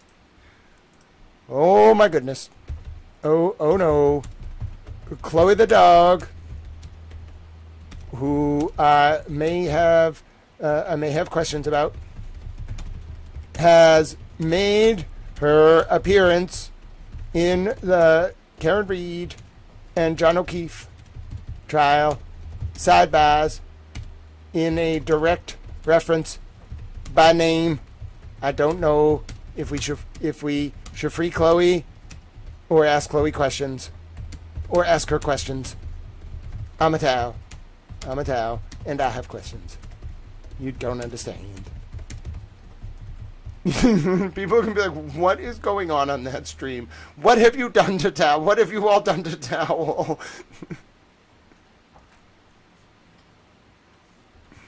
We leave him alone for like a week. You don't understand. He's become you've turned him into a Southern man.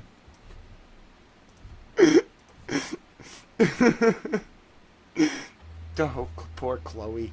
Oh, goodness. I don't know if I'm ready for this. Poor Chloe.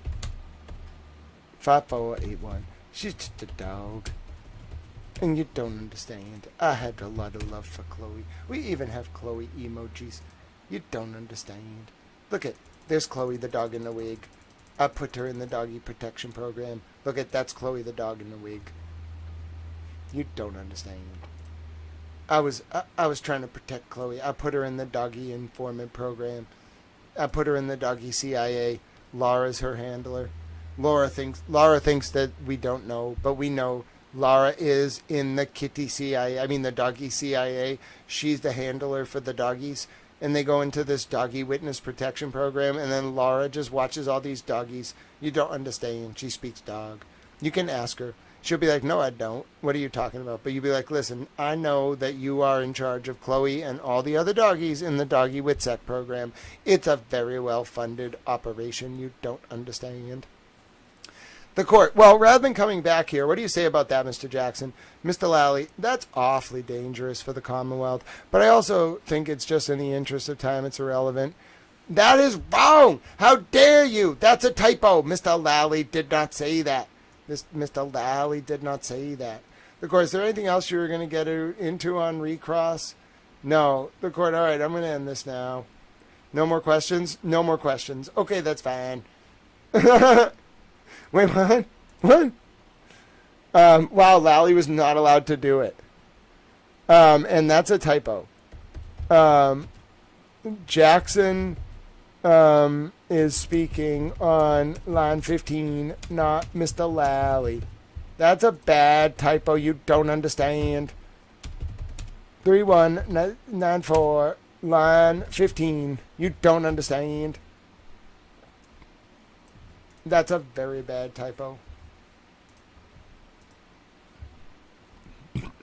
Wow.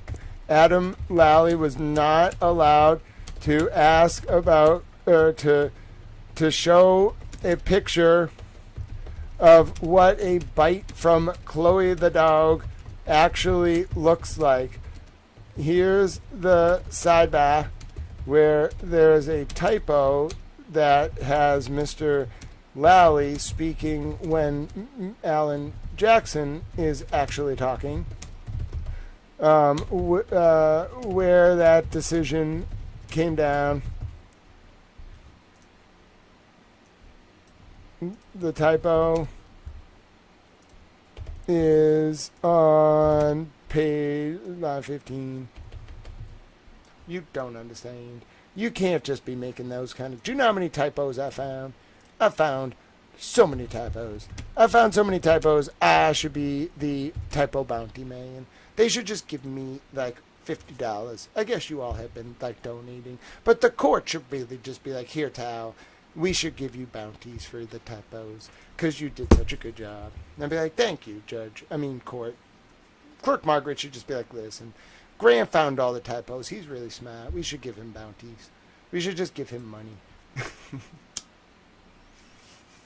Like, Clerk Margaret, we can't just give Grant money because he found typos. Yes, you can. Yeah, you could just give him money. He's a towel. All right, we reached the end of Dr. Russell's testimony. We're on page 3,600. You don't understand. All right, we're moving to the same day, Friday, June 21st, and now it's Mr. Richard Green. It's short. However, I have to get some water, so you're going to watch a video. You're going to watch my video about the man in the Sally Port, and you might say, why, Tal? Well, because, I don't know, I think it's fascinating. I kind of want to go on Canton Confidential and talk about it, or I guess I could just bring Boozy Beauty on here and talk about it. She's actually named Baguette Beauty now. Did you know Boozy Beauty is actually a 400-foot-tall queen of France? It's a long story. I don't have time to explain. I'm just telling you, Boozy Beauty is actually the Queen of France. I'm going to ask her questions about the Sally Port one day because she's the baguette-based Queen of France. Her people love her. You got to keep Kyle and the goats away from Boozy Beauty, though, because like Kyle puts the goats like on Boozy Beauty and then they eat the baguettes. We can't be having that. That's technically Boozy Baguette or like Baguette Beauty cannibalism, Kyle. You don't understand. You can't just be like having the goats eat Boozy Beauty's baguettes. That's not okay. So we got to like... Kyle can like hang out with the goats and they can look at the 400-foot-tall Queen of France named Baguette Beauty, but the goats can't be eating the baguettes, Kyle. We just can't be having that. Okay, I'll be back in a minute. My name is Grant Smith Ellis. I'm a journalist covering Karen Reed, John O'Keefe case, a number of other cases, the Epstein files, Sandra Birchmore case.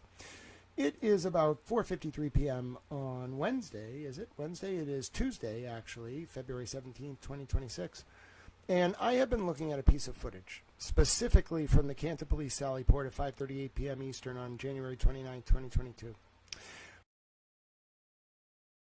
Michael Proctor's head is up at the top right.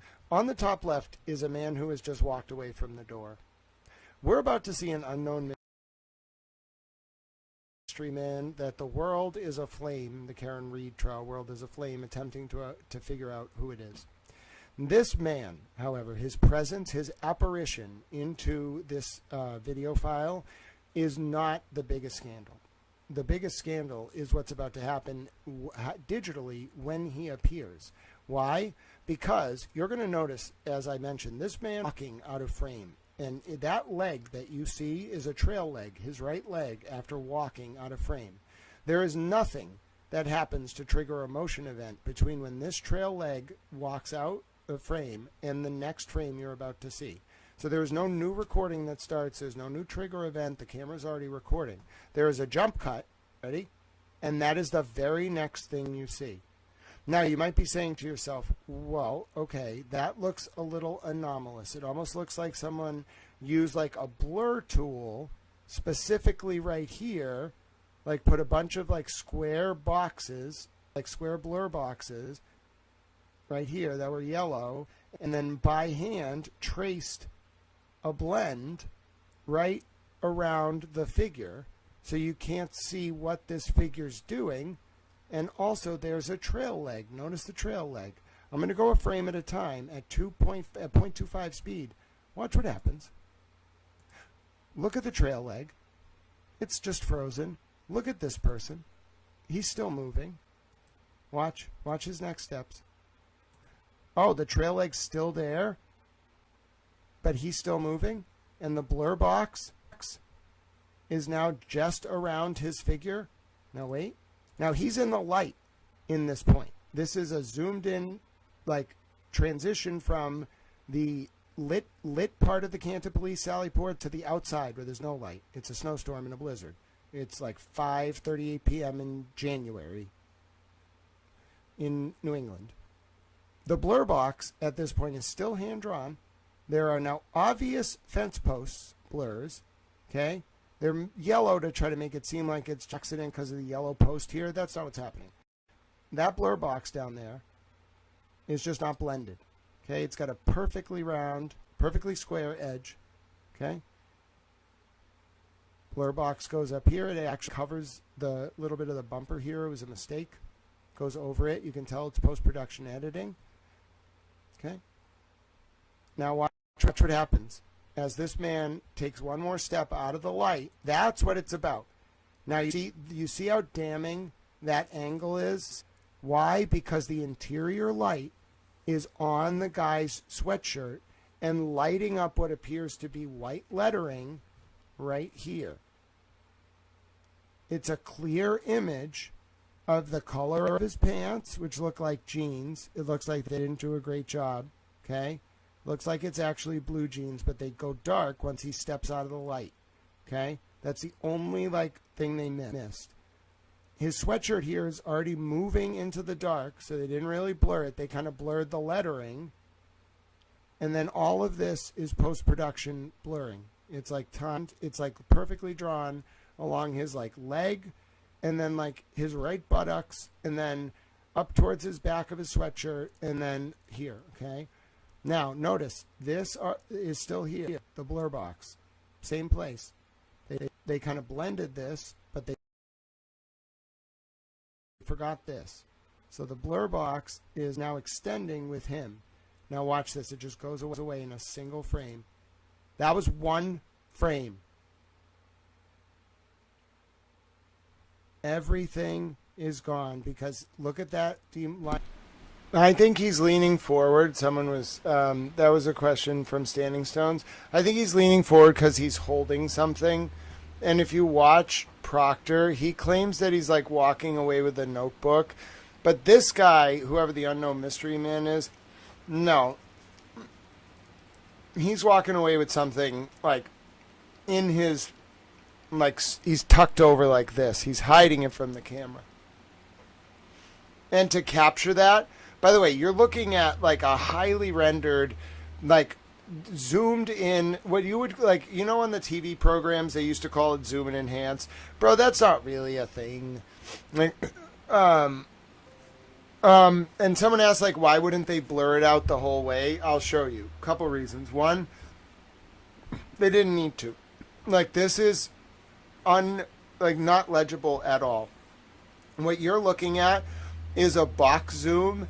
You might see the CSI trick of zooming and enhancing. You are looking at me having taken a source video, which was a recording on a screen from the courtroom. This is the court TV source pool. I ripped it in 1080p, not even 4K. I couldn't get a 4K copy. I ripped it in 1080p. You're looking at a zoom that is probably I don't know, if we replicated that box and looked at the full image, you're looking at a 1/700th zoom. I'm not kidding you. I really had to zoom in. And to get you that image, what looks oh yeah, you can kind of see him no, you didn't need to blur him at that point, because when you actually watch this on a monitor or anything, that's almost illegible, almost imperceptible to the human eye. What I have done is to make your eye able to see it, I've zoomed in 700%, 700x. I've isolated the footage, I've cropped everything around this, and then I've ripped the speed down to 0.25. So what looks to you in that footage, I don't know, 5 frames, dude, to the human eye, if you watch that, it would be a millisecond. You have to have a very trained eye to see all those frames as individual frames. I have that eye because I do video production. What you're seeing, what I'm doing right now with you all is the highest level of video production. I'm not editing files someone already produced. I'm editing a video in real time and just kind of throwing shit on the screen as I want to at my command. I don't pay for StreamYard. I do this through my own coding and my own setup. I like manipulate it through the actual software.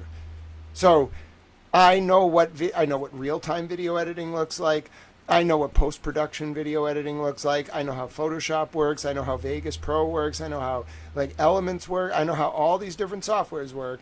And what I've done is, using like all of my combined knowledge, I've shown you what is in essence a millisecond of time in raw footage in in the slowest, clearest possible resolution. And then I've played what is like imperceptible to the human eye at a speed that allows your eye to see it as like a video. But that's not what you would see. Like, that's what you really have to understand about why the editing of the Sallyport video is so devious. The human eye is not trained to see that. Like, it really isn't. Like, we see things at like a certain hertz, like a certain refresh rate, okay? Like, our eyes refresh. What we're seeing through our vision is a fucking like rapid series of pictures. Think of it like a very fucking fast, like frame per second, like unbelievably fast, like just series of pictures. Your retinas are just fucking encoding images from around you, okay? That's generally how it works. It's like refracting the light into like an inverted kind of like fucking, what the fuck's they're called? They're like a very specific kind of camera.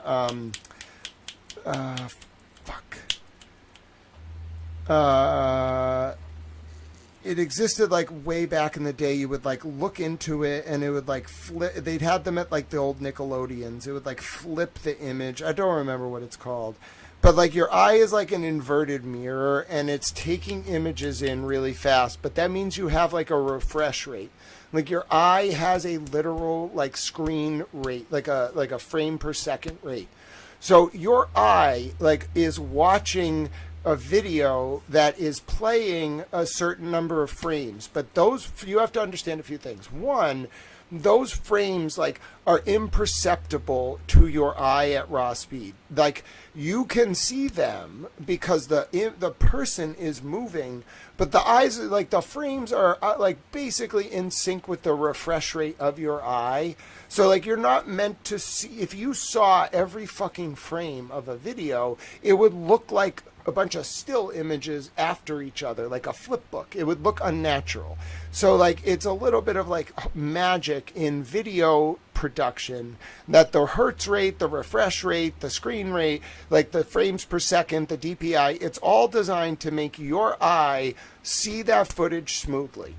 So when you're breaking down footage, what you're really doing is like your eye like has to function differently than a normal eye. That's what having like an eye for video editing means, because you're not watching and like it's looking for what like a normal sort of like playing of the video.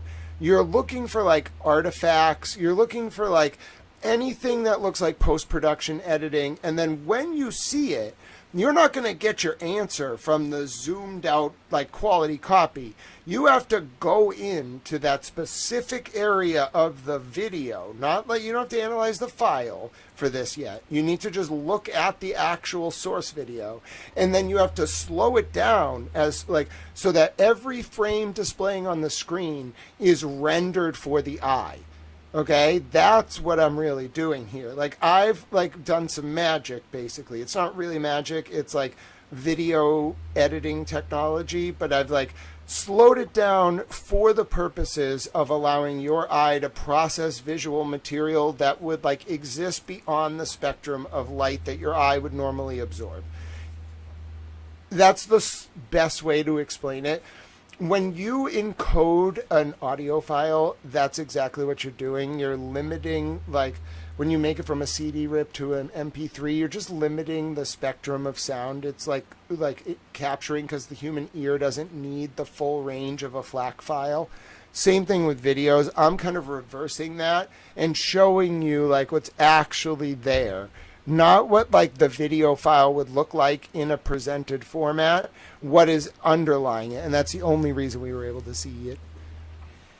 It's good to see you all. Hello, Laura. So we are going back to Sidebahs. If folks were wondering what was going on, we finished another testimony. That was Dr. Russell. We are at page 3204, beginning the direct and cross of Richard Green. It is Friday, June 21st, 2024, in the Sidebahs.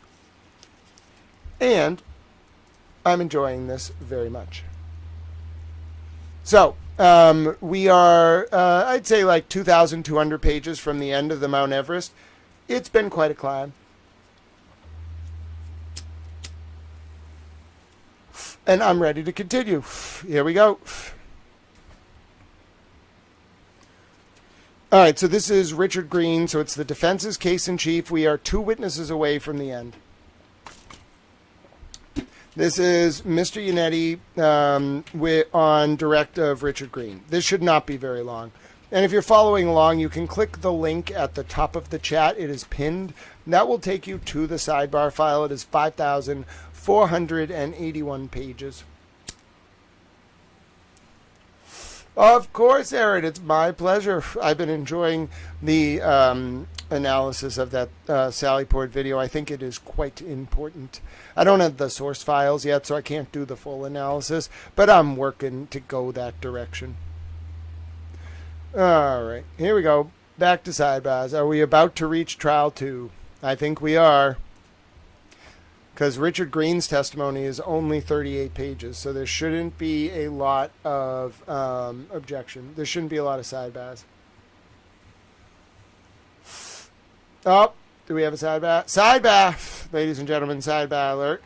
It is page 3,234. All right, and this is the question. Do you have an opinion as to a reasonable degree of scientific certainty as to when Howe's long to die in coal was searched? Mr. Lally, objection. The court sustained. I can see you at sidebar. Oh, goodness, we have a Jen McCabe Google search sidebar. Ladies and gentlemen, sidebar. The court, the nature of the objection, Mr. Lally, reasonable degree of scientific certainty. I don't think this witness is qualified to give that kind of opinion. The court, I agree. Mr. Yannetti, why would that be? I mean, he's been working. The court, you haven't qualified him anywhere in there as an expert to a scientific degree of certainty. Mr. Lally, if I can clarify, Your Honor, I have no issue with counsel asking him what his opinion is. The court, right.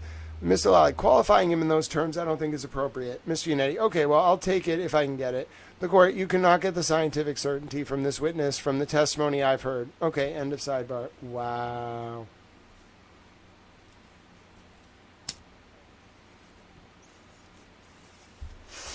Wow. Rough. Rough.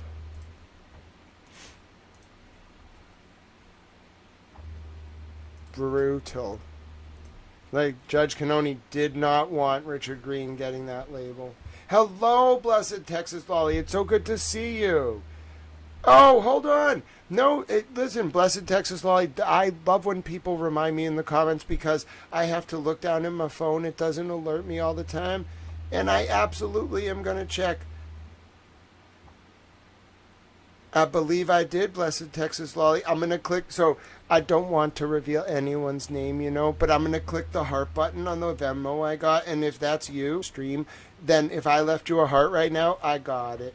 And I just don't want anyone to think that I missed it, so God bless you. And I did get it, and I left a heart. And I put it on my total earlier, but Texas Lolly, I'm very grateful for you. And it's not an interruption at all.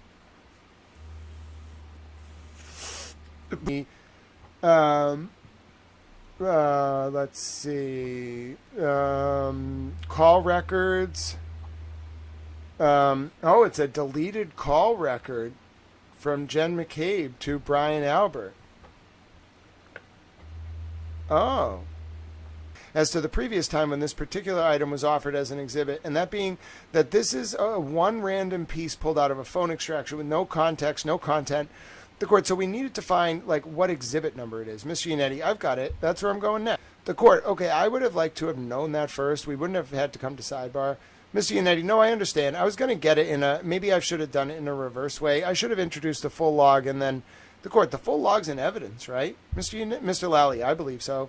The court, it's the extraction of Miss Giannetti, you mean the call log of Jennifer McCabe? I wasn't sure that it was in evidence. I got it. I have it right now, and I was going to introduce it. If it has an exhibit number, I'd prefer to use that, obviously. Mr. Lally, right, and that's what I would prefer. Miss Little, is that it? You have it. The court. So I can't hear you at all, Miss Little, from back there. And I don't know if you're saying something into the record or if you're just informally talking to Mr. Lally.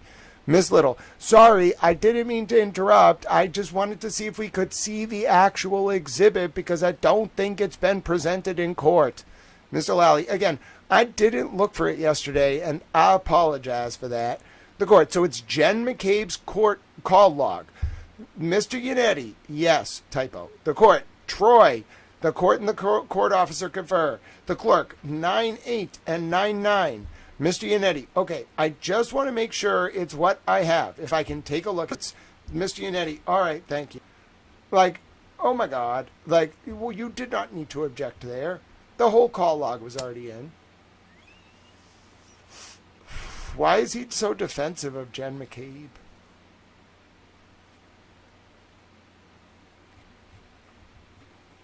So does he get to ask about the deleted calls? I sounded like Alvin the Chipmunk. Wait, do I sound like Alvin the Chipmunk? Hold on, I could play my own voice in my ear.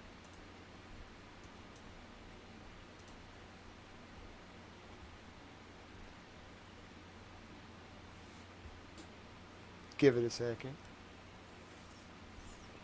Oh, you were saying, do I sound like Alvin the Chipmunk when I was on 2x speed? I bet I sound like a super speaking towel. Like, I already speak really fast. So if you listen to me at 2x speed, oh my goodness, I don't know if you understand me. All right, so does he get to ask this question? She deleted a call at 6:23 a.m. to Brian Albert.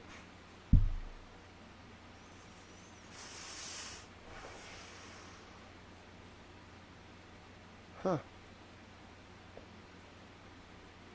Wait a minute. Wait a minute.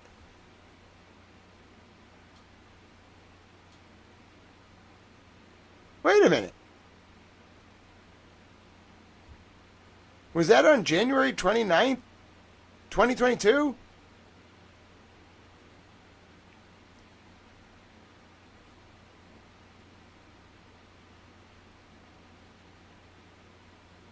I saw that standing stones, but hold on. Are you telling me, I need to see the question. Jen McCabe called Brian Albert at 6:23 a.m. on 1/29/2022. Okay. Hello, Boozy Beauty, you are towel. Okay. It starts at 5:33. And on the second page, it ends at 8:50 and 15 seconds in the morning. Live data then begin, and what we call, in the normal recalls, then begins at 5, 8:59, and 34. Goes on throughout the day with no additional deletions. This is a call log. What was the difference between the calls that were at 8:59 and after on January 29th and the calls that were before 8:50 a.m. on January 29th? Yeah, well, it's a state they were found in. And deleted versus live data. I'm sorry, deleted data at the earlier time and live data after the 8:59. What percentage of phone calls were found deleted on Jennifer McCabe's phone prior to 8:50 a.m. on January 29th? The court, all right, I have to see you. Take this down. I have to see counsel. What? What? What do you mean? I object. I object. I want to know the answer to the question. I demand to know. Okay, the court. So unlike the other exhibits, none of these phone numbers are redacted.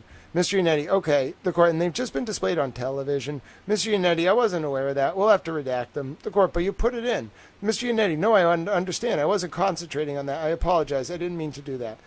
The court, so you're no more displaying this? Mr. Yannetti, that's fine. Exhibit. Mr. Yannetti, we're done. The court, and I'm going to take it from your witness now. Mr. Yannetti, okay. The court, sir, may I have that exhibit, please? The witness, yes. The court, Tony should not have to find this. I couldn't see it from a distance what the numbers were, but if you intend to put anything into evidence, the number is supposed to be redacted.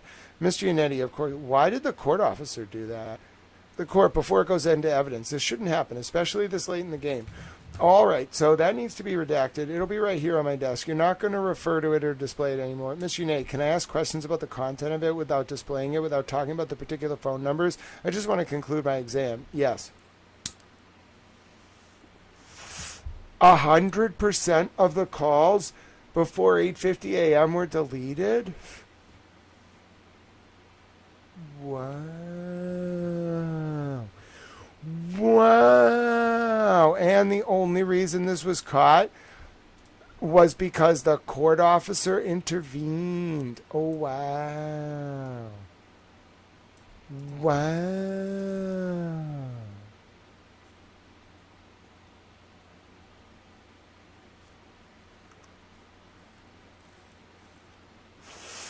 Wow.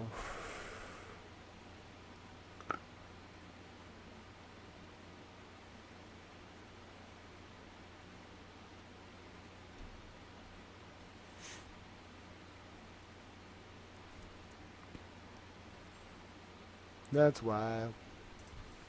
Hello, folks. My name is Grant Smith Ellis. I'm going through the Karen Reed and John O'Keefe trial Sidebahs that were released about a week and a day ago for the first time publicly through a public records request by Corey A. Hopkins, the business litigator from North Carolina, who's known as Marbury v. Madison on X. Now, I'm on a sidebar at page 3242 of my copy, which is 5,481 pages. You'll find it linked in the post attached to this video. Now, I have a sidebar here where David Unetti is attempting to ask defense witness Richard Green, a tech expert, how many of the calls before 8:50 a.m. on the day of John O'Keefe's death, 1/29/2022, were deleted from Jen McCabe's cell phone before 8:50 a.m., as I mentioned. The answer is 100%. And David Unetti has been interrupted twice, once by Adam Lally a few pages before this, objecting because he claimed the call logs weren't in evidence when they actually were. Now, instead of an objection, we get called to a sidebar here because sua sponte by Judge Canoni, okay, right as David Unetti says, what percentage of phone calls were found deleted on Jen McCabe's phone prior to 8:50 a.m.? The court jumps in and says, all right, I have to see you. Take this down for a minute. I have to see counsel. And we read through it. It turns out that this is an issue about whether certain phone numbers were redacted. Mr. Unetti got interrupted because the court officer went over to Judge Canoni. When they say Tony, okay, the court's going to say Tony at a certain point, okay? When you see that in there, like Tony shouldn't have to point this out, okay? Let me find that. They've just been displayed on television. No more displaying this. And the court then says, Tony should not have to find this. That's the court officer. The court officer went over to Judge Canoni, causing Judge Canoni to sua sponte stop the question about how many of Jen McCabe's phone calls were deleted before 8:50 a.m. on 1/29/2022, or were found in a deleted state having taken place before that time. And yes, Mr. Unetti gets to ask it, but it was cut off twice. It cut the whole flow. It was his big conclusion. Oh, you don't understand. For it to be Lally doing it with no grounds when the phone's records were in evidence, and then the court officer, Judge Canoni, picking right as Unetti's about to ask the culminating question. Oh, my spidey senses are tingling, and my name is Grant Smith Ellis, and I have concerns about so many things. Anyway, that's that part of the sidebar. I'm going to upload this now. Oh, that's wild. You don't understand. That is absolutely wild. Like seeing the actual sidebar, seeing them do this. I am incredulous. Oh, this is just wild. As David Unetti was asking his tech expert during the first John O'Keefe and Karen Reed trial about Jen McCabe's deleted phone calls prior to 8:50 a.m. on 1/29/2022, Judge Canoni, on her own accord, cut Mr. Unetti off because of a document issue. that a court officer brought up. I am incredulous. Talk about killing them. Talk about, what's the word? Denying Mr. Yannetti his moment and breaking the flow of the culminating question to a central defense witness. I object. I object. You don't understand. Like, if it's just Mr. Lally doing it, come on now. Come on now. How hard you going to go to the mat for Jim McCabe, Judge Canoni? I don't understand. I guess I do understand, but I'm still mad. Source, page 3242.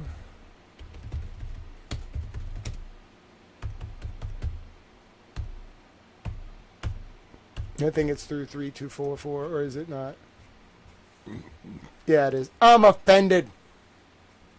I am offended. You don't understand. You don't understand. Maybe you do understand, but I'm still offended. And I have a right to be offended. It's really slowing down our ability to process this document, how often I get offended. But if you're going to offend me, I'm going to say things. I'm just going to yell. That wasn't the right one. Hold on. I uploaded the wrong video. I'm telling you, ladies and gentlemen, I have a right to yell things. Because I'm a towel. And you might be saying to yourself, sir, yelling things is not necessary. Yes, it is. I have things that I want to yell about, so I shall yell about them.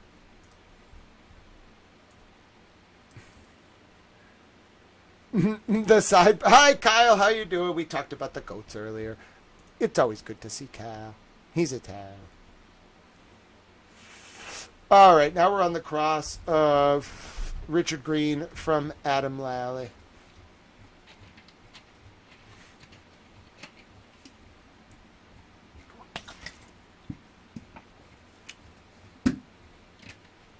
All right. Cross of Richard Green from Mr. Lally. No sidebahs. No sidebahs so far. No sidebahs. If you're following along, oh, sidebar. We have a sidebar alert, ladies and gentlemen. Page 3262, sidebar.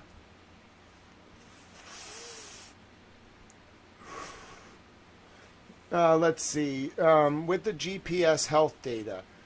That must have been what he's objecting to, yeah. May I be seen, Mr. Yannetti? Mr. Lally did not do this intentionally, but he called it GPS health data. I think he's either talking about the Apple health data or GPS location data, and that was the court. I heard him say, I did not hear it as GPS. Mr. Yannetti, oh, that's what I heard. Wow! Judge Canoni tried to gaslight Mr. Yannetti, but Mr. Yannetti was right. He did say GPS health data. Mr. Lally did say it. The court, okay, Mr. Yannetti, so it's fine. I don't have any problem with him just restating the question. I just want to make sure he's being given an accurate question, that's all. Okay. Wow. Wow, ladies and gentlemen, you don't understand. Oh, I was gifted a membership on another channel. That's very nice. Thank you to the person who gifted me a membership. I'm grateful. Let's continue. All right. So Mr. Yannetti was right. Even though Judge Canoni claimed she heard it differently, Mr. Yannetti was right. All right. End of Richard Green's testimony. All right. We're moving right along here. We're about to hit page 3,300. That puts us just over 2,100 something pages, 2,200 pages or so to go. We are now going to do Frank Sheridan and the ARCA witnesses. Oh, goodness. Oh, my dear God. Oh, boy. This could get intense. We could get some federal grand jury or federal investigation information. By the way, if you want to support this channel, I have a Cash App. It's Money Sign Grant Smith Ellis. I'm trying to raise a little more money for the next few days because, you know, I get tormented. God bless you to all you who have been supporting Little Tower Channel. And you can do so, the Cash App, Money Sign Grant Smith Ellis, the Venmo at Grants-E1, and PayPal.me/Grant Ellis. This is a public information service where I designed it to educate, inform, and entertain. I use entertainment as a hook to engender, coach, and public discourse, thus warding off the usurpation of our representative forms of government worldwide. Like, no one is going to support this except for people like you, and you can support by chatting, talking to your fellow towel friends, subscribing, liking the video, taking over Greenland, giving Lynn a penguin, you know, helping Boozy or Baguette Beauty become the president of France, giving a goat to Kyle. There's all sorts of ways you can help, you know what I'm saying? Like, Kyle needs a goat. You just got to give him lots of goats. Whenever you give Kyle a goat, he gets really happy. He, like, gets all excited. The only thing that makes Kyle not pay attention to court documents is goats. If you're just like, Kyle, guess what? I found a herd of goats. It's roaming around northern Michigan. He'll just be like, all right, bro, I'm going to go get the goats. He will drop everything and just go save the goats. He really loves goats. All right, so it's still Friday, it's Monday now, June 24th. You don't understand how much Kyle loves goats. He loves goats a lot. Like, a lot. So it's Monday, June 24th, last week of the first Karen Reed and John O'Keefe trial. The goats protect Posse. They're gluten-free goats. Listen, I don't know whether goats eat bread or not. Listen, Kyle, I am not a goatologist.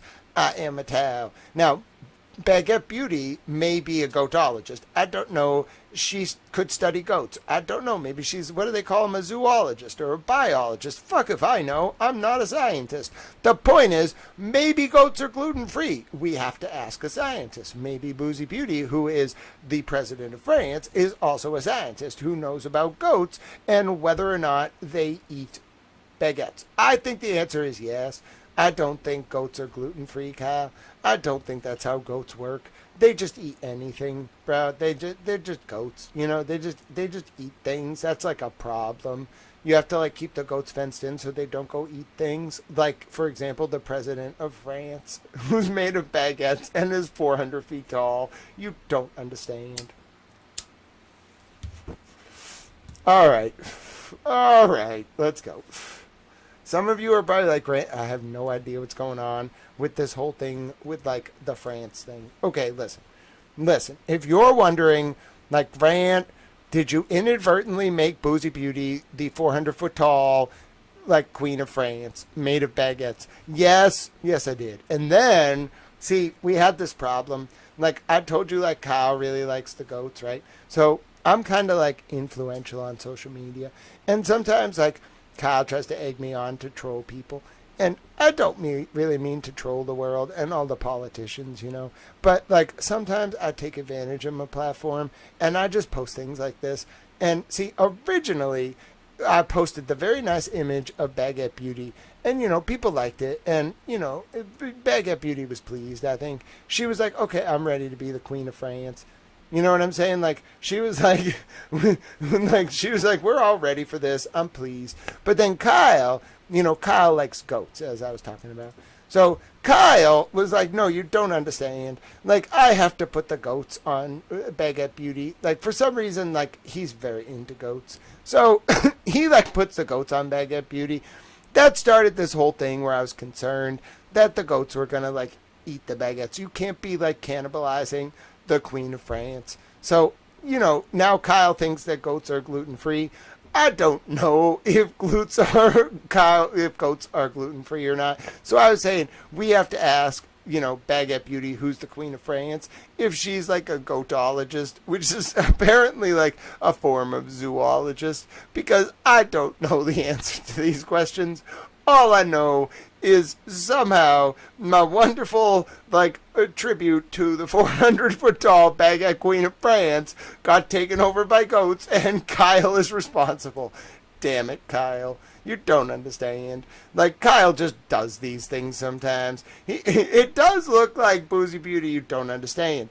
That's why I was like, Kyle, I don't know if I can trust you around the Queen of France. You can't just be putting goats on the Queen of France. You're not, like, there's royal protocol. I don't know how it works with goats, but you can't just put the goats on the 400-foot tall Queen of France. I was a little baffled by the whole thing, frankly. You don't understand. Oh, Charlie, thank you so much. You are a super towel. Quite literally, I didn't know one of my membership tiers was super towel, but you are a super towel, and now you have towel emojis. You don't understand. All goats are special. Listen, Boozy Beauty, I am thrilled that you are welcoming the goats. Like, my concern is not that you don't like goats. It's more just like that the goats eat baguettes. You know what I'm saying? I don't think Kyle actually has tested this gluten-free goat theory. I think he just wants goats to be gluten-free. He has no idea. He's not a zoologist. He might like goats a lot, but, like, I don't think he actually knows their digestive system and bread. Like, I'm a little concerned. He's going to just start feeding goats bread to test this out. I'm very worried. He has a lot of goats. He keeps goats. You don't understand. You may think he's kidding. No. He owns the entire goat population of North America. He has just collected them. That's why there's a goat shortage. Kyle has them all. He went and took all the goats. Damn, Kyle. Sidebar. This is this is during Dr. Sheridan's testimony.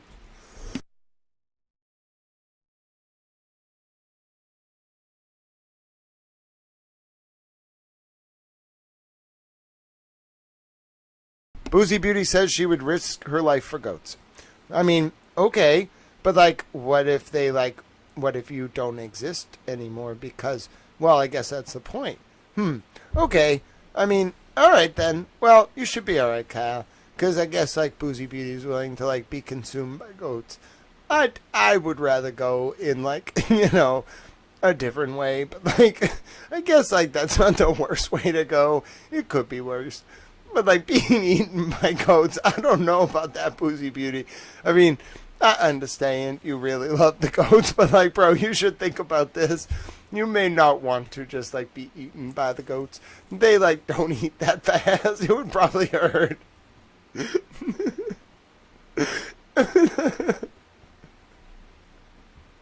You don't understand. We can't get through Sidebahs if I keep thinking about goats.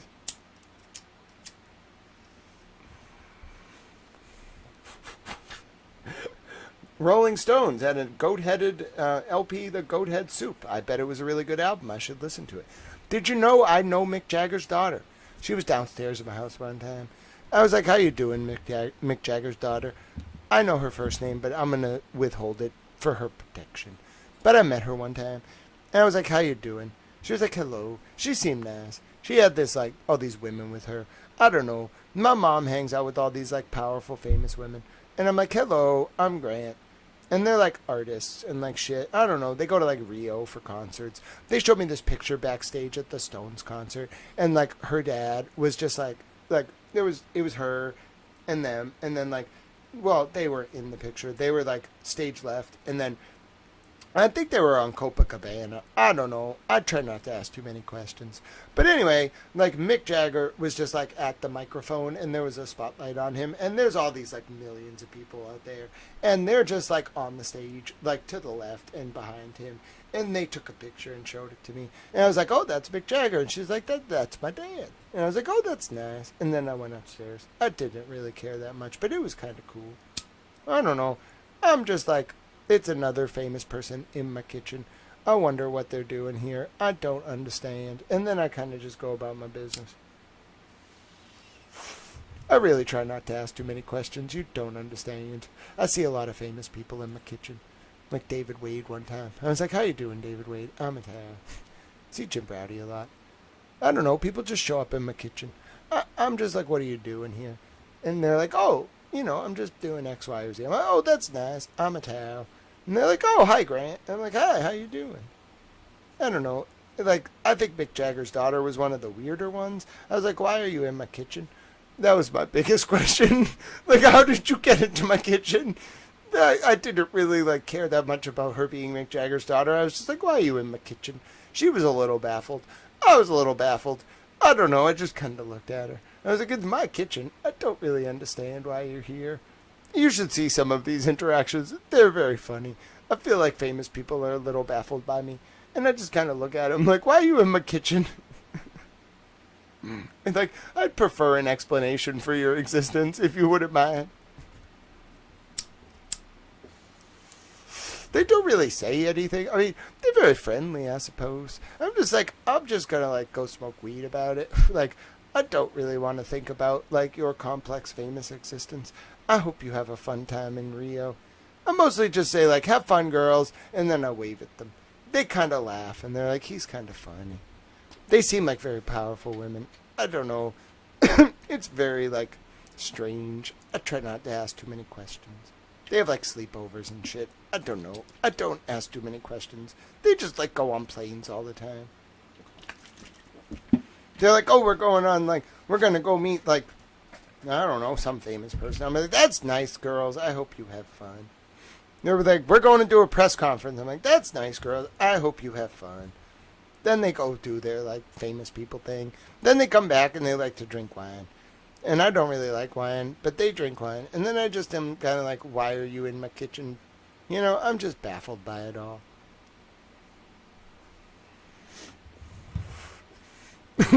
Yeah, I try to be polite. You know, I'm not, like, rude. I'm just kind of like, I think my common reaction is like, why are you in my kitchen? You know, I'm a congenial host, but, like, I get weird answers, you know. Like, some people just show up in my kitchen. They're very famous. And I'm just kind of like, well, you know, you're here now. I suppose you put your pants on like everybody else, so you can be in my kitchen. I try not to judge them. I don't really ask too many questions. You know, if you ask a lot of questions, things just kind of like spiral, and then all of a sudden you're just talking about some like really strange stuff. So I try not to do that. You don't understand.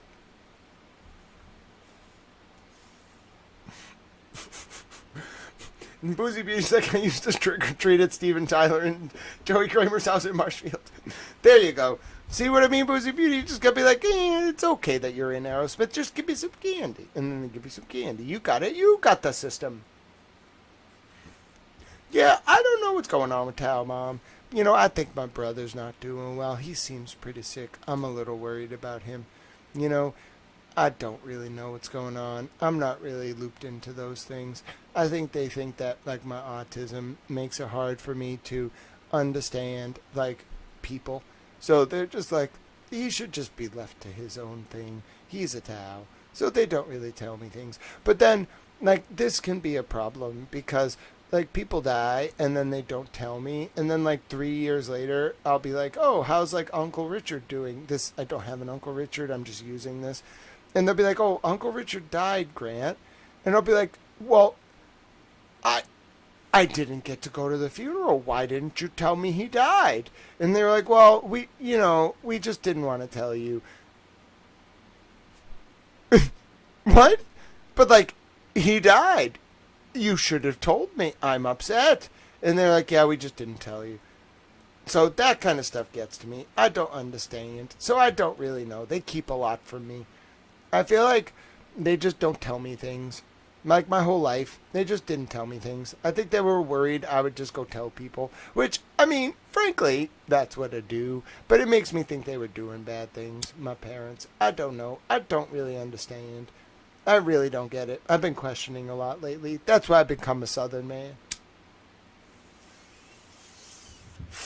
All right, let's go. So we're in the middle of Dr. Sheridan's direct by, I think it's Jackson. All right, here we go. Sidebar conference as follows. What's your objection? Mr. Lally, my objection is to what's scientific as well as I don't know what the foundation has been laid to.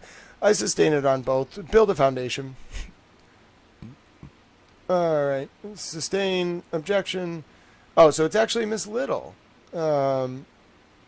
I didn't know that. Oh, I remember Eliza Little doing this direct, actually, because she didn't do many directs, and I wanted her to do more questioning, so I remember when she asked questions.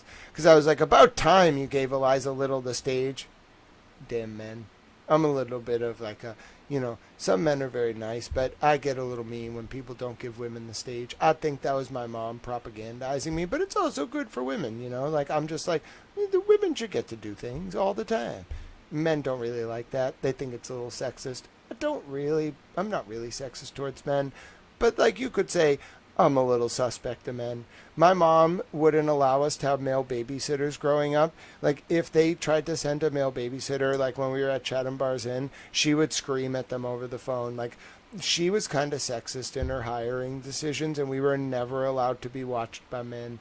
I asked her if that was a violation of the Fair Hiring Practices Act when I was like 12. And she was like, shut up, Grant. I was like, oh, okay.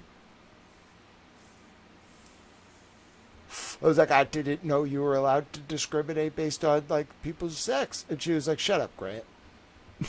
I'm serious. She told me to shut up a lot growing up. I would kind of ignore her. Just be like, I'm going to talk. Then at a certain point, she'd just be like, why are you still talking? Like when I got older. And I'd be like, because I don't care what you say. I'm just going to talk at you. You don't get to tell me to shut up. I'm a towel. Patty LaBelle. Women can do all sorts of things. They can be politicians and lawyers. They can be moms. They can be super towels. I think the possibilities are endless. My sister became a Dutch woman. I never thought that was going to happen. She's just like, I'm going to Holland.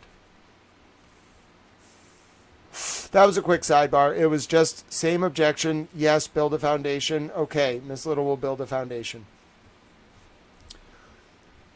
All right. So Dr. Sheridan on direct by Miss Little. Sidebar. So Dr. Sheridan's being asked about whether John's injuries are consistent with being struck by a taillight. See you at sidebar. This is page 3299. The court, what is the nature of your objection? Miss O'Lally, the nature of the objection is the nature of the hypothetical. Two occupants asking, as far as using hypothetical, whatever, I don't think it's appropriate. The court, well, if the jury finds the facts of the hypothetical beyond a reasonable doubt, then why isn't it admissible? Miss O'Lally, again, I don't know that this witness has expertise in that area as far as the court. So this is one of those that crosses the boundaries of medical engineering. An engineer could help you from physics, so I don't know that. Could you review that question? Miss Little, sure. Assume that the court, hold on. Miss Little, assume the decedent was standing at the court. Slow down. You come close to him. Miss Little, assume the decedent was standing with his arm extended out and was struck only in the arm with a rear taillight of a 7,000-pound Lexus at 24 miles per hour and essentially spun him around and propelled him 30 feet. Do you have an opinion as to whether or not these arm injuries are consistent with that scenario? The testimony testified that the decedent was standing with his arm like that. He testified it struck a 7,000-pound vehicle, a Lexus. He testified if it was traveling at 24 miles per hour, then he was propelled. That was the Commonwealth's witness testimony. That was Trooper Paul. The court, what do you say about that, Mr. Lally? Mr. Lally, well, it is the court. I'm not going to go back and check the testimony. So what was your question again? Miss Little, assume the decedent was standing with his arm extended in this manner and was struck on the arm with a rear taillight of a 7,000-pound Lexus traveling 24 miles an hour. I can stop it there. The court, does that work for the Commonwealth? Mr. Lally, it does. I mean, I also don't recall Trooper Paul. You don't recall his existence? Okay. Again, I think it was in response to a question by Mr. Jackson along the same scenario as far as his arm extended and all those questions about the shoulder and everything else, but I don't think that Trooper Paul positioned Mr. O'Keefe's arm at the time he was struck. Miss Little, it was the court, but I don't know what came in or what didn't. All right. I will give you that. But I'm going to also instruct, okay, I just need a minute to get my instruction. Miss Little, I need about 5 minutes or so. I'm going to excuse the jury. Whereupon the sidebar conference concluded. They're going to send them out. There was a recess. The court resumes. The sidebar conference is as follows. The court, it's going to take a little while to find what I need to write, to find and write what I need. I'll just deal with it in my final jury instruction. I'd like both sides to propose a limiting instruction for this. So go ahead with the first of that question, at least that you would stop at, the hypothetical. I'll allow you to do that. Miss Little, perfect. Thank you, Your Honor. The court, the Commonwealth's objection is noted. Mr. Lally, thank you, Your Honor. So she asks exactly what she said. Miss Little's good. I like Miss Little. She's an excellent lawyer. You don't understand. They need to just let her do this all the time. She's so good at this. She's like, do you notice how Judge Canoni is so nice to Miss Little? Judge Canoni is different towards women. She doesn't like men. She's protective of Lally, but begrudgingly. She expects a lot of Laura McLaughlin and gets mad at her when Laura McLaughlin doesn't live up to those expectations. And she's protective of a lot of the state witnesses that I think she might have knowledge of. but also Judge Canoni is very protective of Eliza Little, and she's kind of like mentoring her here. Like, she's like, Lally, I'm not giving you, like, it's a small issue, but she's like really, like, she wants to show Eliza Little like the technicalities of the objections, and she wants Eliza Little to be able to like get the experience of like with Yannetti, she'd just be like, Yannetti, like, deal with this, like deal with this, give me a curative instruction and we'll do it now or at like the final charge. I don't care, move on. Whereas with Eliza Little, she's like, we're going to go step by step through the objections. I'm going to hear you. Okay, Mr. Lally. It's almost like a mock trial, but like it's real. Like, judge is like, okay, Miss Little, give me every argument. Like, you know the difference here. And then Mr. Lally's like, okay, I really don't like it. And judge is like, you know what? I'm going to really think about this, and I'm going to determine like how to rule on the objection. She never does that. It's the first time she'd done it. It's a very small issue. It like has to do with like whether Miss Little can establish a hypothetical for the purposes of an expert opinion, which you can do. And like Judge Canoni comes back and she's like, okay, what I want is a proposed limiting instruction from both sides, and I don't want to deal with it now. We'll do it at final charge. But like she took Attorney Little, like Eliza Little, through every step so that Eliza Little could win the argument, but also like get the experience of the objection. That's the interesting part. Judge Canoni does not treat David Yannetti and Alan Jackson like that. When they're doing it, she's like uses like one word to talk about like the whole concept, and then is like, I don't want to deal with this. You deal with this, Mr. Yannetti. Move on. She treats them like she wasn't like being what I'd call like didactic with them. And being didactic is like, she doesn't teach.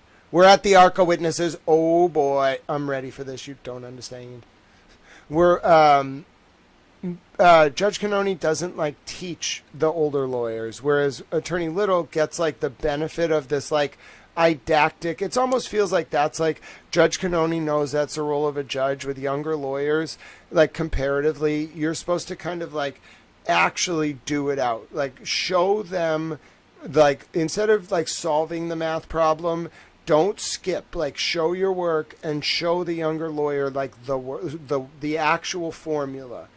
That's what I noticed. I love that. It's very subtle, but like it was a nice teaching moment, and I'm sure like the lawyers all recognize this happening. But to read it, it's like it makes me realize a little bit more like a judge isn't just a referee. A judge is kind of like the embodiment of the system, and like the way you talk to a lawyer as a judge is different based on if the lawyer's like a 30-year lawyer or like a 2-year lawyer, like you, or like a 5-year lawyer or 10-year lawyer. Like you really do like have to like teach the younger lawyers. It doesn't seem like it. Like, because they're lawyers, they should just know. But if you haven't done like 100 criminal trials to a verdict, you are not really going to know like all of these technical, like hyper technical, like limiting instruction procedures. So they do it. I like that.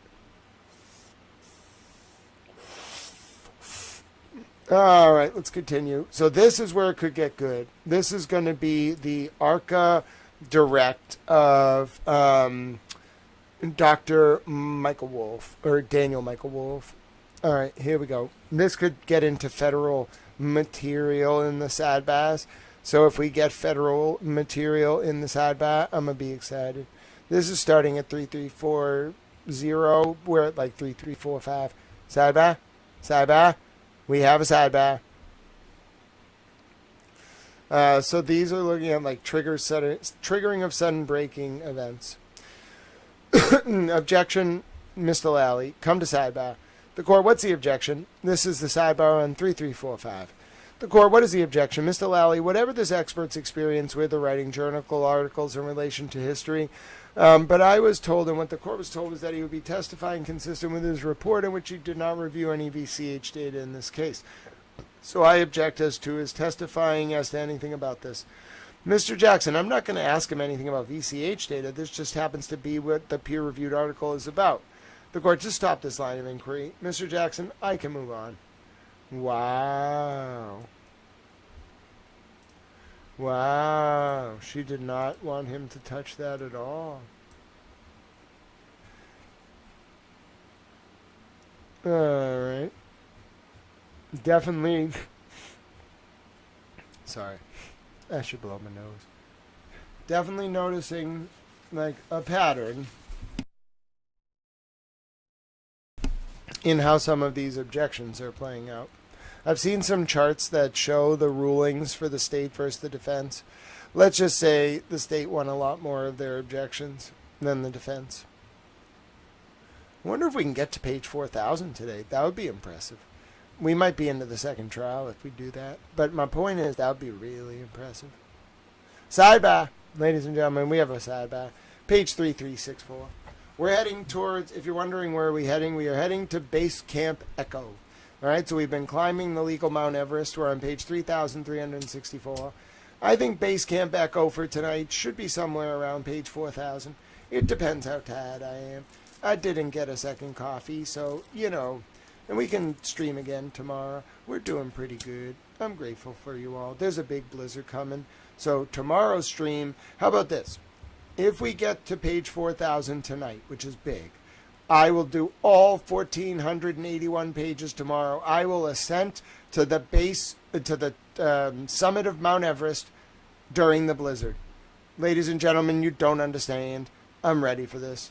I am going to ascend the Mount Everest of legal documents from Camp Echo, which will be page 4,000, which we will reach tonight come hell or high water. And then I'm going to go all the way to the summit. You don't understand. That moment of summiting this Mount Everest will be my greatest accomplishment. I have never seen anything like this in law school. I've never seen anything like this in my undergrad or graduate career. I have never seen a single trial record like this ever. I've seen transcripts of trials that are very, very, very long. But to actually read 5,481 pages of trial transcripts is an impressive accomplishment. I should put it on my resume. I should be like, I read, and by the way, I've already read 2,780 or something before this, but I'm going to be like, I read by hand 2,000 XXXXX pages of Sidebahs for like people on the internet, and they enjoyed my reading. And I don't know if that's actually a professional accomplishment, but I'm going to put it on my CV anyway, just to be like, yeah, what you going to do about it? You know what I'm saying? People will be like, sir, reading trial transcripts on the internet is not a professional accomplishment. And I'm going to be like, yeah, it is. I'm a tad. All right, sidebar, page 3364. Well, maybe my mom would say it's not an accomplishment, but I don't put a lot of weight in her judgment. I put a lot of weight in your judgment, though, the people in the towel chat. Whereupon there's a sidebar as follows. Page 3365. The court. Every single question is leading. You can, it's your witness. Mr. Jackson, I can, but we can lead experts generally. The court, no, don't lead. Mr. Jackson, it's just leading now. The court, what was the nature of the objection? Mr. Lally, leading. The court, almost your entire direct has been leading. Mr. Jackson, understood. The court, just don't do it, okay? Well, can you lead experts? It is fun and interesting, Petty LaBelle. We are burning. Let's see, is Mr. Jackson correct? Is leading questions permitted for expert witnesses in Massachusetts criminal trials? Let's see if Alan is right.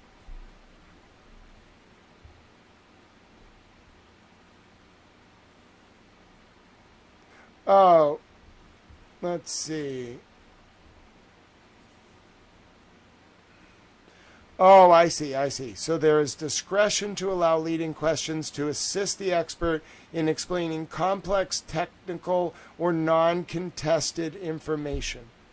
So, like, it's not that you can generally lead. What Alan should have said is, Judge, you have discretion here to allow leading questions where it will assist the expert in explaining complex, technical, or non-contested information. Then he would have laid proper foundation. All right, let's go. It's not that you, so that, I mean, he's also not from Massachusetts, but it's not that you can generally lead. It's that the judge should, I mean, it's not should, but the judge has discretion to permit leading when. And that's what you have to lay out. Like, judge, like, this is highly technical and complex. I need to be able to lead here. I'm not a lawyer. This is not legal advice. Mateo.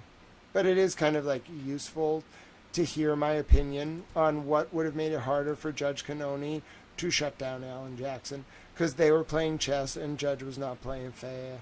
So I'm kind of, like, giving you my read of, like, how they go about this. Judicial discretion, says 3 Clerk Monty. That is the word of the day. You ring the bell, 3 Clerk Monty. Judicial discretion.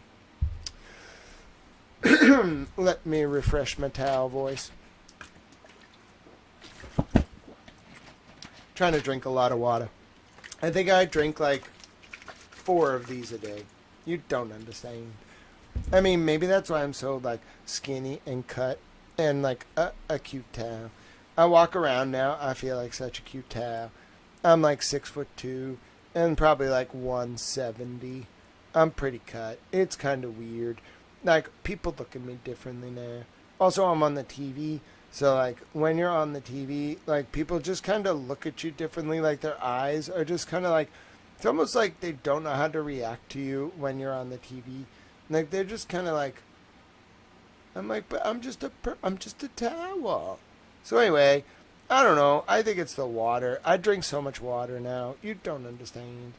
Like something about drinking. Like how many like ounces of liquid is this?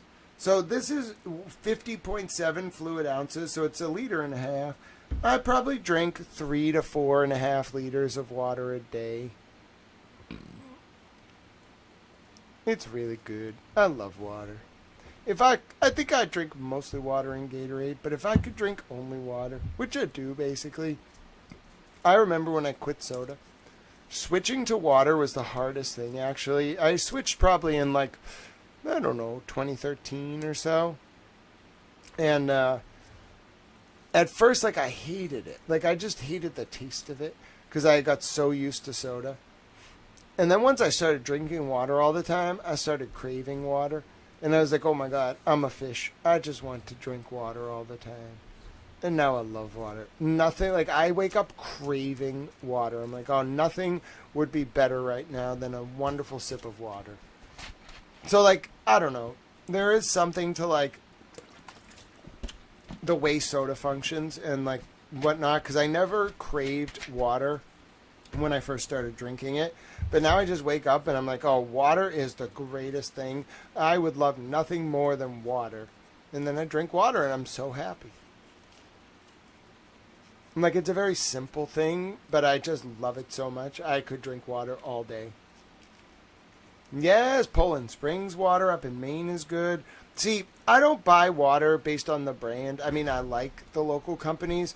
I buy water based on the size of the bottle. So if you can give me like a giant 1.5 liter water bottle, I will just drink that whole thing in like 2 hours. I can't drink too much because there's such thing as like hyposalinization, which is where you drink too much water and then you have like water poisoning. So I have to slow my water consumption. But yeah, on the whole, I think that's why I'm so skinny. It's not skinny. It's almost like cut. I mean, I don't really have to work out. Like, I just drink so much water that, like, my body is, like, very toned. Water is, like, a very useful, like, thing to drink, apparently. I didn't know this. I just really like water because it tastes good. But, like, when I was reading the Epstein files, all these scientists were talking about, like, you gotta drink, like, so much water. They were all the rich people were talking about it. And I was like, bro, I don't have to try to drink fucking water, bro. I drink that shit, like, all day. I love water. I was like, I must be doing something right. All right, Mr. Jackson back on his direct of Dr. Wolf. We're looking for federal material sidebars. We're on page like 3369 of 5481. We have been climbing Mount Everest. Climbing Mount Everest with Tao is kind of fun. Like, I'm not really a Sherpa. I'm a Tao. You know, but like, on the whole, it's kind of fun to climb a mountain with Tao. This is going to get really laborious, though. Like, think of this as like an ice ravine on our towel ascent up Mount Everest. We got to start laying the ladders over like giant canyons. It's going to get a little bumpy. Thank you for flying, Air Towel, though. I appreciate you. It's not really flying. We're more walking. I'm a Sherpa. You can call me Sherpa Towel, I suppose. Even though I said I'm not a Sherpa. I'm a Towel. I'm a good guide, though. You know, I tell you about the landmarks, about Camp Delta, Camp Echo. I kind of just make up the camps as we go. I'm just like, let's decide where I'm going to build a base camp. We're going into uncharted territory, though. I don't care who you are. You have not read this full document. I don't believe anyone who claims that they've read this full document by now. I am a towel machine, and I have processed this document meticulously.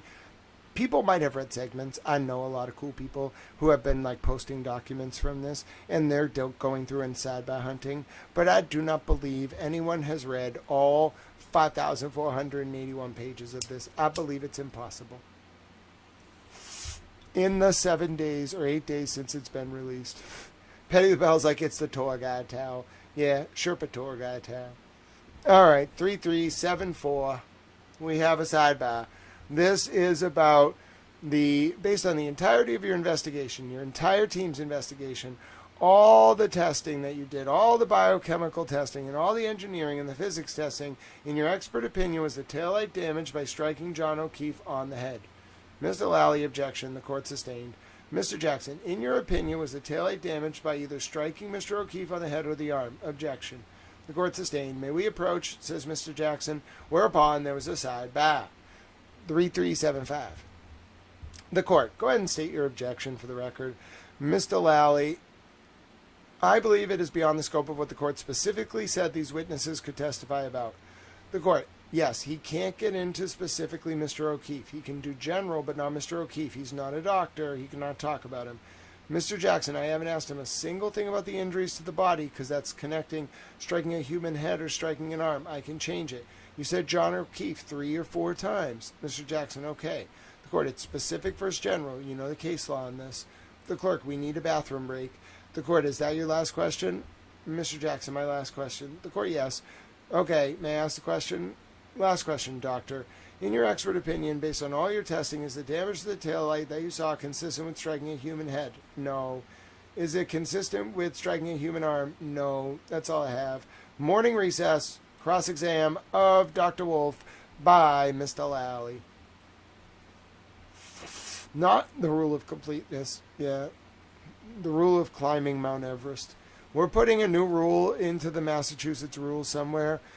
Like, if a specific person who thinks they're a towel, whose name Grant Smith Ellis, finds a typo in a court transcript that is published for the public and reports it, he gets $50 every time. It's called the typo bounty. They're going to be like, don't know if we should do that. Like, why should we fund that? And I'm going to be like, you should just, government, I've done a lot for the people of Massachusetts. You should just give me money. And the government be like, no, Grant. That is, no, Grant. You can have political influence, not money. I'm like, okay, government. We can compromise. You don't understand.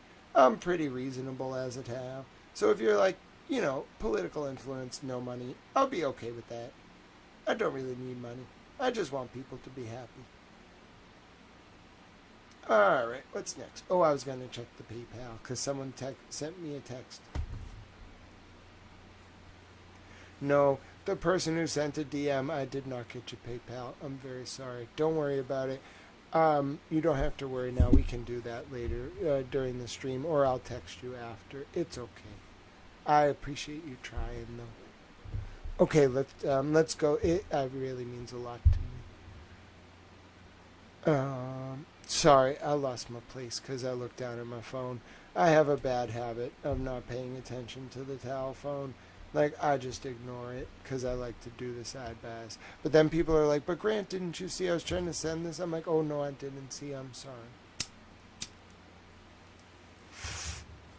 Yeah, it could be a little hard to reach me during stream unless you literally comment, like, on the YouTube chat, and then I see it, and I'm like, oh, hi, I'm sorry I missed you.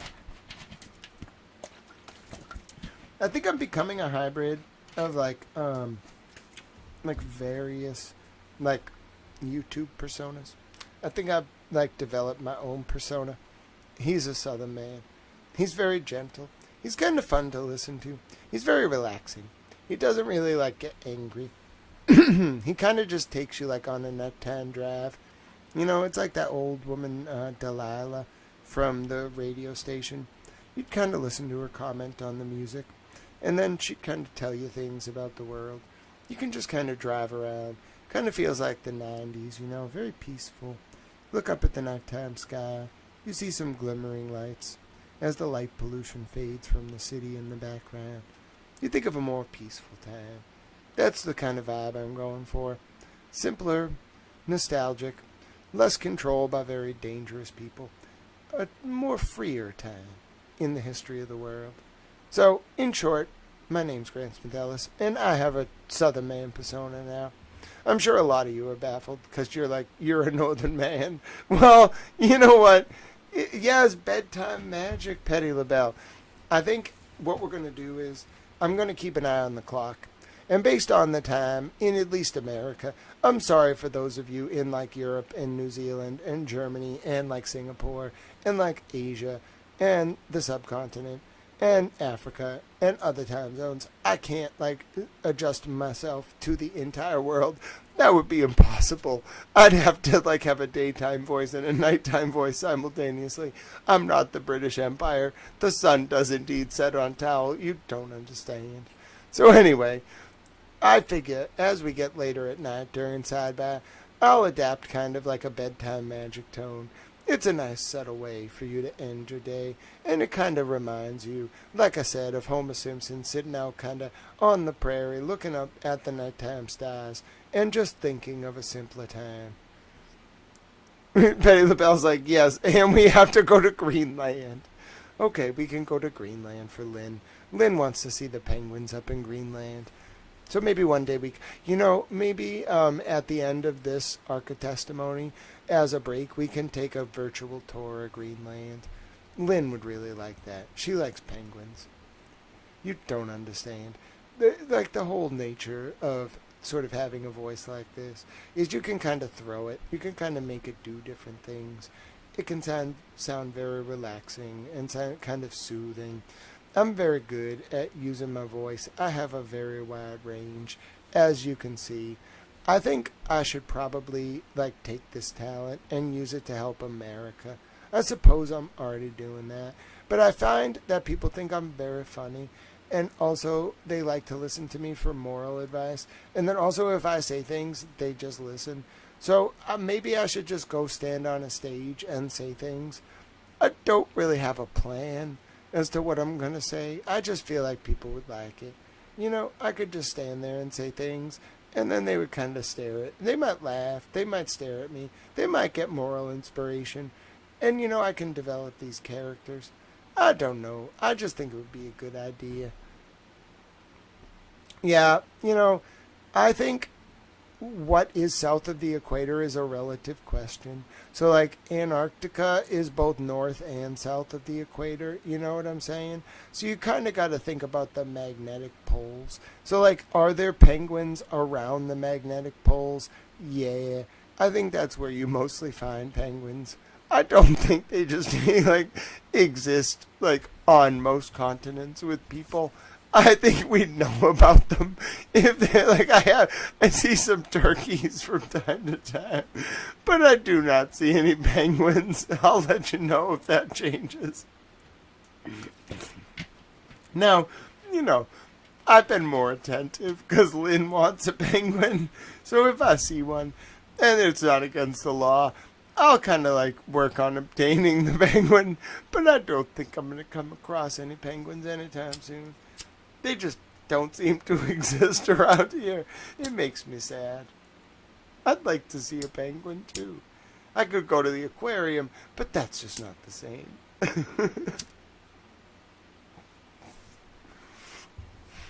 What you really want is a penguin just crossing the road. I just want to run into it waddling. I think it would be adorable.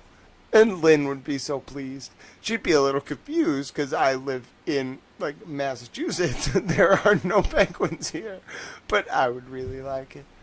The people who watch this, like, who find this stream, and they're like, well, this man seems to be reading trial, like, sidebars. But at the same time, he really likes penguins. He really, really likes penguins. I'm a little bit confused by that, but I'm just going to go along with it. Yeah, I like penguins. Well, it's not really me. It's a long story. Let's just move on. I'll be Judge Canoni here. Let's move it along. Mr. Jackson, you don't need to talk about your love of penguins.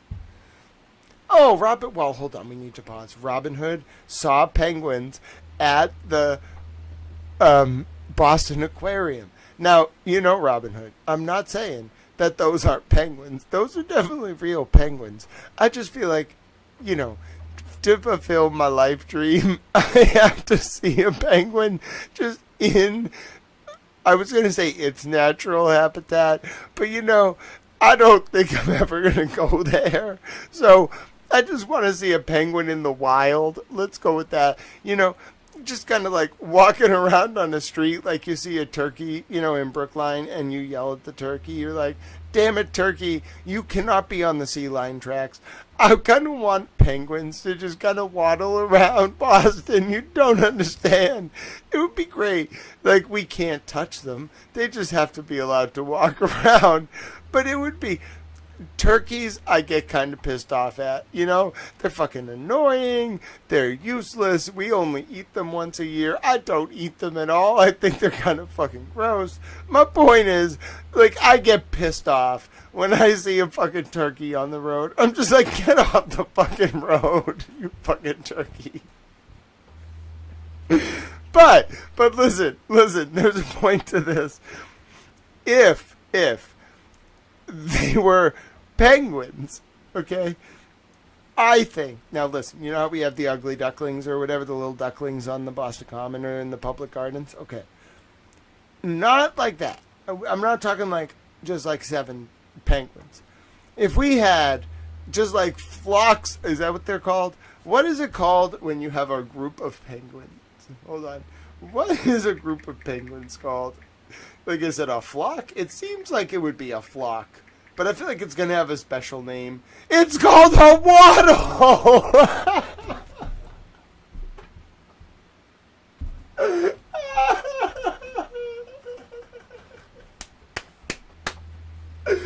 No, it's not.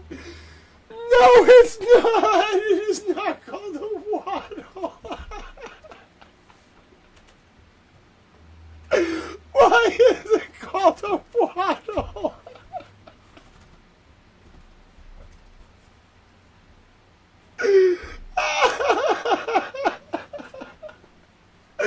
That is the greatest thing I've ever heard of ever. Okay, listen, if I were a scientist and I were like, what should we call a group of penguins? And then I was like, wait a minute. First of all, no one really needs to look this up. But the few people who do, you don't understand. We have to make them laugh. So let's call it a fucking waddle.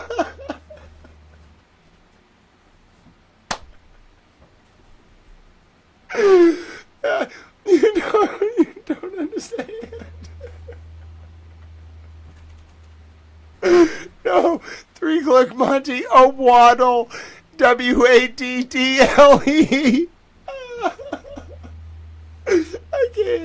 I can't. Oh, my towel abs. Oh no, my towel abs hurt from laughing. I'm gonna get like 12 towel abs. Oh my god, you don't understand. No, it can't be called a waddle. Oh. You don't understand. They actually waddle. Oh my god. Oh, this is the greatest thing I've ever seen. We have to watch a video of this. Sure. A waddle of penguins. I must see a video of this. I must. It's actually called a waddle. Oh, Oh, you don't understand. Oh my goodness. I'm going to use this fucking word all the time. I'm going to be like, that's a waddle of people. Oh my god, they actually waddle. It's a pun. It's a scientific pun. This is the greatest moment of my life. Oh, I need this to happen more often. I learned a new word. It's about penguins, and it's a pun about them waddling. Oh god. I wasn't ready for this. You don't understand. No, I don't want videos of penguins. Oh, this is going to be a problem. See, I wanted to see a video of a waddle of penguins, but it just is penguins waddling. This is the problem with this pun. You don't understand. I cannot contain myself. I love this moment. I am the happiest little towel. You don't understand. I just can't. Wait, is it called it seems to be WADDLE. Is it called a wattle, like TT or DD? No, I think it's actually DD. There's nothing called a WATTLE. It's actually a waddle of penguins. Oh my goodness. You don't understand. Okay, so listen. I can't actually find a video, but I have found some pictures for you, okay? Lynn is going to be thrilled. Ladies and gentlemen, we have to tell Lynn about this. She's going to be absolutely thrilled. You don't understand. Oh, what is going on here? This is bothering me. Hold on a second. I can't move my tab for some reason. I don't know why. That would make me upset. Alright, why can't I do this? Why are you being problematic? I don't understand. Oh, there we go. I got it. Okay, look at this. Nope. Oh, it's still being why are you doing this? Maybe if we do it over here. Alright, how about this? Okay, now it's working. No, it's not. It's being made. What? No. How dare you? For some reason, it's not working. I don't know why. My computer is being a little mad at me. I want to show the picture of the waddle of penguins. I have a plan, actually. Okay, ready? Watch this. I have a backup plan. Here is the waddle of penguins. There it is. Look at it. Look at this waddle of penguins, ladies and gentlemen. I would just like to show you this is a waddle of penguins, okay? It's technically like a really big, like group of penguins, okay? That is a waddle of penguins.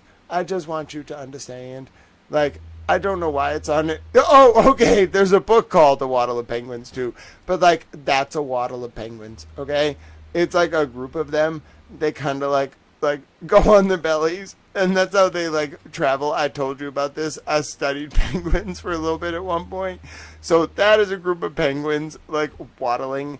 And my point is that basically that's a group of penguins. They're called a waddle. I've composed myself now, but I really like words, and that made me very happy. You don't understand.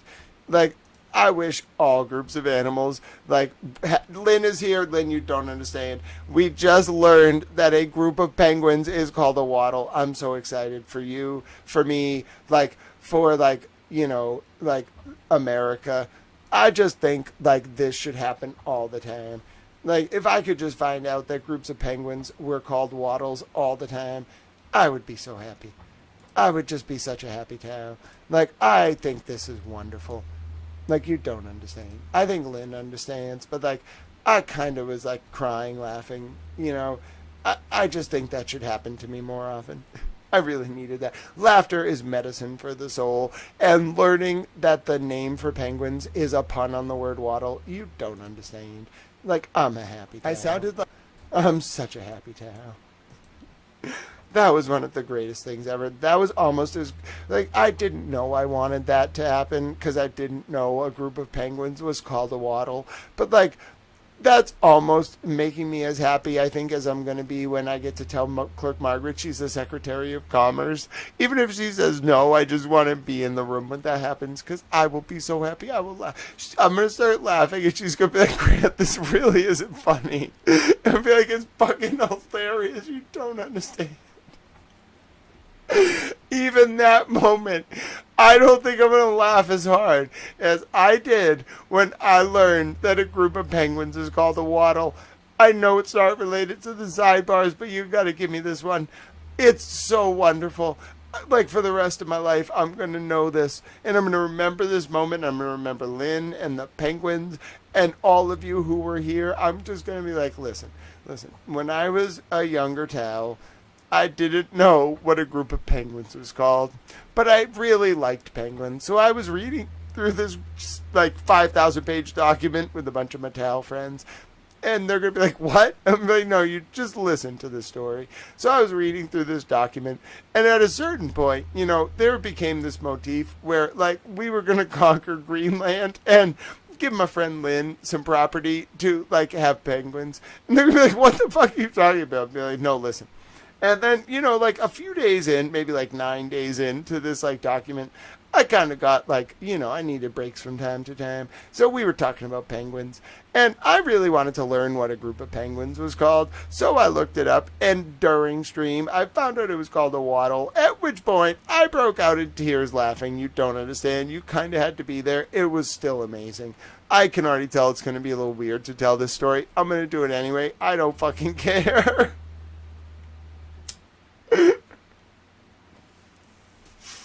And also, I'm pretty sure Patti LaBelle was laughing so hard at one point, like she may have actually given up. She may have been like, I can't do this anymore. Oh no, I'm going to fall on the ground laughing.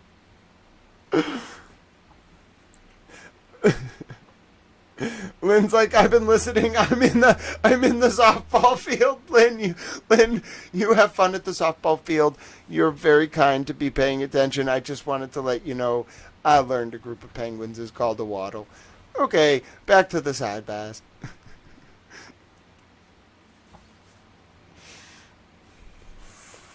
All right. Let's see. In far as the statements by the defendant investigating, were you familiar with any of those? So this is on cross. Objection by Mr. Jackson. What's the nature of the objection? Relevance. The court. What do you say to that, Mr. Lally? Mr. Lally, it's entirely relevant whether or not he's aware that the defendant stated to multiple people, I hit him immediately upon arriving on scene, and if he's not aware of it, whether or not that would have impacted his analysis.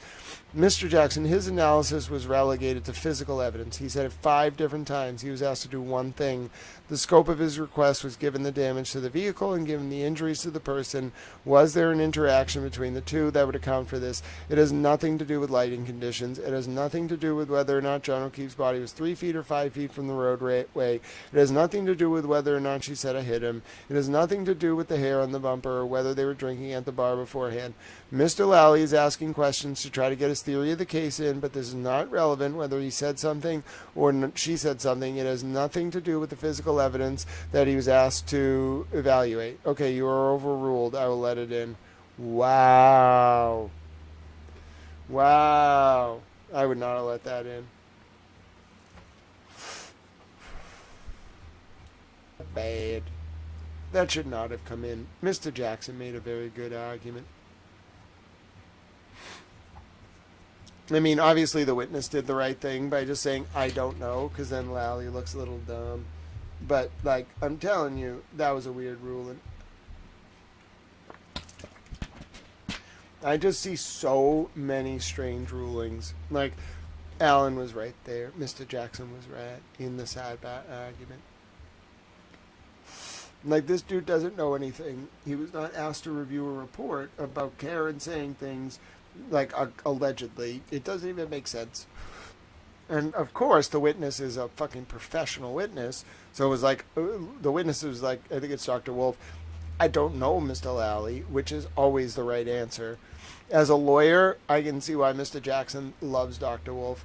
Bro, that was the right answer. The right answer to that kind of question is always, I don't know. Like, because, do you understand why? Even if the lawyer is allowed, the prosecutor is allowed to ask that question. If you as a witness say, I don't know, because, like, you didn't review it, then you've made Mr. Jackson's argument for him, and, like, Mr. Jackson doesn't need to lawyer.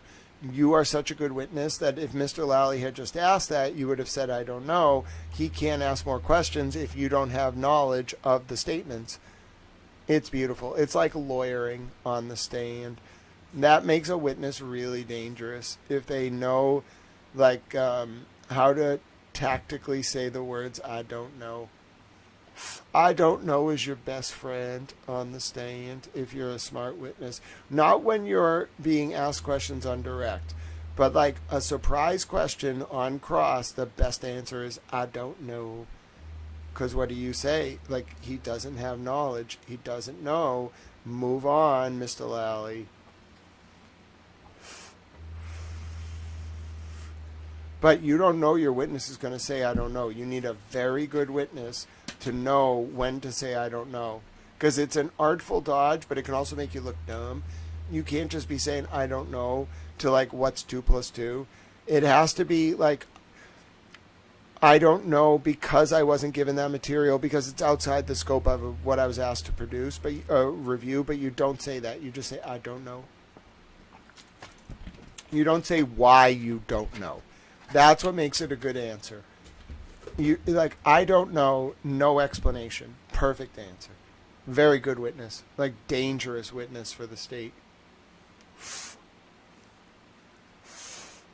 That first trial really might have actually been, like, really risky to Karen, because Lally might have known the foreperson. They almost got her. That would have been bad. Now that I know all this, I actually would be very mad if they got her. And Lally almost pulled it off. They must think of him as like the miracle worker because he got that 9-3. The reality is it never should have been close. All right. So it says you weren't provided with any sort of reconstruction report from a trooper proctor. No, I was not. So you're not aware they took measurements from the ground to where certain items were? Objection, Your Honor. The objection is sustained. He didn't see the report. Mr. Jackson, Your Honor, can we approach the court? What's your objection, Mr. Jackson? Mr. Jackson, it's improper questioning. You can't ask a question, are you aware of something? And the answer is no, I'm not aware of something. And then in follow-up, so you're not aware of that, and then make your argument into question. Boom. Hey, I didn't know that was coming. That's exactly what I just said. I'm a tell. That was pretty smart of me. I'm learning so much. People, like, you wonder why Melanie Little's like, Grant's really smart. Well, because I pay attention and I learn things from really good lawyers when they're, like, saying things to the judge. And then I can predict what's going to happen because I know how everything works. You just have to know every rule, every, like, nuance, every piece of evidence, every, like, personality, every context, every witness, like every pretrial motion, every previous sidebar, like the context of the testimony, like how the rules of evidence work. As long as you have that all memorized, like, you know, you can basically predict what's going to happen. That's not that much to remember. It's not magic, folks. It really isn't. People are like, Grant, you see the future. No, I don't. I really don't, bro. I just make well-informed fucking predictions based on, like, permutations that are the result of derivative analysis from contextualized, like, information. You know? So, if you, I told you from the beginning, there are known knowns, known unknowns, and unknown unknowns. Like, there's always what you know you don't know, and what you don't know you don't know. So shrink the third variable as much as possible. It's a 100% equation. And like, if you know a lot and you know what you don't know, then like whatever the remaining percentage is must be what you don't know. That's why every time I learn a new word, I'm like, oh, this is wonderful. I didn't know this. It's shrinking the category of stuff I didn't know. Victory for Tao. And if every day you work on shrinking the category of stuff you didn't know, suddenly there's just no one out there who knows stuff that, like, you didn't know. You know? That's what I like to do. People, like, it baffles them. I like to baffle people. I learned that from Robert McNamara in his excellent book, The Fog of War. It chronicled his time as defense secretary for like 7 presidents. I think he started under Truman, went all the way through. Like, he went like Truman, Eisenhower, and then Kennedy, and then Johnson, and then Nixon, and then I don't know if he left under like bored or whatever, but he left like right around the Vietnam War. He got in a lot of trouble about the Pentagon Papers because Daniel Ellsberg worked for him. You know what I'm saying? So, like, but anyway, he went on to write this book called The Fog of War. It's like 6 volumes. I read the whole thing. Then I watched a documentary on it. He's a smart man. I don't know. He was a Secretary of Defense, so I expect he was pretty smart. Then again, so am I. So, I don't know. I just read a lot of shit. It's not magic. People keep saying, like, you must be able to see the future or have some kind of powers. I do not. I keep telling them I do not. I'm a simple man. I just, like, read things. And then I can intuit what's going to happen based on my amalgamated knowledge. It's like applied, like, hermeneutics. I don't know what to tell you. Like, it's kind of like taking the whole of human knowledge and then memorizing it and then having it accessible faster than you could read it in an archive on a computer. And then when you read words and documents and people's statements, you just like see connections between what they said before and the evidence and the context and the witness and the judge and the rules of evidence and like the procedure and the case law and the precedent. It just kind of like is there. You know, it's in the words. I don't know how to explain it. It's instantaneous recall. It feels like a gift. I don't really understand like how I got it. I'm very grateful. It gives me a lot of meaning in my life, but I don't really understand how it happened. You know, it just kind of happened. I'm very grateful. I feel blessed. It does feel like a gift in that way. That's why I'm very religious. Because I don't understand how it happened. Everybody can read things their whole life. But, like, I just remember everything. All the time. Everything. I don't know why. I don't think I need to know all of this. But it's just there. Hanging out. So that's how I predicted what Mr. Jackson was going to say. He said it more artfully than I did. I'll have to compare how I explained it to how he explained it, but that was basically the concept.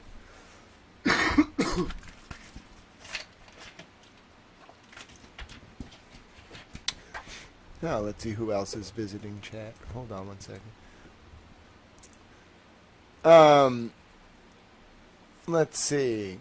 You're incredibly base for knowing this. It's almost a footnote in history. Yeah. I don't know. I don't know what specific thing you were saying is a footnote in history. But, like, yeah, I know lots of stuff.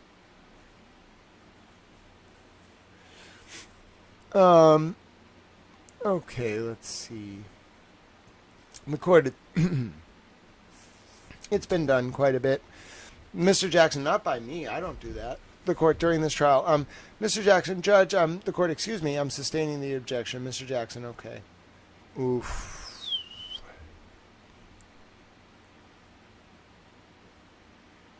Oh, so the court was ruling in his favor, but still, you know.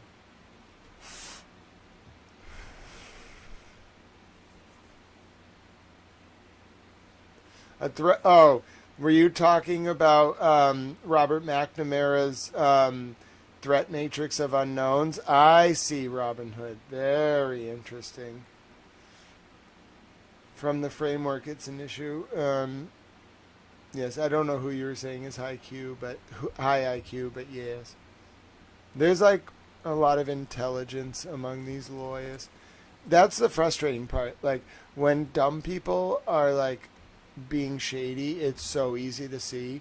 But when smart people are being shady, like Judge Canoni, it's hard to see. You could see it when she doesn't think anyone's gonna like read a sidebar, so she's a little bit flagrant. But like, come on now. Do you really think like she ever would have talked this way if they told her this was gonna be public? No. She would not have done that. Hey, we're only like 590 pages away from page 4,000. Grant, focus, little Tao. We're never gonna make it if you keep getting distracted.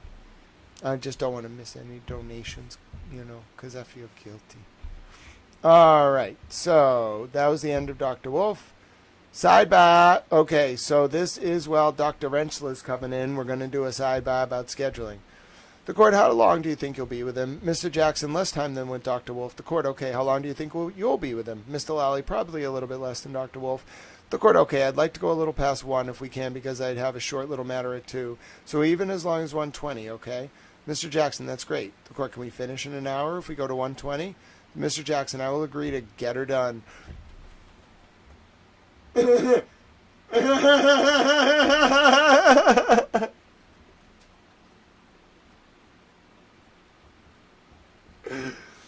Oh my God.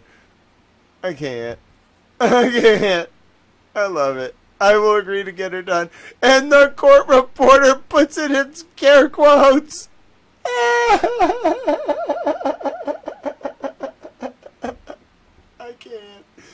I can't. You don't understand. This is the greatest thing I've ever read. I'm having quite a day. Get her done. Alan, get her done, Jackson. Listen. I know he's joking, but like, come on. She put it in scare quotes. Like, can we please call him Alan, get her done, Jackson? You don't understand. That's the greatest thing I've ever seen. I'm laughing my ass off. It's hilarious. I'm calling him Alan, get her done, Jackson. Terry, what's going on? What's your question about It's Not Me? It's you, brute? Sorry, I didn't understand. Yeah, Alan, get her done, Jackson. All right. That's such an epic sidebar. The boozy beauty, the baguette beauty picture is just hanging out. Okay, I have found another wonderful moment in the John O'Keefe and Karen Reed trial sidebahs. Here is Alan Jackson telling Judge Cannoni he will get her done as to the final ARCA. Is it ARCCA? I think it's ARCCA.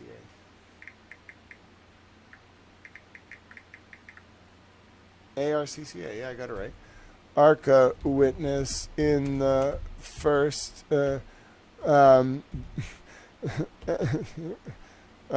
finishing up before 1:20 p.m. Eastern on the Eastern time during trial.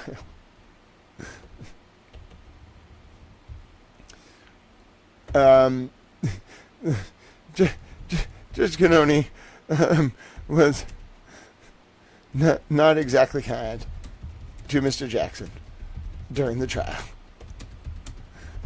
to put it lightly. I mean, I'm just saying, like, that's pretty funny. Alright, so that's going to be on page 3411, 3411. Alright, 3411. Source, page 3411 of 5481. Not 2481. Oh, no. We are not on page 2400. That would be sad. If we had to go back 1,000 pages, I would give up. I'd be like, no, I'm not doing that. I already did all the work. I'm not doing any more work. You know what I mean?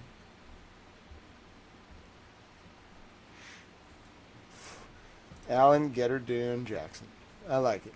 I can dig it. Alan, get her done, Jackson. ARCCA, thank you very much, Robin Hood. I see the bird notes. I'm near Cornell Ethology Lab. Having you as a client would be a headache. I see the bird notes. I'm near Cornell Ethology Lab. Oh. Terry, I don't know. I think you might be at the part where I was learning about penguins.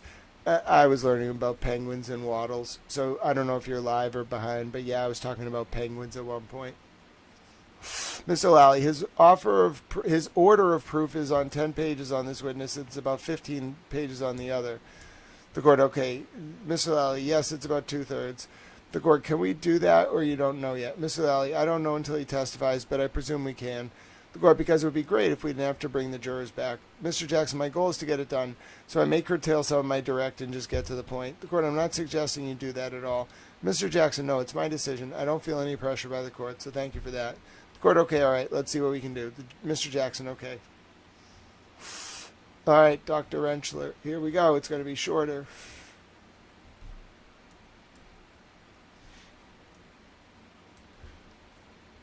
Bird notes. Yeah, I don't know what the bird notes are. I would imagine it was when I learned about a penguin and a waddle.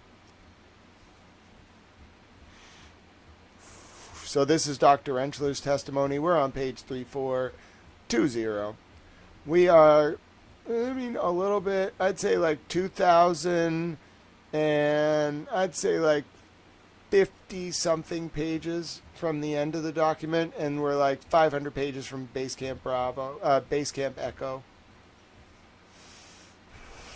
Oh, I see. Terry was like, I need to find out if they have penguins on the campus. Yes, I'm all about it, Terry. Now I understand what you were going for. I'm a man who loves penguins, so I'm all about it. Sidebar alert, page 3430, ladies and gentlemen. 3430. Sidebar alert.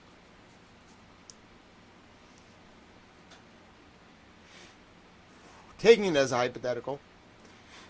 Be consistent with being hit by a car.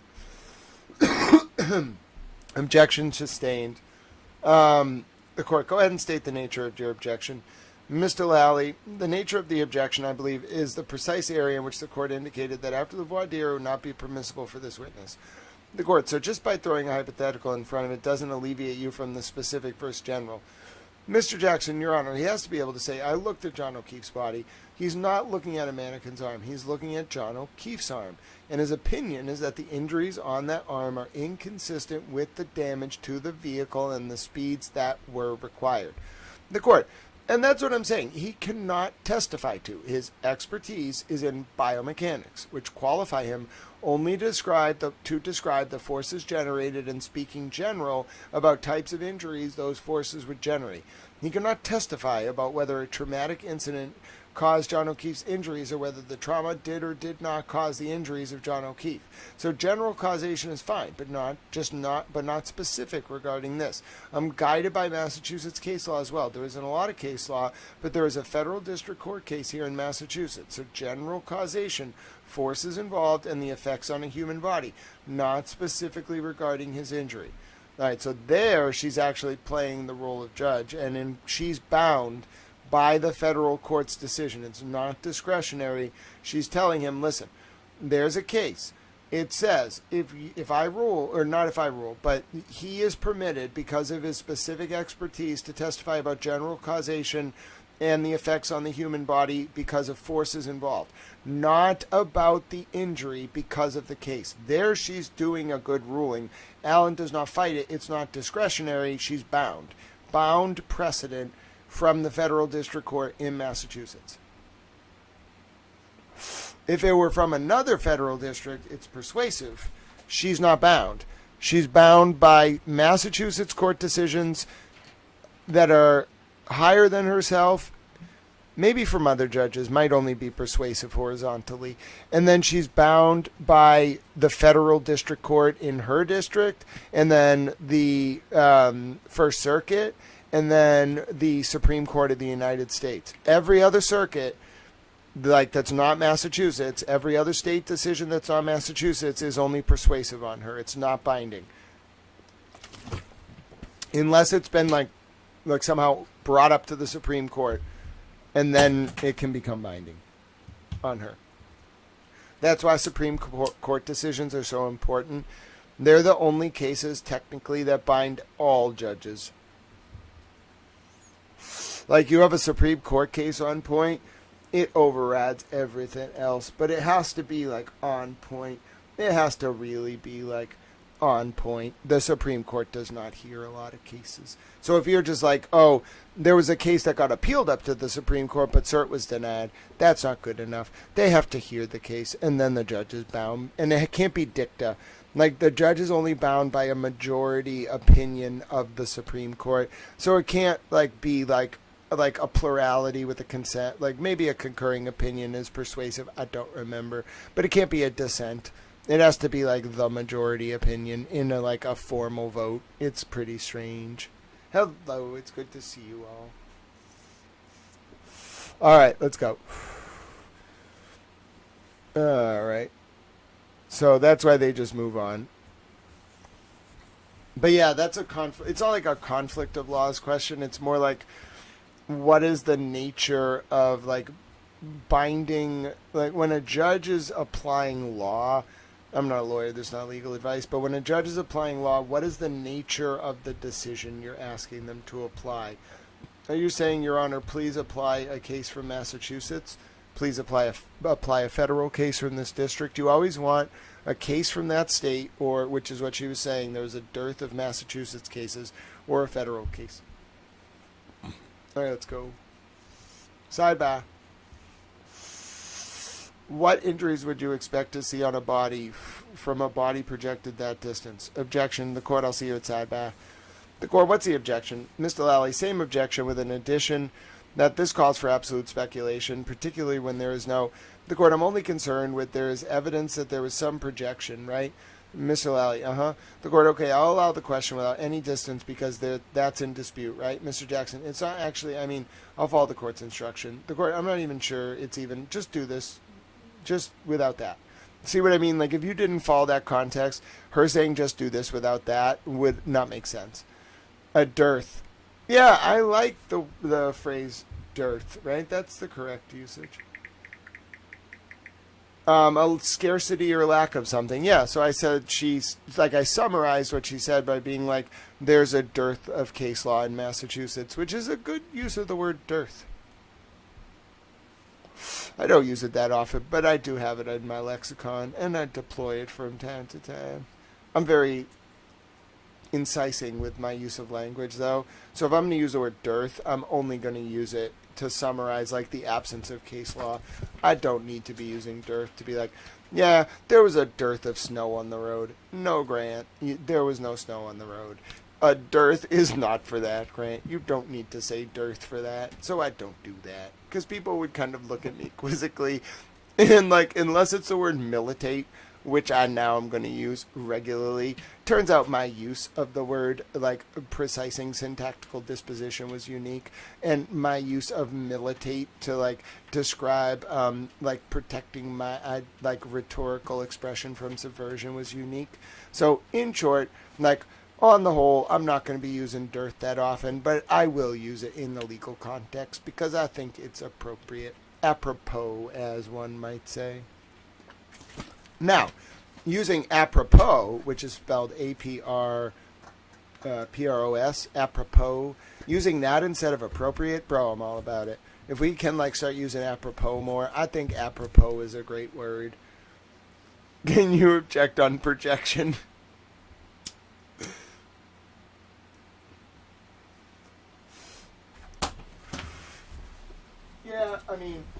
Yeah, Terry, some of the justices are in the Bohemian Grove, like Clarence Thomas.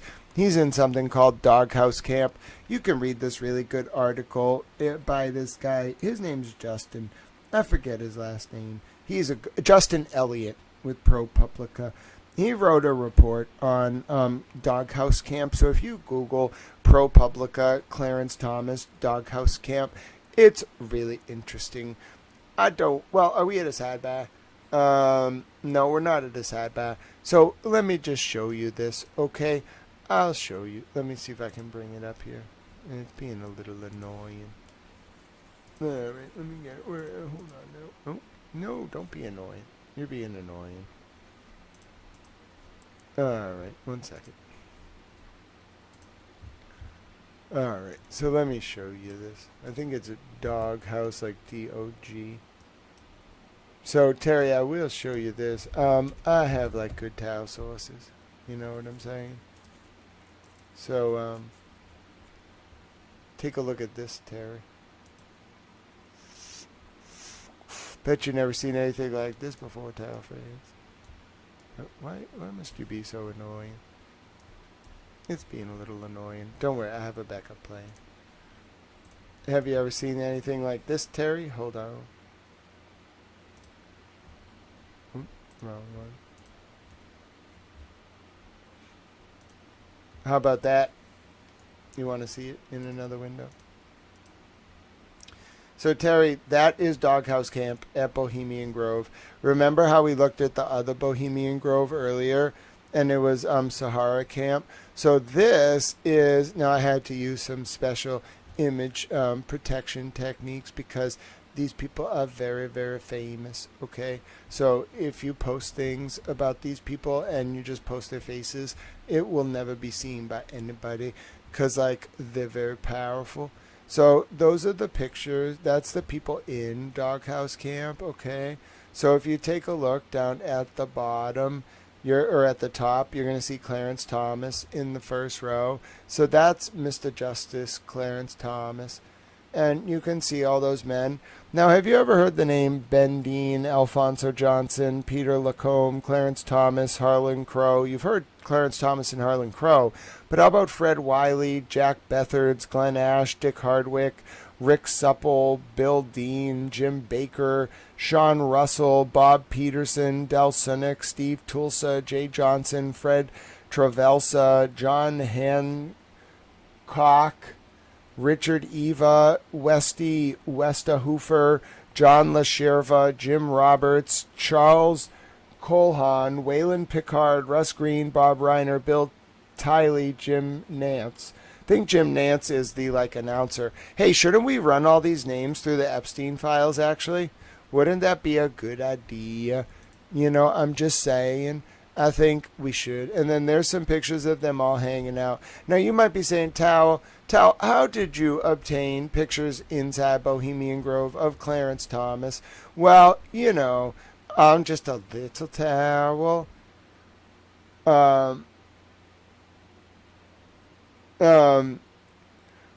I don't know, when you're saying remember here was the breaking news about KR. I don't, oh, you remember the, the Jim Baker news. Yeah, I cover a lot of stuff. Hold on. You won all 4 games. That's great, Lynn. I'm so happy. Hold on. What is the red alert? I don't understand. What's going on, Robin Hood? There's apparently something going on. I'm ready to cover it. But also, Terry's probably like, this is wild. It is, Terry. And, you know, I'm a tail. I just, like, know things. So I have a lot of sources. And, like, those are special pictures. Hold on.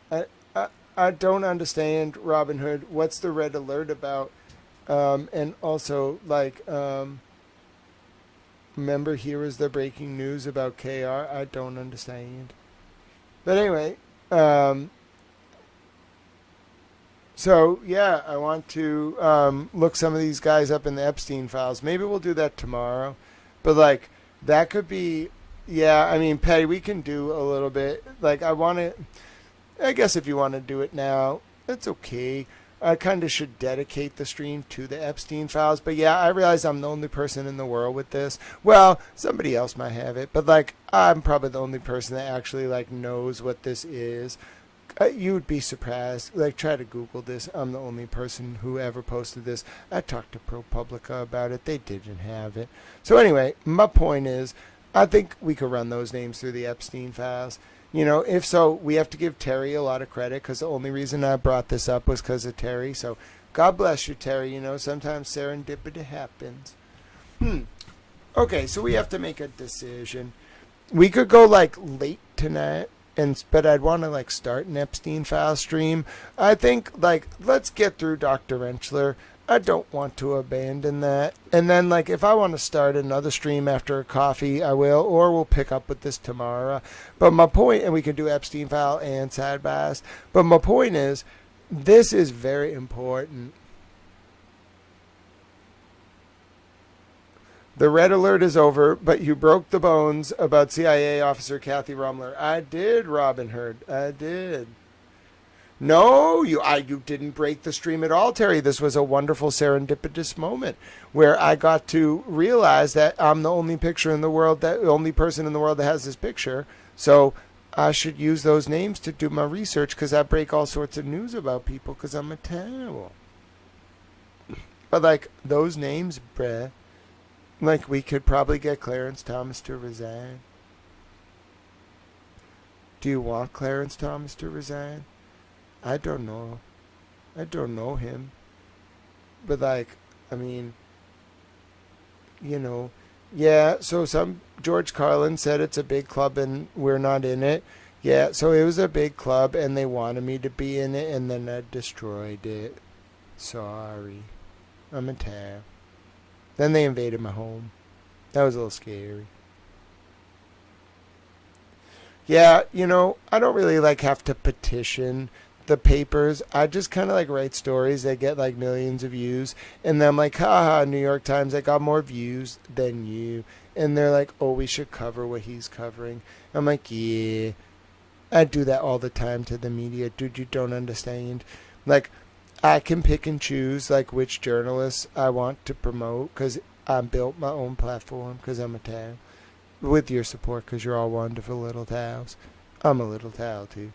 But anyway, my point is, so like say, let me give you an example. So I really like certain local reporters and like sometimes I like to make a point to the Boston Globe, you know.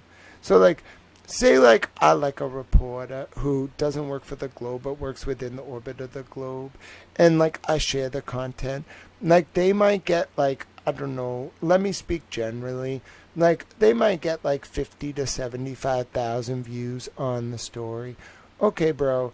Like I'm telling you, like most journos aim for like 1 to 5,000 views on an online story. That's pretty impressive. Like for a day-to-day paper.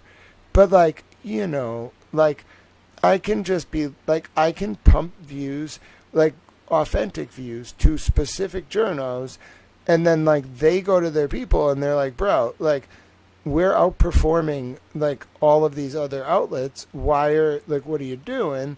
And their people are like, wow, these metrics, these numbers, like wow, you know. So you just gotta think a little bit about that, which I do. I'm very like specific with who I promote. If I retweet you, I really like you because I understand the power of my retweets. Like during the Karen Reed trial, I know specifically which journos. Even though, like, you may have thought I was supporting the state, which I was, I still, like, was willing to support specific journos, whatever their position. And they were, they did really well. I know people's internals, because people talk. And, yeah, you know, I don't want to talk more about that. But I had a pretty big impact. I have a bigger platform now. Like, we're at the point, bro, where I don't understand like the amount of people who are reading me on social media. So like now when I choose to promote people, it can like be very serious, like very quick. Like it doesn't take a lot of time to just like make someone like very like high profile, like reporters that I want to highlight. So I do that. I don't know, people treat me differently now. I don't really understand it. I probably should have figured this out like before this happened. I feel a little bit overwhelmed with the power. I don't like power. I try to use it benevolently, but like it's really blowing my mind a little bit. Like I wasn't really prepared. I'm grateful, but I wasn't really prepared for this level of like reach. I don't know what to do. I mean, I just keep doing my work, but like it feels weird to just be able to be like, okay, well, like that journalist is really cool, so I'll like, you know, make sure like they get a lot of views, you know. It throws off the media establishment. And then also I get so many views where it's like, okay, well, you know, if I'm pumping like, you know, 100 million views or whatever a year, and it's just a lot, like I guess like I'm bigger than some of these stations, so they're gonna look to me and be like, what should we do? They don't really say what should we do, but they're like, well, how is he doing that? And I'm like, I don't really know. You know what I'm saying? So it's a little confusing. Petty's like, Master Grand Towel. I'm just a little towel.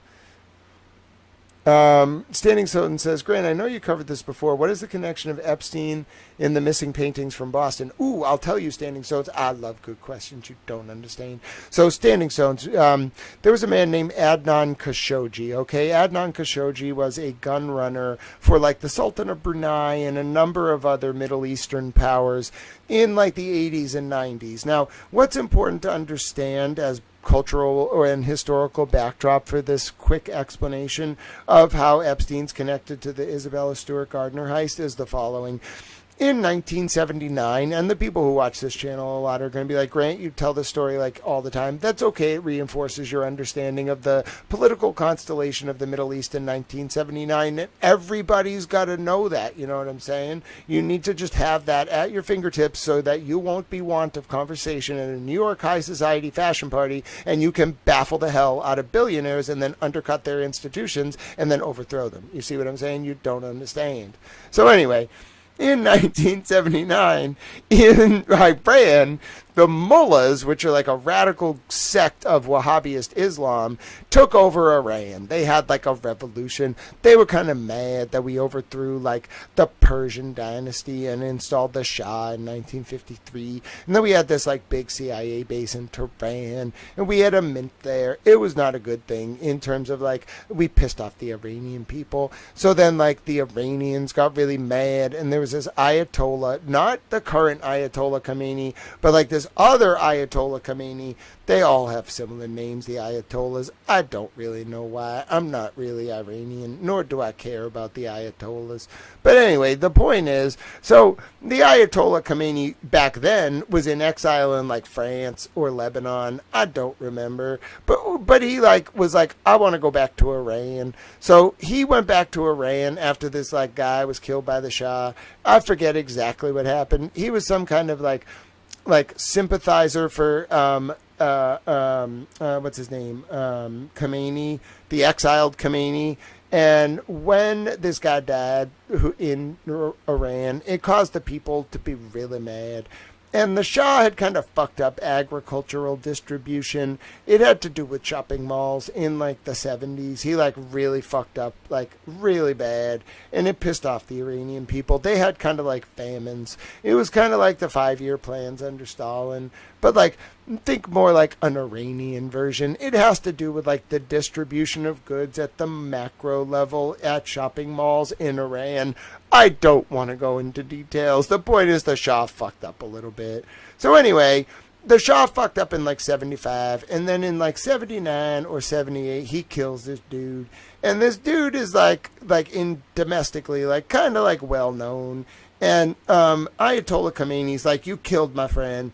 I'm coming back to Iran. So he comes back to Iran, and like there was a whole like Iranian revolution, and they kind of like threw the country over, and they stole all the CIA's files at the kind of embassy, and then they like copied them and sent them around the world. It set the CIA back like 30 years. It burned like every source in China and like Southeast Asia and like Vietnam and Laos and Cambodia and Russia. It was really bad. Like a lot of people died because of the documents going out. So basically, like, it was fucking disastrous.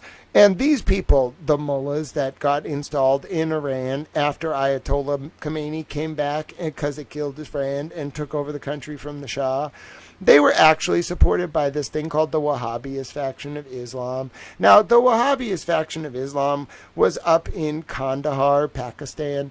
I don't think they were in Islamabad. I think they were actually in Kandahar. So anyway, they were up in Kandahar, and you know, the Bin Laden family was the head of the Wahhabist sect of Islam. They had a lot of fucking money.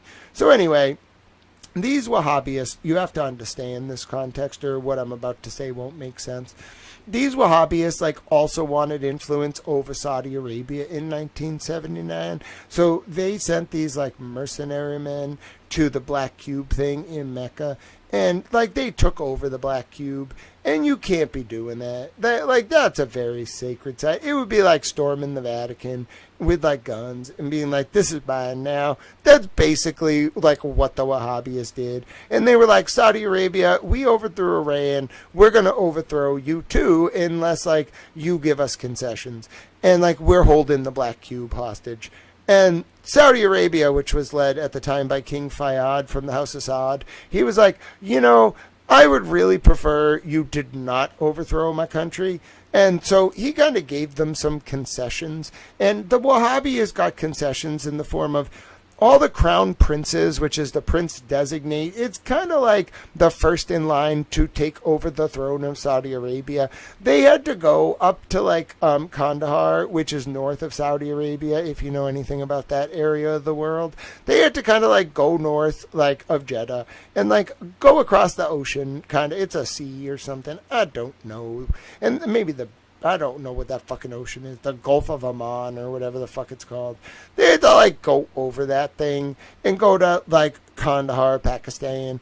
And then they would meet with the Bin Laden family. I don't know if it was like Bin Laden's dad or the dude who was like in London or the man who like went to Oxford. I don't really care. I don't like the Bin Laden family. So I don't want to learn about them. But anyway, they'd have to go up to like Kandahar, and then the Bin Laden family and the Wahhabis would like choose who got to be the crown prince designate of Saudi Arabia. Now, why is this relevant? Okay, well, you got to understand the political constellation of the Middle East after like the 67 war in Israel, because like everybody hated Israel. Like they did not like Israel. And so like Saudi Arabia, because it was under Wahhabist influence, was a big enemy of Israel. And like as King Fayyad transitioned to the next king, which was King Salman, okay, the current king, what kind of happened was the crown prince designate for a long time in the 1990s and 2000s was a man by the name of MBZ, Mohammed bin Zayed. Now, simultaneously, there was this network of gun runners and traffickers that were like supporting this like very like hostile to the West like Wahhabist apparatus. And one of these gun runners was named Adnan Khashoggi. Now, Adnan Khashoggi was very close to Epstein, you're going to find out. And furthermore, Adnan Khashoggi actually sold the yacht to Maxwell's father that he died on suspiciously by just falling overboard. So anyway, Adnan Khashoggi was like the Jeffrey Epstein of the 80s, but for like the Sultan of Brunei and these other crazy people. Now, what you have to understand is Adnan Khashoggi kind of got caught up in like this kind of painting theft with the first lady of the Philippines, whose name was Isabella Marcos. So like in like 1988, they stole like $160 million worth of paintings. I don't really know where the First Lady of the Philippines and Adnan Khashoggi got $160 million worth of paintings. It doesn't have anything to do with the Isabella Stewart Gardner Museum, but I'll explain it to you anyway. So anyway, this guy Adnan Khashoggi is like very, very powerful, okay? And so he gets arrested, and the First Lady of the Philippines gets arrested in like 1990, 1989 or so, and they're held in a Swiss jail. Now, the U.S. wants to bring them to the United States to face trial. So they extradite them, and by, I don't know, May of 1990, this date should start ringing a bell, Adnan Khashoggi is extradited to the United States. Now, you should also understand, in 1975, there was a man named Miles Connor. He was in Massachusetts, and he was facing kind of a prison sentence because, well, he did bad things, like very bad things federally. And so he stole a Rembrandt. Now, you might be saying to yourself, what the fuck? Why did some like criminal steal a Rembrandt in 1975? And what does it have to do with this? Well, Miles Connor, I don't really know how this fucking worked out, but he stole this Rembrandt and then he contacted the FBI and the DOJ. No, let me rephrase. He sold the fucking painting to an undercover, but it wasn't the real painting. And then when the undercover was like, I'm with the FBI, he was like, well, U.S. Attorney in Boston in 1975, I would like to tell you where the Rembrandt is, but you have to reduce my federal sentence. Now, the U.S. Attorney in 1975, in their infinite wisdom, went along with this plan, which was really not a good idea in hindsight. You can see where this is going, because in May of 1990, Adnan Khashoggi uses his men in Boston, and by the way, this is all laid out in the Epstein files. I could show you the source email. It's called the Codex email. Adnan Khashoggi uses his men in Boston to steal the Isabella Stewart Gardner paintings 3 days after he is extradited from Switzerland. And listen to this, it gets even better. He steals the fucking paintings. 6 months later, in whatever it is, June or July or maybe the winter or whatever, the fall of 1990 or whatever it is, 1992, he gets found not guilty. And at that point, the paintings go missing. They don't need to use them for leverage because he's just found not guilty. And it's quick at the trial. I'm telling you, he has the damn paintings. Now, you might say, how does this tie into Epstein? Well, see, here's the thing. Epstein was close with this man. His whole network was. And then the Khashoggi family, they had a kid named Jamal Khashoggi. Now, you might be saying to yourself, was Jamal Khashoggi the journalist who got cut up with the bone saw in the Saudi consulate in Ankara, Turkey, in 2018 by Mohammed bin Salman?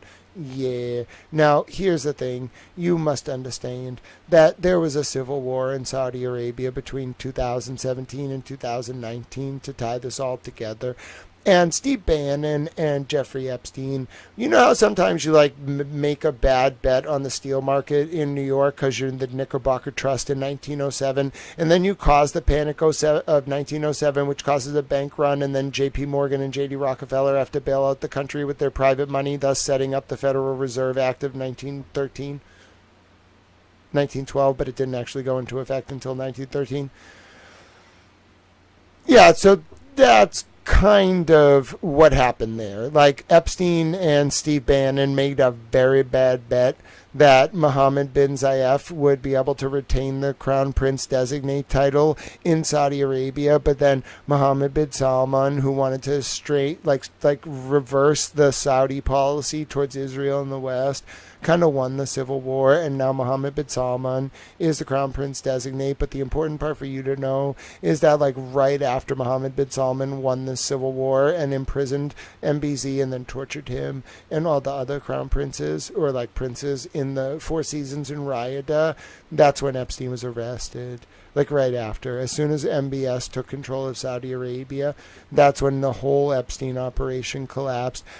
And that's also why the Abrams Accords were signed in 2020 or whatever it was, 2019, because Mohammed bin Salman wanted to reorientate the geopolitical posture of the Middle East. And now a lot of the Muslim countries are aligned with Israel, like Jordan.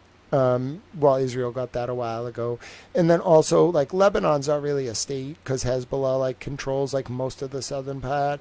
But, the actual parliament of Lebanon, if you can call it one, is aligned with Israel. And then Egypt, after that whole, thing with the Muslim Brotherhood, they took over Egypt. And then, not took over, but they, control Egypt. The state of Israel, basically, they have good relations with them.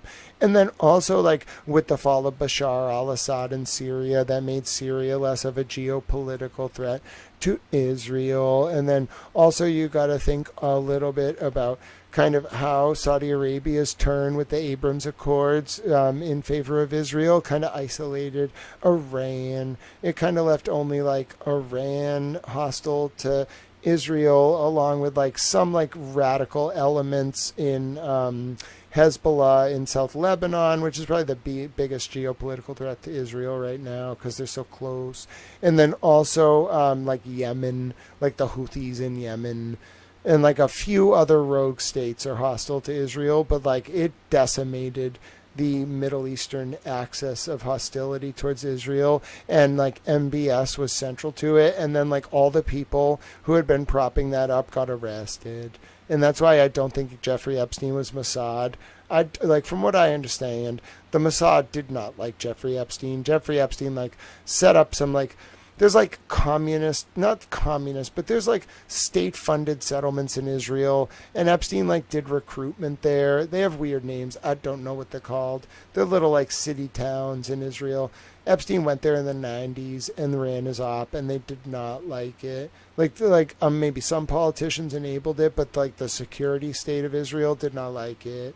So I don't think he was Mossad, because he was kind of working with the apparatus of Saudi Arabian power that was very hostile to Israel. So to explain this all, my point is Adnan Khashoggi, by 6 degrees of separation, is tied into why Epstein made a bad bet that cost him his freedom. However, and life probably. However, for your purposes, Jamal Khashoggi's father, Adnan Khashoggi, was responsible for the Isabella Stewart Gardner Museum heist theft, and we never got the paintings back because he didn't need them as leverage to get out of jail because he was found not guilty on his federal trial for stealing $160 million of paintings with the First Lady of the Philippines, Isabella Stewart Marcos. So, yeah, I'm really sorry that I had to go over the details. But yeah, Robin Hood's like, everything Grant says is the truth. I'd do my best to relay accurate information. I'm a little bit of a towel. We're gonna look these guys up tomorrow because I already know like we have to do a full form investigation. Let's get through more sidebars for now. We didn't get to page 4,000, and frankly, like I don't know if we're gonna get to page 4,000. I'd like to. There are a lot of people that are processing these sidebars, but I don't know anyone who actually tried to read them all live. Now I know why. Because it would actually take you 10 days in a row of like 7 hours a day, and no one would ever do that. Sidebar, page 3443. Oh, by the way, if you are listening, did you know you could support this stream? If you're like, wow, this man is just... like, he just knows so much. I just want to sit and listen to him. He can tell me about whatever he wants to tell me. I'm just going to sit here and listen to him. Well, first of all, God bless you. I'm thrilled for you and for me. I'm so happy you found the stream. Second, this is like a public information service. So it's designed to educate, inform, and entertain the wider public. I use like Monty Python style entertainment skits as a hook so that I can engender cogent public discourse and ward off the usurpation of our representative forms of government worldwide. And I kind of use like a disarming tone because it's towel at night. And I'm trying to like remind people of them old radio stations, you know, so it's a little disarming. But then also you're like, wow, this man is speaking like very like intellectually with a lot of facts, and he doesn't seem to have any notes, and I'm not sure how he knows about all of this. But at the same time, I'm impressed. Well, you can donate. Did you know that? I have donation links. I was having lots of fun last night, Terry. But if you want to support, I have lots of donation links. You can find them in the chat usually. Let me see if I can find them, actually. I have them in my document. There's a Cash App. It's # Grant Smith Ellis. There's a Venmo. It's @ Grant E1. There's a PayPal. It's paypal.me/Grant Ellis. And if you're able to support, I'll put, I won't like attribute if you don't want me to, but I'll put the donation total, like it counts down there to my right. No, this way, Grant. Yeah, it counts like right there. See, it's at 30. We're trying to get to 120 because I'm going to be snowed in a blizzard. And I only can do this work because of your support. It's a long story, but if you're new to this channel, like, let's just say there's a lot of people who would appreciate if Towel did not study these documents so closely, and we should do it anyway to spite them. All right, let's do it. Talks about the lens cap. There's no mention in the report of either Mr. O'Keefe Schuer's hat. Objection by Mr. Jackson. Oh, Terry, don't listen. Terry, here's the thing. I also like to say this disclaimer. Please don't ever donate if it would like be a burden on you or your family or your little loved ones or your pets or anyone else. Like, don't. I'd much rather you put yourself first. Just your presence, your comments, all of that is always like heartwarming. It keeps me going. Never ever put yourself in a position where like you would like need to struggle or not be able to eat. I would feel incredibly guilty. I'll run a fundraiser for you if I have to. If you need it, Terry, you just let us know. You don't understand. So that's a qualification of all my donation requests. Please don't put yourself in a difficult position. I would not like that. I would feel guilty, and I would want to help you. Hello, Spacey118. You're apparently going to get 18 inches of snow. 1.5 feet. Wow. Lynn says, every night we have sidebars to the sidebars. I fall asleep laughing. Well, at this rate, we're going to have a lot of sidebars to the sidebars because, you know, I'm kind of a distractible towel. Like, I just kind of get interested in things, and, like, Standing Stones wanted to know about the Isabella Stewart Gardner thing. I can't just be like, well, Standing Stones, I'm not going to explain it. Bro, if what they want to know, I'm going to tell them. If someone wants to learn, I cannot say no. Oh my goodness, you don't understand. It's like giving Dobby the house elf a little sock. You asked me to tell you something. That is the greatest gift you can bestow upon me. I will just tell you things. I love teaching people things. Okay, Lynn, you can have all the snow Massachusetts is going to get tomorrow. You know, that's a lot. I hear it's going to be like 2 feet of snow in a blizzard. You can have it all, Lynn. We would love to show you what snow is like. We don't need any more. You don't understand. There's already like 1.5 feet of snow on the ground because it didn't melt from the last storm. Where are they going to put a blizzard worth of snow? You don't understand. It's going to paralyze the entire state of Massachusetts. Like, we're good with snow, folks. You don't understand. We live in the snow. We are from Massachusetts. I don't know what we're going to do. We don't have any more room for the snow. If you go out there, like, get to the car right now, and it's been a week or 2 weeks or 3 weeks since the last storm. Where are they going to put all this snow? We're going to have to send it to Canada. We don't have those fancy melting machines. We're going to have to send it to Lynn in Alabama. Lynn, you can take the snow from us. Oh, there it is. Lynn, I think that's the only option. You're going to have to borrow some of this snow. We have no more room for it. Literally, I go outside. I can't even walk over to the car on the lawn. There's like 1 foot of snow. And we're going to get like 3 feet of snow. I don't even know how much snow we're going to get. It's apparently going to be really bad. Nunya doesn't even like do emergency shopping. Nunya is going to the supermarket. You don't understand. Yeah, so it's going to be a brutal weekend. I'm hunkering down. My plan is to try to get to page 4,000 tonight, and then I'm going to start streaming tomorrow, and I'm not leaving my house after I, like, hunker down. I'm going to get a bunch of, like, supplies, hopefully, and then I'm going to come home, and then I'm not leaving my house until Tuesday. Like, I actually think it might not be possible for me to leave my house on Monday. That's what I'm hearing. Like, I've never heard of the convenience store shutting down. That's not even a thing. You don't understand. Like, convenience stores are open on Christmas, bruh. Like, I've never heard of the convenience store man being like, dude, I don't think I can do this. I was like, what do you mean you can't do this, convenience store man? I don't want to tell you his name. I'm protecting him. But my point is, I was like, convenience store man, what do you mean you are not opening? And he was like, yeah, bro, I just don't think it's a good idea. And I was like, you are just not going to open? I've never heard of that. You're a convenience store. Yeah, I would say like, it's definitely a good idea. If you live like in this area, I don't really know how this is coming up on us so quickly. I didn't really understand. I'm not a weatherman. It's apparently going to be very bad. Like, New Englanders, I don't know, especially in Boston, like, we haven't gotten a lot of snow in the past, like, 10 years, really. Like, it hasn't been bad.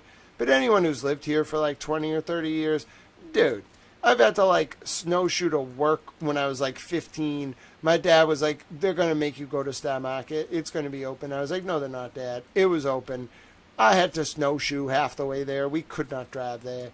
So I'm just saying, like, we're used to it. Like, I've never heard, like, here's the barometer. If the grocery stores and the convenience stores in Massachusetts shut down, something is very, very wrong. Like, I don't think the grocery stores have closed yet, but like on Monday, like at 8 a.m., if grocery stores are not open, it's like a Waffle House in the South closing during like a hurricane. Like, yes, it happens, but it means, like, what is happening is so bad that, like, the people who are, like, the emergency backbone of the society just give up. They're just like, I can't do it. I can't make it in, boss. We can't sell anything. And they just give up. Oh, I have no doubt some people are about to get really hard hit by this storm because, all right, I got this alert on my phone, and we should just, like, if I'm going to be a tower reporter, we should actually look at the report. So at 5:09, I got a blizzard warning for my entire area. And it says, now, normally the tone of these things, like are indicia of how bad it's going to be. So I'm just going to read you like the 9 hour ago report from like 12:30 p.m. It said blizzard conditions are expected. Total snow accumulations between 1 and 2 feet. Winds gusting as high as 60 miles an hour. Where? Portions of eastern, northeastern, and southeastern Massachusetts and northern and southern Rhode Island. This includes Boston to Providence corridor. When? From 4 p.m. Sunday, oh God, I gotta get my shopping done early, to 7 a.m. Tuesday. Impacts. Visibility may drop below 1/4 of a mile due to falling and blowing snow. The strong winds and weight of snow on tree limbs may down power lines and could cause power outage. Whiteout conditions are expected and will make travel treacherous and potentially life-threatening. Oh no. Travel could be very difficult to impossible. The hazardous conditions will impact the Monday morning and evening commute. Strong winds could cause tree damage. Oh, you don't understand. You don't understand. If they say the word life-threatening, like the word treacherous is bad enough. If they say life-threatening in a formal blizzard warning from the National Weather Service, we're all in a lot of trouble. You don't understand. Don't drive on Monday, please. Apparently, don't drive tomorrow night. Don't go out and like, oh goodness, yeah. I would have, like, whether you're in New York or like the southern part of Massachusetts, it sounds like you should just not leave your home on Monday. I don't think that's a good idea. Like, they do not write that, like, traveling is potentially life-threatening unless they literally mean if you go on the road, you are not going to get back. Yeah, it's very bad. See, Lynn, I didn't want to over-exaggerate, but then I read the National Weather Service warning, and, like, these people have to write professionally, and by that I mean, like, unless, like, literally, like, a tornado or hurricane is coming, they're going to, like, just be like, it's going to be 6 to 12 inches. There could be some down power lines, you know, maybe some wind gusts. Like, they do not say it's going to be bad unless it's going to be bad. So, yeah, you might want to batten down the hatches. I'm not sure really what that means in this context. You can't really batten down the hatches from a blizzard. I think you just don't go anywhere. That's my plan. Oh, that'll be my plan, Terry, but I gotta get my shopping done. I just didn't know it was gonna, like, actually be so bad that we couldn't travel. I might have to get some extra supplies.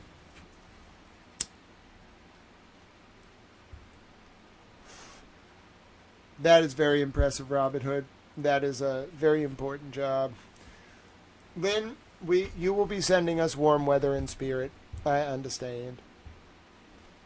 All right. So this is a question about the shoe and the hat. All right. It's a sidebar. We are on page 3443. The court, what is the nature of your objection? Mr. Jackson. So this is Lally's cross of Dr. Rentschler. Mr. Jackson, relevance. If the defense was not allowed to ask any questions concerning the specific facts of this case, which I clearly was not allowed to do, then Mr. Lally, what's good for the goose is good for the gander. I love it. Mr. Lally should not be able to bring in specific facts about this case, otherwise he opens the door. The court, so you did get into some of it prior to being objected to. Once it was objected to, I made my ruling. Are you just going to repeat the cross you did of the last witness? Of the law witness? No, last witness. That's a typo. How dare you? How dare you? You don't understand. You can't just be making these kind of typos. I deserve a bounty. You know what I'm saying? I deserve a bounty. A towel bounty. How dare these people? You can't just be making all these typos. It's too many typos. It's literally so many typos. You don't understand. How many typos do you think I found so far? You want a typo counter? You want to see all my typos in a list? There's a lot of fucking typos. I mean, there's so many typos. Like, I should be called the typo man. Like, I just find typos. I'm a typo hunter. You know what I'm saying? Just an absolute typo hunter. Alright. And this is page 3443. And it is line 24 should say last witness, not law witness. All right. Otherwise, he opens the door. So did you get into it prior? So did you get into some of it prior to being objected to? Once it was objected to, I made my ruling. Are you going to just repeat the cross you did of the last witness? I'd ask you to focus on what's relevant to this particular witness. Mr. Lally, I am going to, but the court, all right. So, Mr. Lally, I think it's relevant so far as the material that he did not review. Mr. Jackson, that's also relevant to what he did review, which means he reviewed the autopsy photos, the actual injuries on the arm, the actual Lexus, which I was disallowed from asking about. I stayed with, the court forced me to put up guardrails, and I had to stay with general propositions concerning a body in motion. The court, well, that's the law. Mr. Jackson, I understand, but it's the law for them too. The court, Mr. Lally, how does this go to the general opinion that he gave? I understand it goes to maybe credibility, or she just hinted that for him. Lally did not argue that. What are you going to do with this? What do you intend to do with this? It's already in evidence. You can argue it. What do you need from this witness? Mr. Lally, specifically what I would ask is whether or not had he known or been provided of any of, there were statements contained within his report that if he had DNA that, the court, that's fine, but no hat, no shoe, just the statements that I allowed him because it goes to his credibility. He can't hear about her hitting him. Very limited, I'll let in when it does not open the door. Mr. Jackson, you're going to allow in that? The Commonwealth's leading question about, were you aware that she said, I hit him, I hit him, I hit him? The court, yes. Mr. Jackson, okay, that is in dispute. That is clearly in dispute. I don't believe the evidence is before the jury that she said, I hit him, I hit him, I hit him. The court, from 3 witnesses or 2 witnesses. Mr. Jackson, I don't want to sit here and relitigate it, but I spent 5 days cross-examining those witnesses, and they all broke down, all of them. One of them couldn't remember what he was wearing. The other one said, the court, no, we're not going to discuss it. The jurors are free to choose. Mr. Jackson, that's why it's not fair for him to basically give his closing argument. The court, no, I wanted to get this to the jury. How long finish with this witness. How long do you think you're going to be? Mr. Lally, not very long. The court, all right. You can put in what he didn't review before writing an opinion on this case, but it's already in evidence, and he may open the door. I'm not suggesting that he has. Mr. Lally, Your Honor, from my understanding of the court's ruling, the guardrails that counsel is referencing were put up in reference to hypotheticals. I'm not asking him any hypotheticals. The court, no, they were just not specific to John O'Keefe's injuries. So where are you going? What specifically you're going to ask him that's different from the last witness? Mr. Lally, I don't know offhand. It's probably going to be very similar to what I asked the last. The court, all right, I'm keeping it out. I'm not going to allow you to get into what you just did through the last witness. They both wrote a report. This is what they conducted, or you do risk opening the door. Lally snatching defeat from the jaws of victory. Oh, she was going to rule for him, and he didn't know. He was so lost. He didn't know what was going on. And was like, I don't know what I'm going to say to this witness. Oh, I'm sorry. I forgot to change the screen back. Hold on. All right, so we were just reading this, which is page 3443, okay? So everything you just heard me read out is right here, okay? I'll do it one more time because I didn't read it out with it on the screen. Objection, may we approach? What is the nature of your objection, says the court. Mr. Jackson, relevance. If the defense was not allowed to ask any questions concerning the specific facts of this case, which I was clearly not allowed to do, then Mr. Lally, what's good for the goose is good for the gander.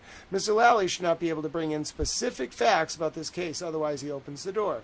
The court, so did you get into some of it prior to it being objected to? Once it was objected to, I made my ruling. Are you just going to repeat the cross you did to the last witness? I'd ask you to focus on what's relevant to this particular witness. Mr. Lally, I'm not going to, but the court, all right, so Mr. Lally, I think it's relevant as far as the materials that he did not review. Mr. Jackson, it's also relevant to what he did review, which means he reviewed the autopsy photos, the actual injuries on the arm, the actual Lexus, what I was disallowed from asking about. I stayed with, the court focused me and put up guardrails, and I had to stay with general propositions concerning a body in motion. Court, well, that's the law. Mr. Jackson, I understand, but it's the law for them too. The court, Mr. Lally, how does this go to the general opinion that he gave? I understand it goes to maybe credibility. What are you going to do with this? What do you intend to do with this? It's already in evidence. You can argue it. What do you need from this witness? Mr. Lally, specifically, what I would ask is whether or not had he known or had been provided any of, there were statements contained within his report that if he had DNA, that the court, that's fine. But no hat, no shoe. Just the statements that I allowed him because it goes to credibility. He can't hear about her hitting him. Very limited. I'll let in when it does not open the door. Mr. Jackson, they're going to allow in that the Commonwealth's leading question about were you aware that she said, I hit him, I hit him, I hit him? The court, yes. Mr. Jackson, okay, that's in dispute. That is clearly in dispute. I don't believe that evidence was before this jury that she said, I hit him, I hit him, I hit him. The court, from 3 witnesses or 2 witnesses. Mr. Jackson, I don't want to sit here and relitigate it, but I spent 5 days cross-examining those witnesses, and they all broke down, all of them. One of them couldn't remember what he was wearing. The other one said, the court, no, we are not going to discuss it. The jurors are free to choose. Mr. Jackson, that's why it's not fair for him to basically give his closing argument. The court, no, I wanted to get this to the jury. How long finish with this witness. How long do you think you're going to be? Mr. Lally, not that long. The court, all right, well, you can put in what he didn't review before writing an opinion on this case, but it's already in evidence, and he may open the door. I'm not suggesting that he has. So Lally's like about to win, and then Lally says, Your Honor, from my understanding, the guardrail counsel is referring to were put up to a reference to hypotheticals. I'm not asking him any hypotheticals. The court, no, they were just not specific to John O'Keefe's injuries. So where are you going? What specifically are you going to ask him that's different from the last witness? And then Lally says, I don't know offhand. It's probably going to be very similar to what I asked the last. The court, all right, I'm keeping it out. I'm not going to allow you to get into what you just did through the last witness. They both wrote a report. This is what they conducted, or you do risk opening the door. Mr. Lally, okay. Then it ends. Snatching victory from the jaws of... snatching defeat from the jaws of victory.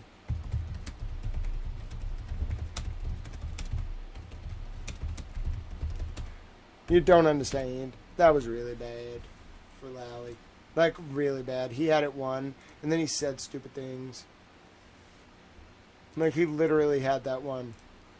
As long as he just did not say what he said, he would have won that. She was going to give it to him. It's kind of weird to watch.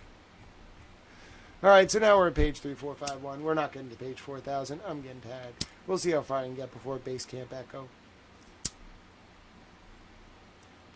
I found, like, reasonably we do, like, 500 pages a day. I think that's kind of been the trend, more or less. Like, some days I think we did a little less, but about 500 pages a day has been our pace.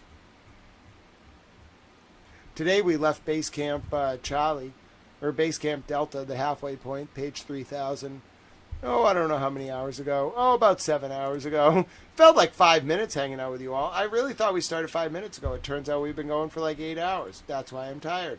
I did not look once. I thought we've been going for like 5 minutes. I'm not kidding you. I love doing this. How did it take 7 hours? Wow. Dude, no wonder why people don't love doing this. This is work. Wow. Oh, ladies and gentlemen. Ladies and gentlemen, this is a big moment. We're coming to a natural stopping point, I can already tell. For at least this tranche.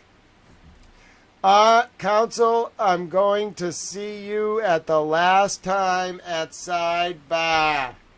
We have reached the final sidebar of the first Karen Reed and John O'Keefe trial from this tranche. Oh, my word. Oh, my word. Snatching from the teeth of victory. Snatching defeat from the teeth of victory. I like it. Ladies and gentlemen, we're about to get there. Oh, my God.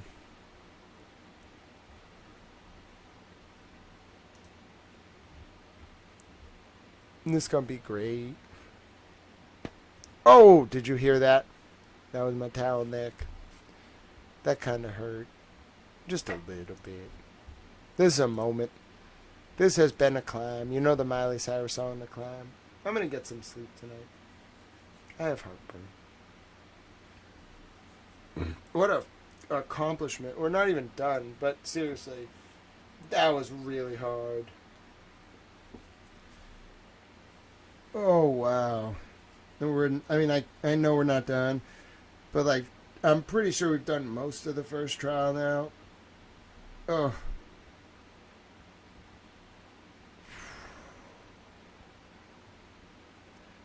It's harder than any final I've ever done.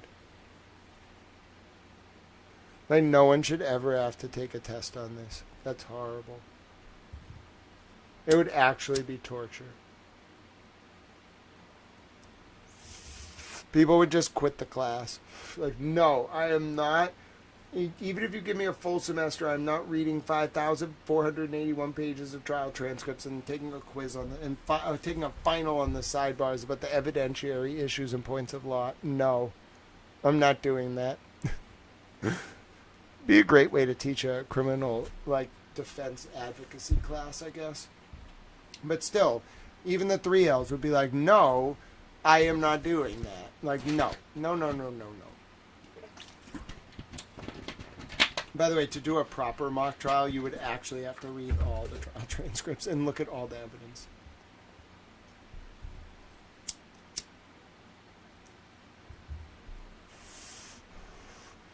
The court, okay, so you're going to rest? Mr. Jackson, I'm going to rest, and I also, since we had sidebar, I would ask to renew the motion for a required finding, Your Honor. The court, okay, Mr. Jackson, but I would like to rest in front of the jury. The court, yes, I'll let you do that. Do you have anything for rebuttal? No, Your Honor. The court, all right. So I will tell them that they will get their case tomorrow for closing arguments and charge. We need to have a charge conference. Do you need to argue your motion, or do you want to just rest on the required finding? Mr. Jackson, based on what I stated previously. Okay, the court, okay, so you can rest here, and I'll let you formally rest in front of the jury. Why don't you do that right now? With that, Your Honor, the defense rests. The court, oh wow, fun, interesting. Okay, and now there is rebuttal. Are you moving on for the required finding of not guilty? Mr. Jackson, I do, Your Honor. The court, and you waive arguments? Mr. Jackson, I do, Your Honor. The court, all right. The motion is denied. So I will tell the jurors they're going to get the case tomorrow at 2 o'clock. I will have something that will take 5 or 10 minutes. Why don't you all come back here at 2:30 for the charge conference? Mr. Jackson, that's fine, Judge. The court, okay. So we'll see everybody at 2:30, but you can go ahead and do that. Mr. Jackson, thank you. All right. Mr. Jackson, thank you, Your Honor. With that, the defense rests. Wow, so the Karen Reed defense actually rested for the first time at sidebar, so they could make a renewed motion for a required finding of not guilty. Interesting. Sorry for burping. Learn something new every day, huh? Well, I made it to the final sidebar of the first John O'Keefe and Karen Reed trial, which is about 60% of the way through tranche 2. It ends with an interesting note. The Reed defense actually rested at sidebar for the first time for the purposes of a renewed motion for a required finding of not guilty. Judge Canoni swiftly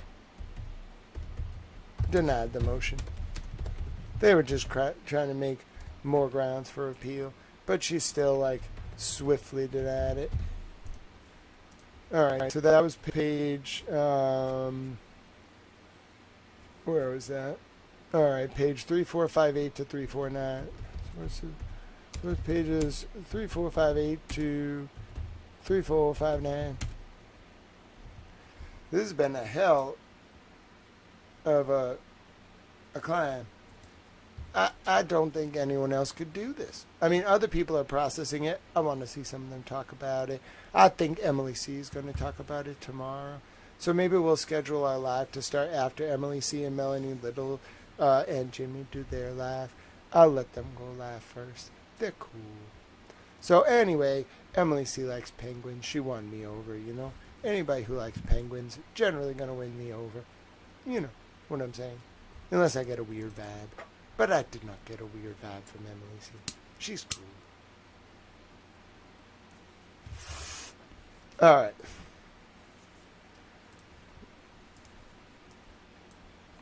Alright. So, sidebar concluded, and that was it. Alright. Oh, damn it. Oh, another sidebar. This is the sidebar about Karen not testifying.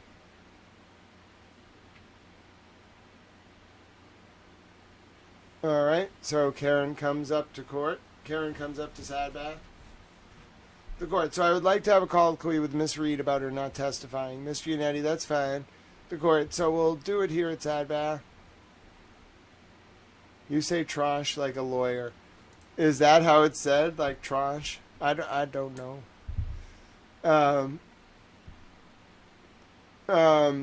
Mr. Yannetti, that's fine. The court. So we'll do it here at Sidebar, and then I'll seal it.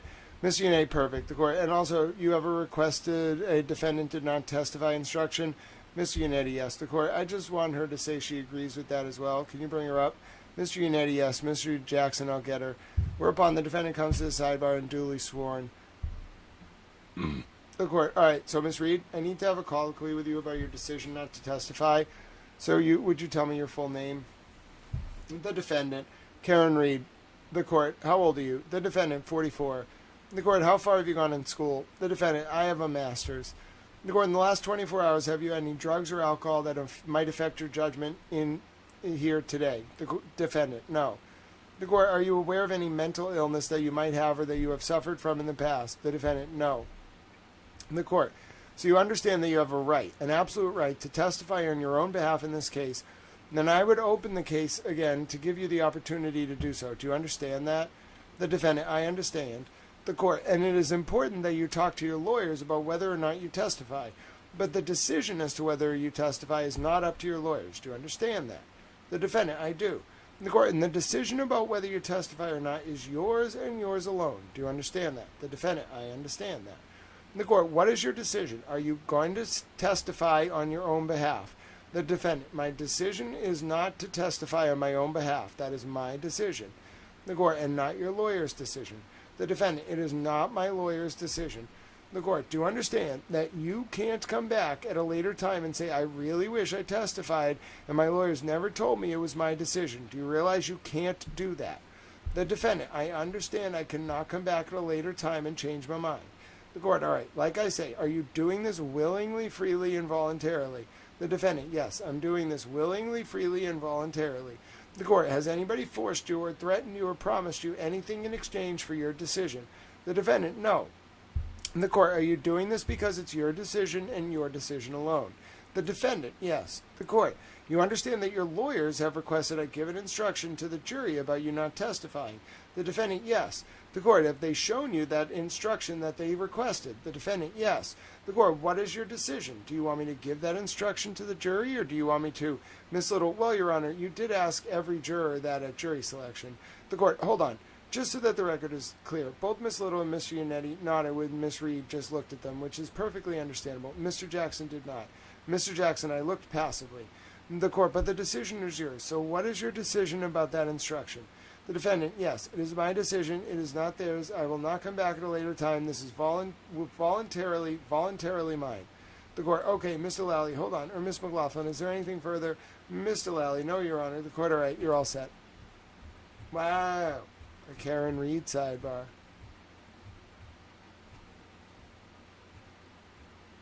She said she was going to seal it, but she didn't.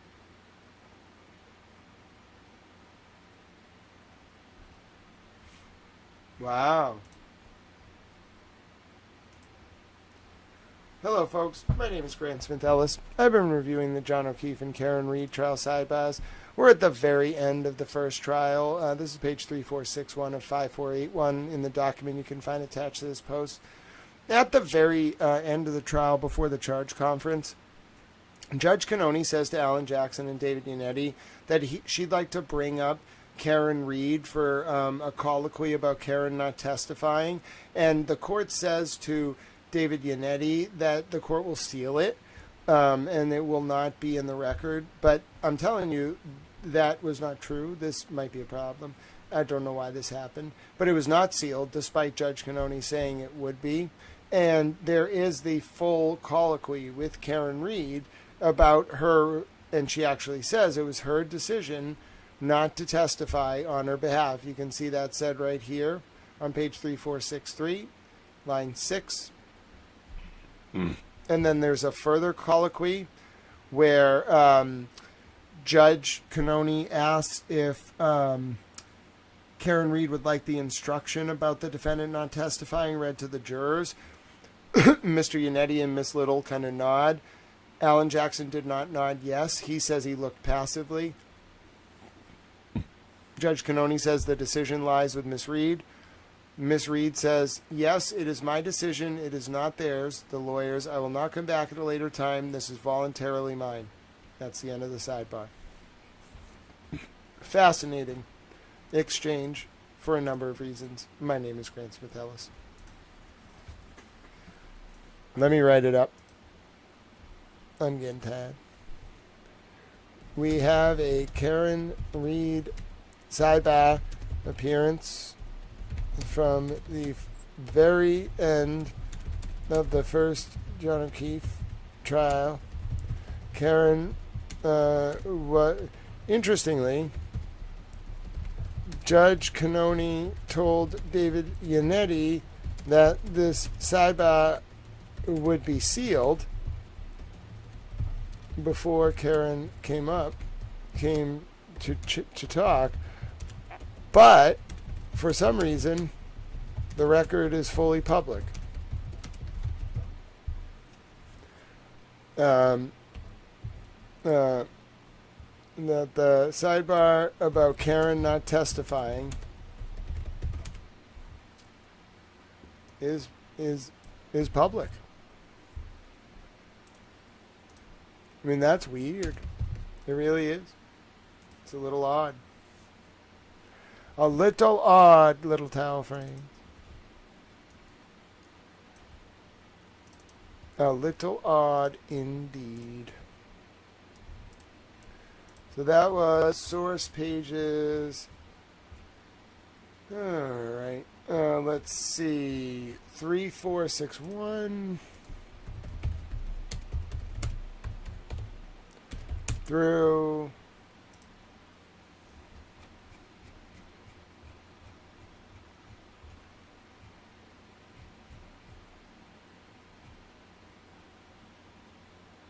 3465.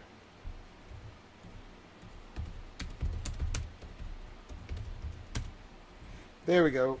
All right, good work, Tal. That was good. That was a nice little gem there at the end. All right, let's find a good stopping place. Then I'm going to rest. Then I'm going to be with you tomorrow. Because there's a blizzard. I'm hiding from the blizzard. You don't understand. All right, so they're doing the charge conference. All right. The charge conference is in open court.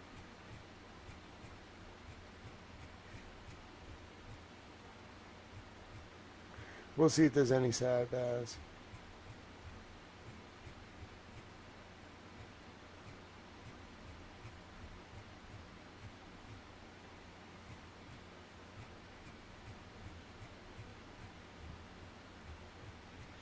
I think this was all in open court, but we're still looking for Sidebahs.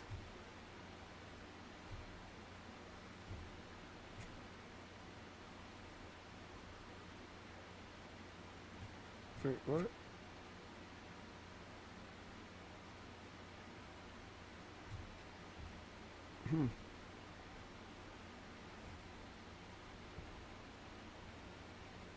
Oh, this is about pulling the balls from the this is an open court though. Why did they redact it?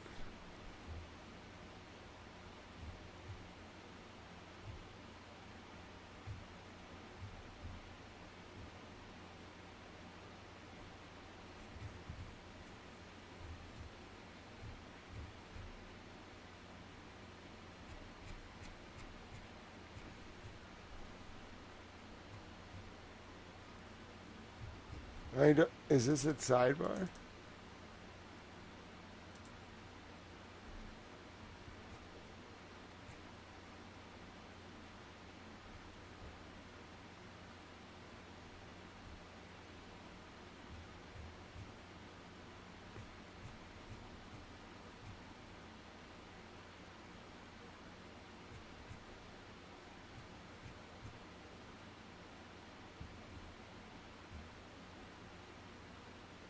Yeah, this is an open court, but it's redacted. That's so... Why would something from open court be redacted?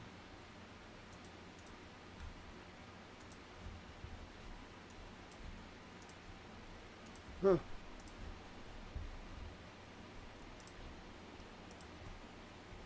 Here's an interesting one. A section of the an open court exchange about how jurors and alternate jurors were picked for the first Karen Reed and John O'Keefe trial has been redacted from the court transcripts. Interesting.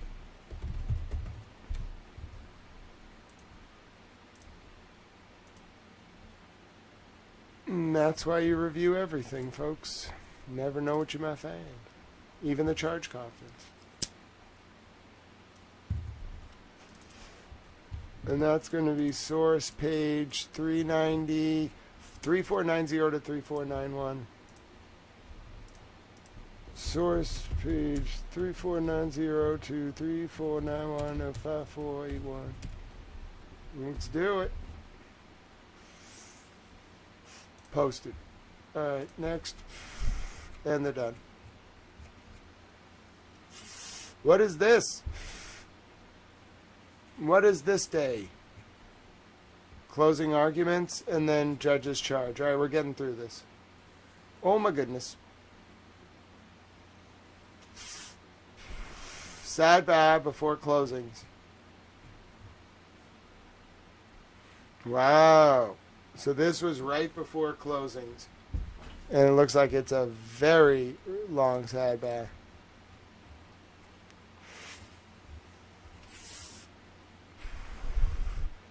And then that ends. Okay. Ms. McLaughlin, Your Honor, there is some exhibit 604 that was introduced and the disc was blank. The court, okay, Ms. McLaughlin, so I'd just like to introduce a new exhibit that contains the video that was previously introduced. If we could just mark this one, I could remove the prior 604 CD. The court, okay, I will allow that, just not right now. So let's deal with this because I'd rather focus about the case, just a couple of little things, all right? What 604? What was exhibit 604? I hope that's not the Sally port.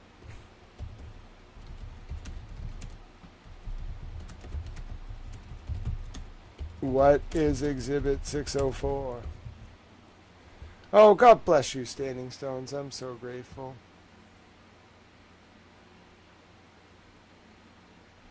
Oh, that's Wildland.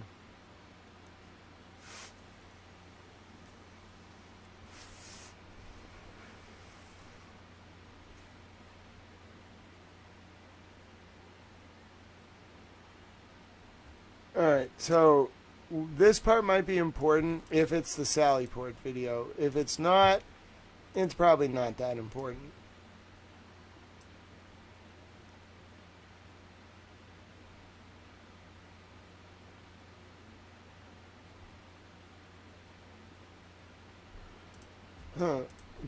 Does anyone know what exhibit 604 was? What state exhibit 604 was from the first John O'Keefe and Karen Reed trial? When it was originally submitted as a CD to the court, it was blank. I'm very interested in what exhibit 604 was from the first trial. Someone will know.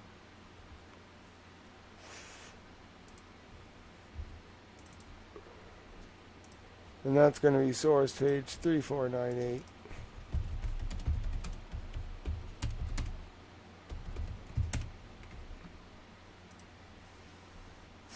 My expression in that screenshot is just baffling. Alright, so we got a lot of juror issue discussion issues. You know what? Let's take a recess. I'll give you some time to think about it. Mr. Jackson, maybe 2 minutes, 3 minutes. The court, I'm just going to go in my lobby. Whereupon this sidebar conference concluded, I'll see counsel at sidebar. Long juror issue. Wow. All right, the court moves on. All right. So while we're here, rather than now going into the matters on this case, I'll say it in open court that I'm not going to give a consciousness of guilt instruction. I think you all got the message that you weren't persuasive yesterday in your offer of proof afterwards, so I'm going to give Mr. Unetti, a blind squirrel finds an acorn every once in a while, Judge. The Bowden instruction on the 1 hour closing argument. Do you want a 5-minute warning? Just think about it, okay?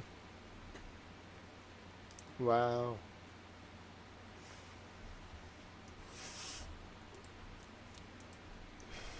So Unetti's deprecating himself. He's like, I won that one. On the 1 hour closing argument, do you want a 5-minute warning? Just think about it, okay? I don't think I need it. I think I can do it 58, 59 minutes. The court, okay, so you want me to just stop you? Mr. U. Jackson, no. Mr. Unetti, what about a 2-minute warning? Mr. Jackson, 5 minutes, fine. The court, and Tori will keep precise time. She'll stand up and turn to me, and I'll say, you have 5 minutes, Mr. Jackson and Mr. Lally. Mr. Jackson, thank you, Your Honor. That would be helpful. The court, and I will let the jurors know this so they don't think you're being punished in any way. Mr. Jackson, thank you. The court, anything else we need to do before we start this? Mr. Lally, no. The court, I think we're ready to begin, but you are the ones who are getting up and doing the closing arguments. Are you ready to? Mr. Lally, I am. If I could just ask for like 2 minutes for a restroom break before. The court, sure, we'll take that. Do we have 2 minutes, Paul, before we start? The court officer, yes. The court, all right, yes. Mr. Lally, thank you. The court, so a 5-minute recess. Brief sidebar. So Lally needed to use the bathroom before he gave his closing. All right. Oh, wow.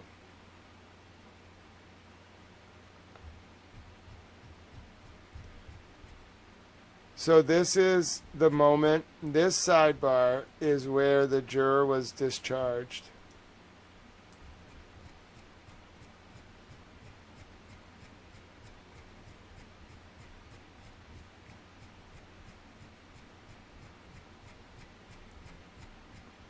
Sorry, I jumped up in the document. It was, what was the last thing I posted? Hold on 1 second. I gotta get my page orientation here. 3498. Oh, so I only jumped back like 40 pages, but give me 1 second. So this is the sidebar where the juror was kicked off.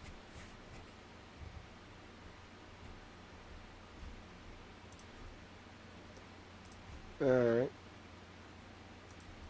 So it goes for like, oh, I don't know, like 8 pages. Yep. This was when the juror was brought up and then asked questions. This might have been the juror who was a lawyer and then joined Karen's team the second time. I don't remember. But yeah, she got kicked off right there.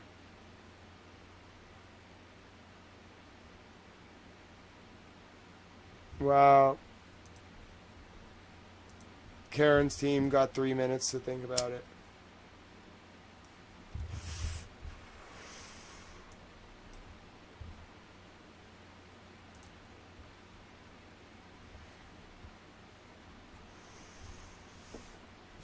Wow.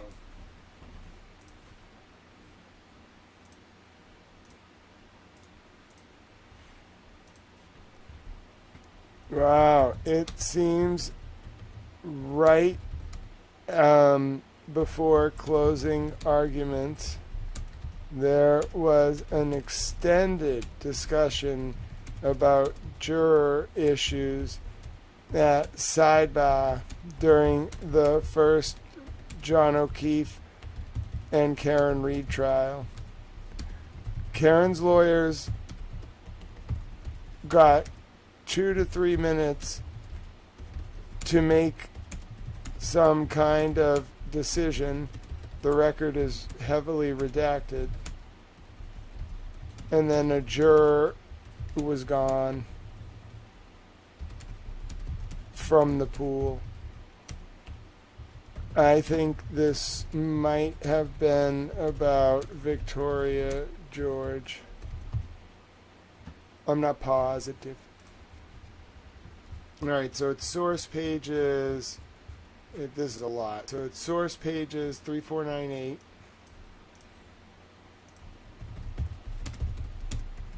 through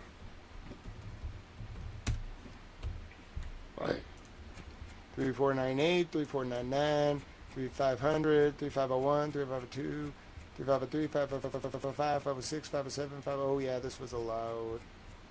And it stops at 3512. What was the thing I was just posting? Oh, you can't see what I posted.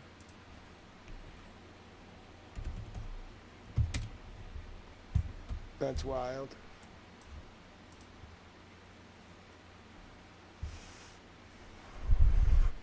Yeah, you really had to look for that. Because the hint is the unredacted portion.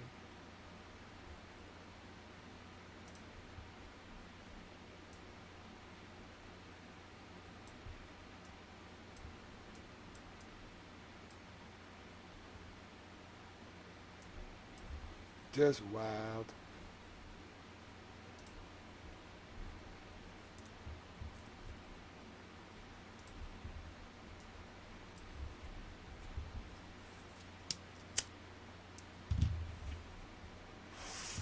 All right. So, closing arguments for the defendant. We're just going to get through all this.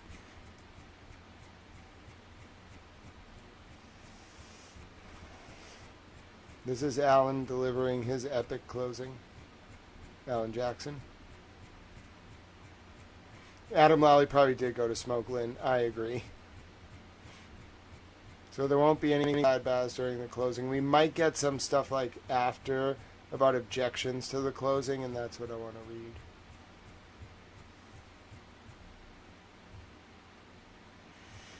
Five minutes.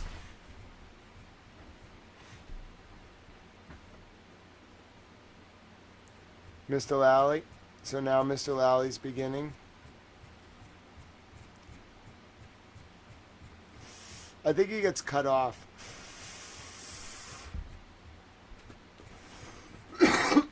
Sorry.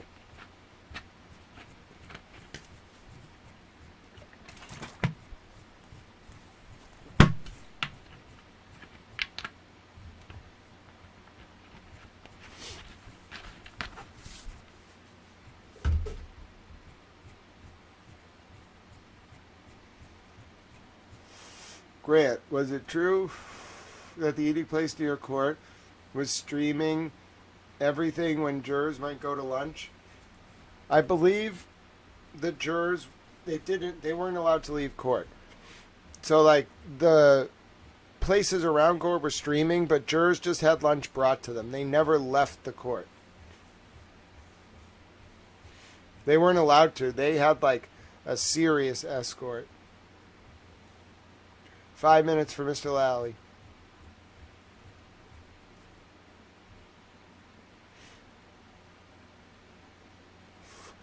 Wow, Lally got an extra warning. She said she was only going to give 5-minute warnings.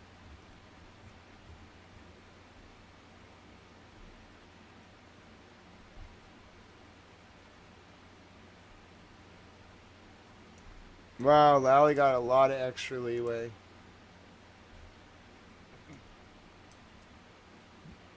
Wow.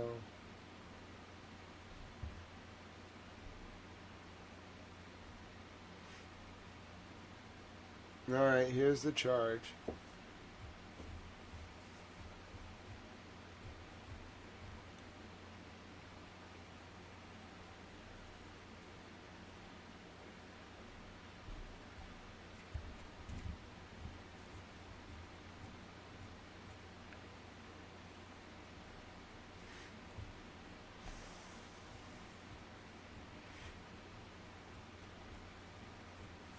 So this is Judge Canoni reading the charge right before they're going to go to deliberations.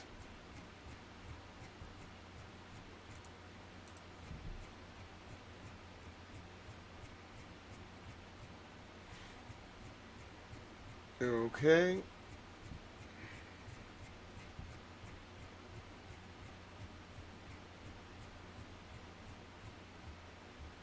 AJ got a 1-minute warning. Okay, that's good.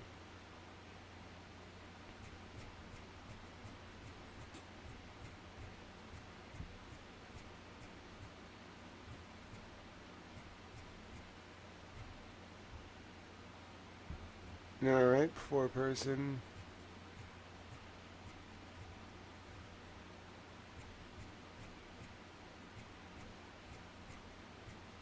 All right, sidebar.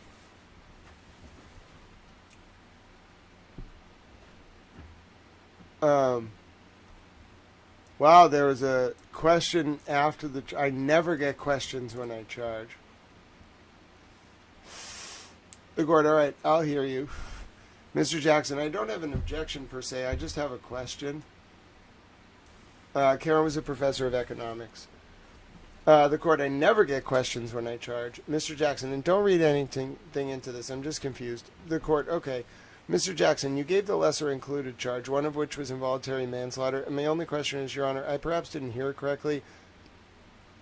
Was that the lesser included from the second degree or the second charge? The second charge. Mr. Lally, the second charge. The court, yes, it's the OUI because the Commonwealth did not want, for the second, it would have been involuntary manslaughter, and the Commonwealth was not going forward on that.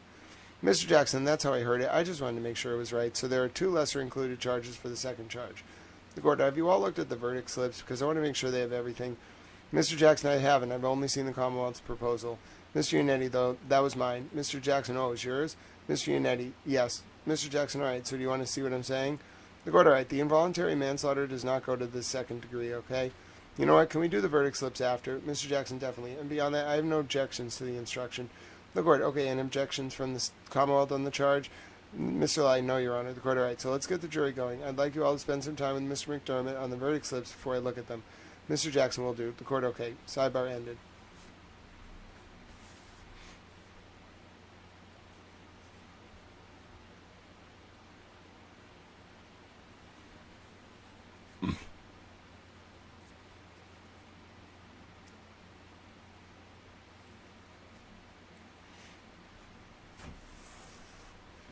Okay.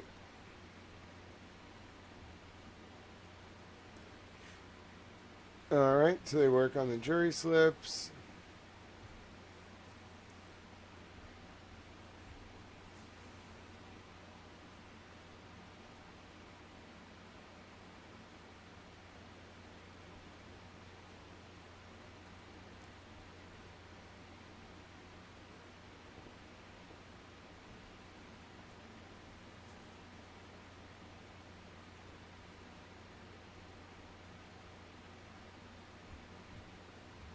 Now they're talking about like how to do the verdict slips. This is all in open court.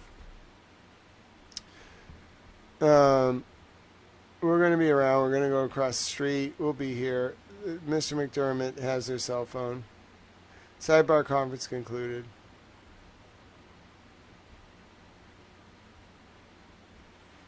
All right, they're in open court. Recess. All right.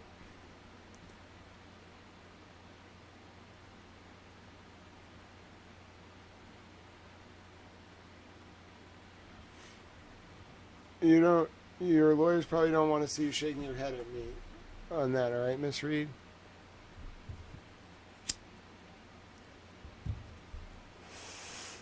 Wow. So tomorrow, all counsel must remain in the building from 9 until 10, and at the end of the day, we'll take it from there. You certainly know there are jurors going out. Oftentimes, there are things that need to be done. So I'd like to talk to this juror before now, Miss Junet. Oh. And I sent a note to the juror. There was somebody here when I wanted to send that note in. So there was a note that was sent to the jurors about when they want to go home. They do want to go home, okay, Miss Unetti? That will not happen again. Juror issues. Where was this? This can't be an open court. Bring in all the jurors.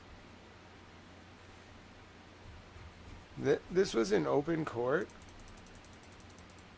That can't be right.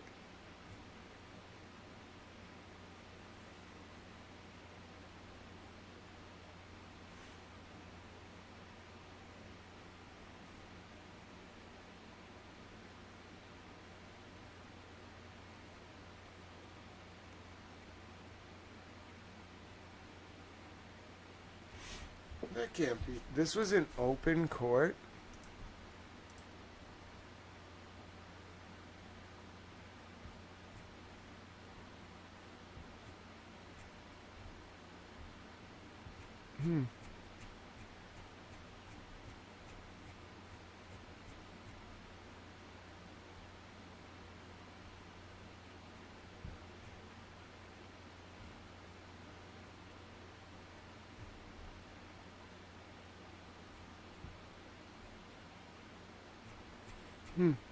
Weird.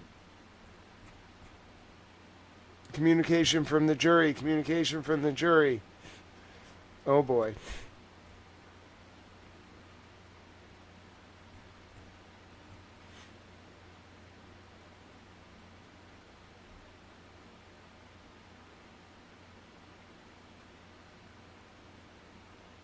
Oh, so that's just the scheduling conflict.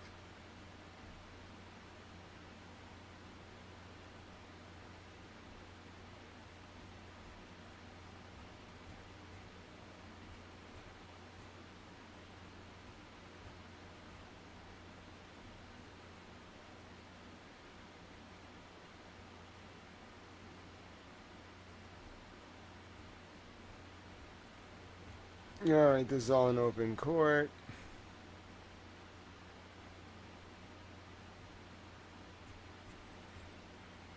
The verdict slip discussion.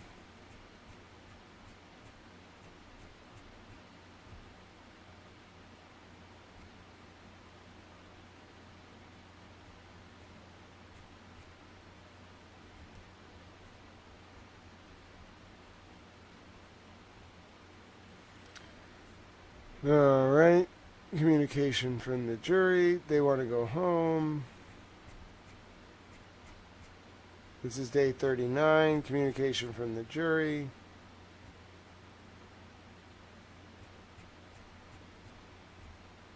Nope. Sidebar.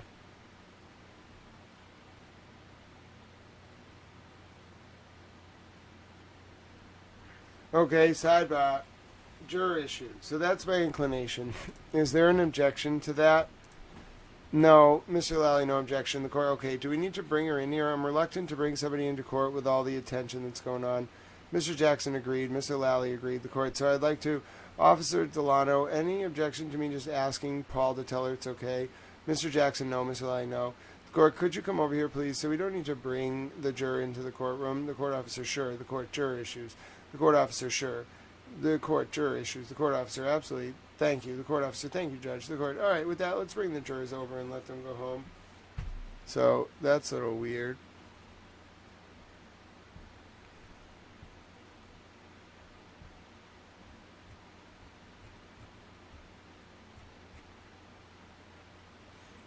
Communications from the jury. Communications from the jury. 2 envelopes regarding media. All right. So this is the first note. So, counsel, you're aware of the note from the jury. Dear Judge Canoni, I'm writing to inform you on behalf of the jury that despite our exhaustive review of the evidence and our diligent consideration of all the disputed evidence, we have been able to reach a unanimous verdict. Mr. Lally says no. They argue about whether there's a unanimous verdict, and then they say no. They let him go home. Where is the envelopes from the media?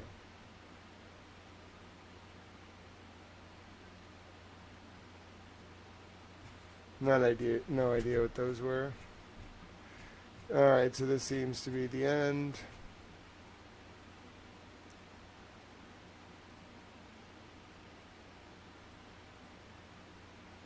Doing thorough deliberations.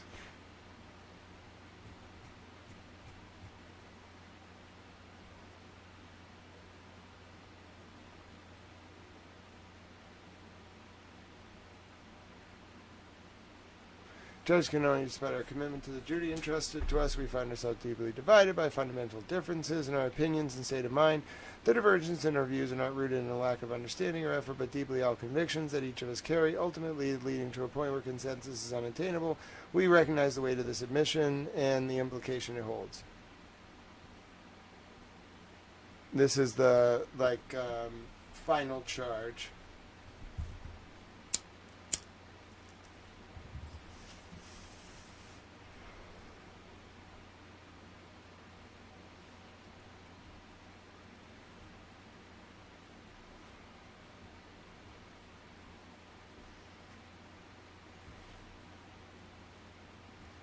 So this is like their last chance. And then it says, last note, Judge Canton, despite our rigorous efforts, we continue to find ourselves at an impasse. Our perspectives on the evidence are starkly divided. Some members of the jury firmly believe that the evidence surpasses the burden of proof, establishing the elements of the charge beyond a reasonable doubt. Conversely, others find the evidence fails to meet this standard and does not sufficiently establish the necessary elements of the charges. The deep division is not due to lack of effort or diligence, but rather sincere adherence to our individual principles and moral convictions. To continue to deliberate would be futile and only serve to force us to compromise these deeply held beliefs. And then the mistrial is declared. All right. And then they talk about what to do next. And I think that's it. We're done with trial 1. 3,739 pages. We're done with trial 1 for now. We did it. We did trial 1. We now are moving on to trial 2. We're going to meet Mr. Hank Brennan tomorrow at Sidebahs. Who's excited? I don't know if I'm excited. It could be horrifying. Who knows? We did it. We did it, ladies and gentlemen. After 3,739 pages, we have finished the trial 1 transcripts. God bless America. God bless all of you. It's 10:30 at night. We went for like 9 hours today. That was really low. We did it, though. We did it, ladies and gentlemen. Are you not entertained? We're not done with the document, but we are done with trial 1. Victory. Victory, ladies and gentlemen. I do say victory.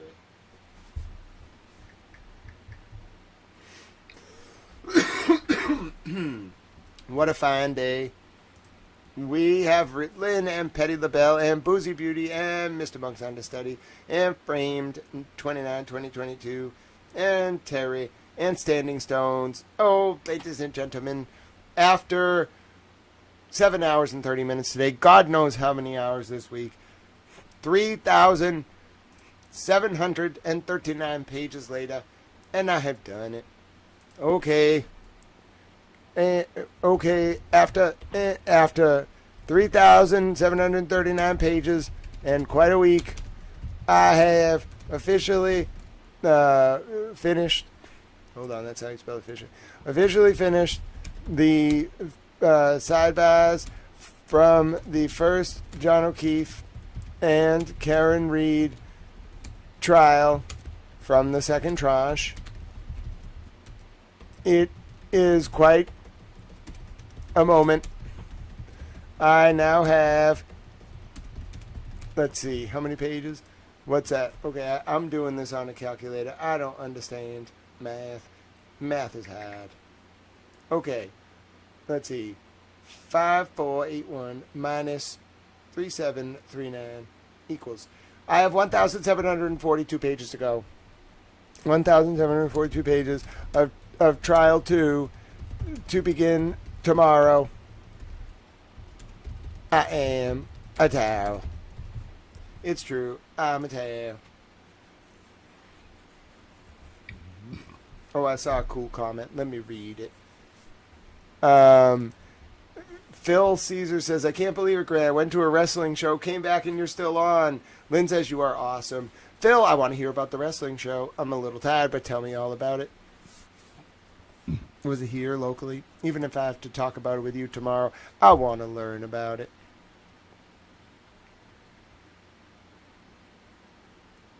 Of trial 2 to begin tomorrow. I am a towel.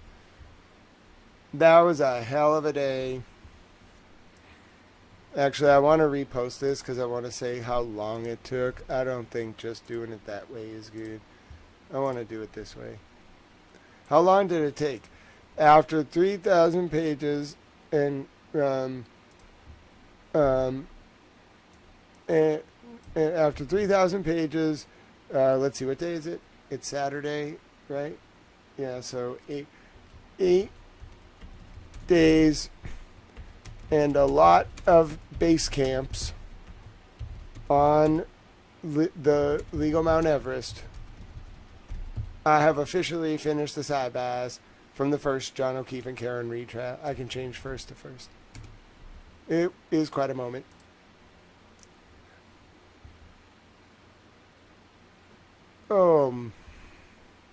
Boozy Beauty said, Grant, just know they didn't upload the trial 2 transcripts in order. They only gave day 1, then jumps to day 5, just so you know. Oh, yeah, I know, Boozy Beauty. So, like, they did that with the first tranche of the first trial. They, like, jumped days, and then we had to go back for more days during the second tranche. It was terrible. Oh, I love it, Phil. Indie shows are awesome. I'm very glad that you had fun. I'm thrilled. All right, so first of all, that was the end of that tranche. If you made it with me this whole time, God bless you. I appreciate it. You know, Tal is very grateful that you support my work, and after 7.5 hours, I think I should say a few things. 1, we'll pick this up again tomorrow, which I'm very excited for.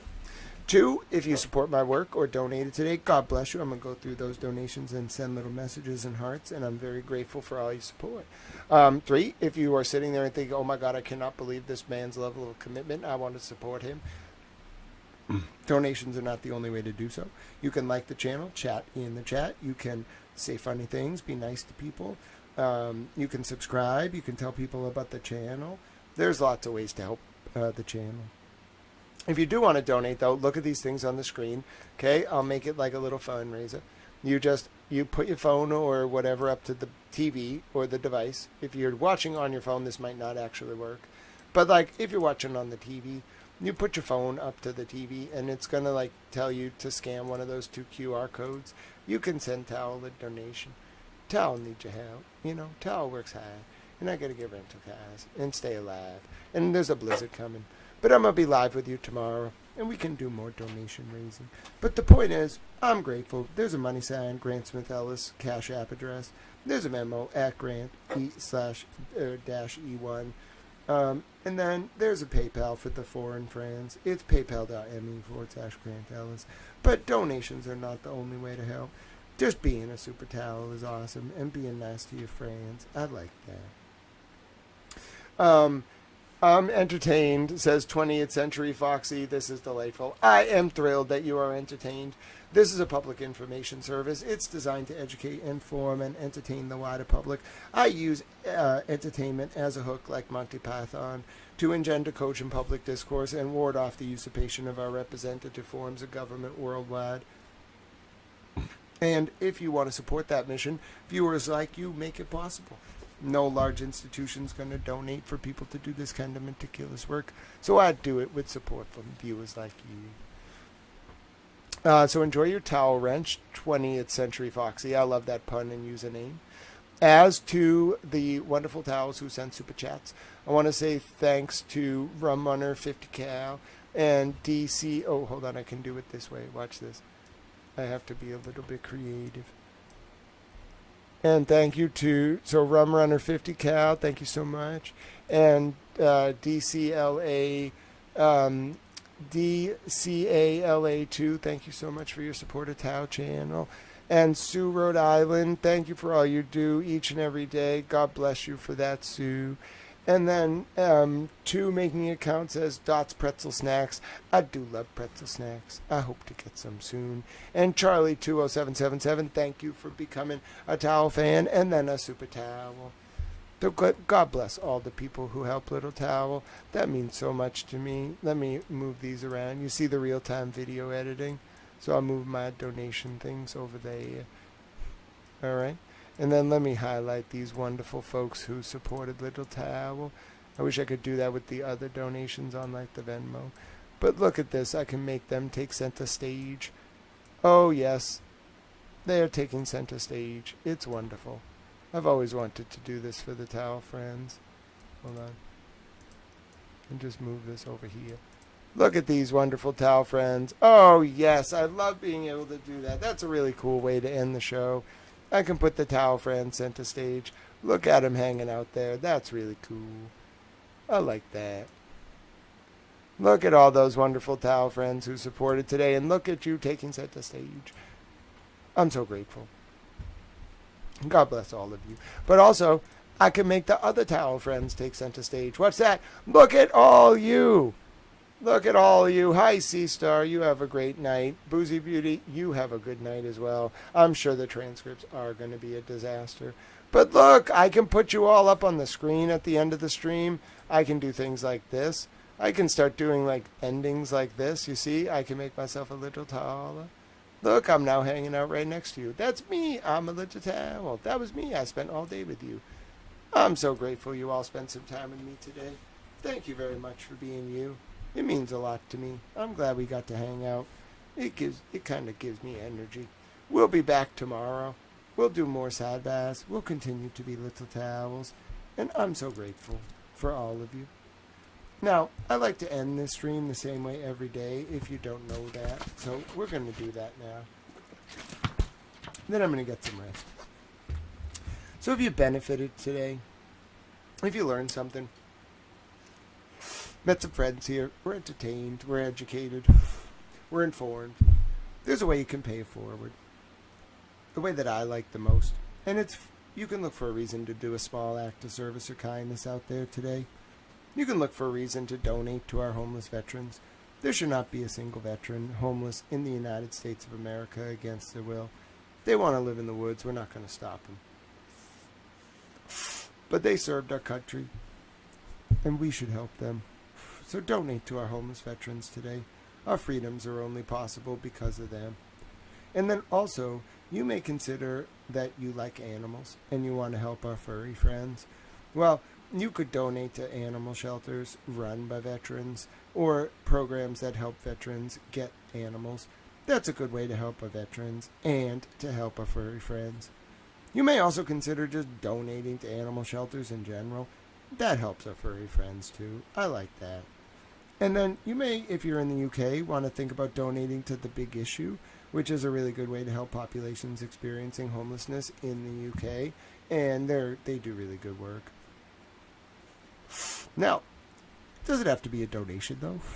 You could do something as simple as smiling at someone on the street, reaching out to a friend or family member you haven't heard from in a while, or, yes, even donating 200 tomato plants like Francis Futrell did one time and having them designated honorary towels forevermore.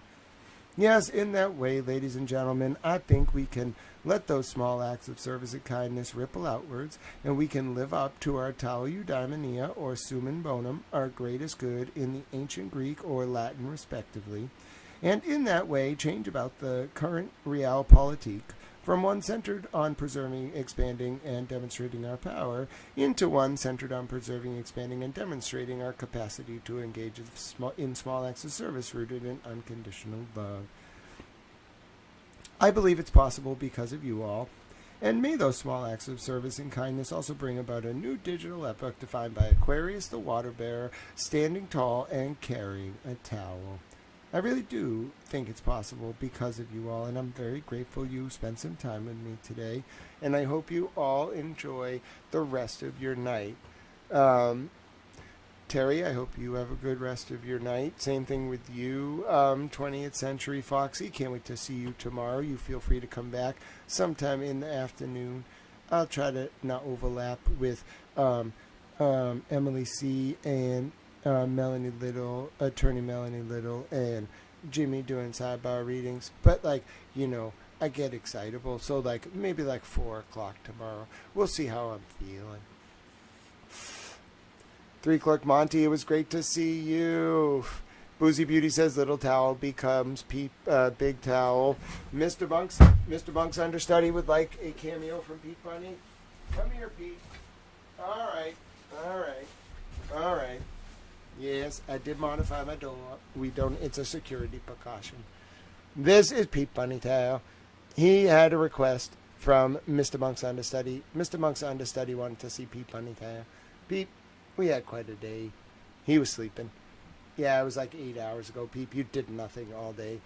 Peep, like most days, you do absolutely nothing.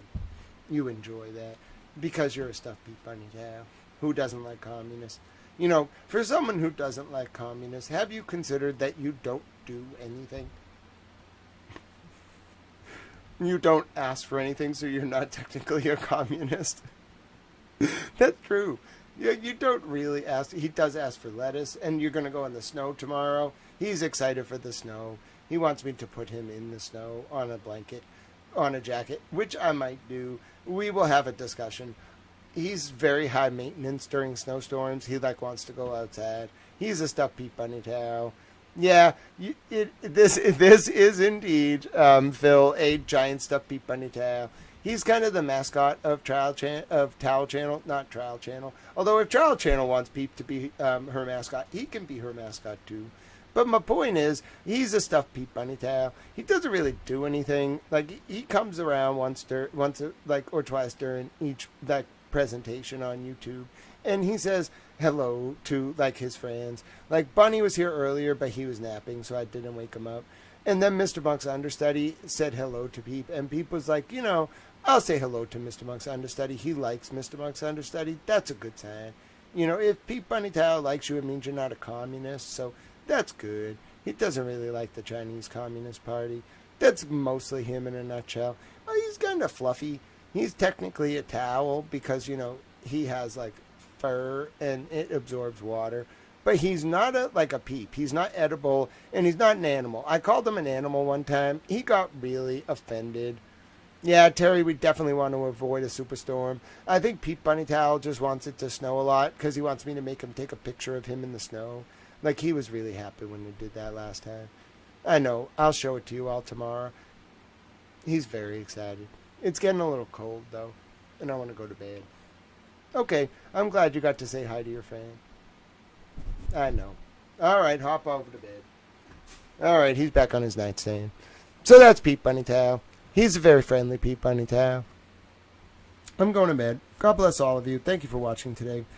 I'll see you tomorrow. YouTube.com/@GrantSmithEllis. X.com/GrantSmithEllis. Be well. Try to do something nice today. I think that's a good way to make the world a better place. And I'm so grateful for all of you for making me feel supported and making me feel like my work matters. I don't think a lot of people told me that growing up. So now you tell me that, I feel very supported and loved. Good night, Marcia. I'm so glad I got to see you. Peep, Marcia says good night. Peep says, thank you, Marcia. He's going to go to bed now. He's a little tad. I have heartburn. I should go to bed too. All right, God bless. Be well. Until tomorrow, my name's Grant Smith Ellis. I love you all dearly, and Towel loves you very much. All right, my name's Grant Smith Ellis, Towel Friends on YouTube. You got a few extra seconds, but I really should go to bed. I'm tired.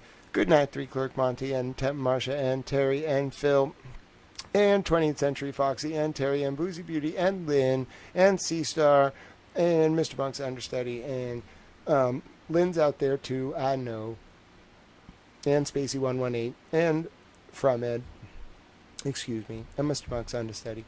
Okay, I have heartburn, I'm going to bed. All right, good night. God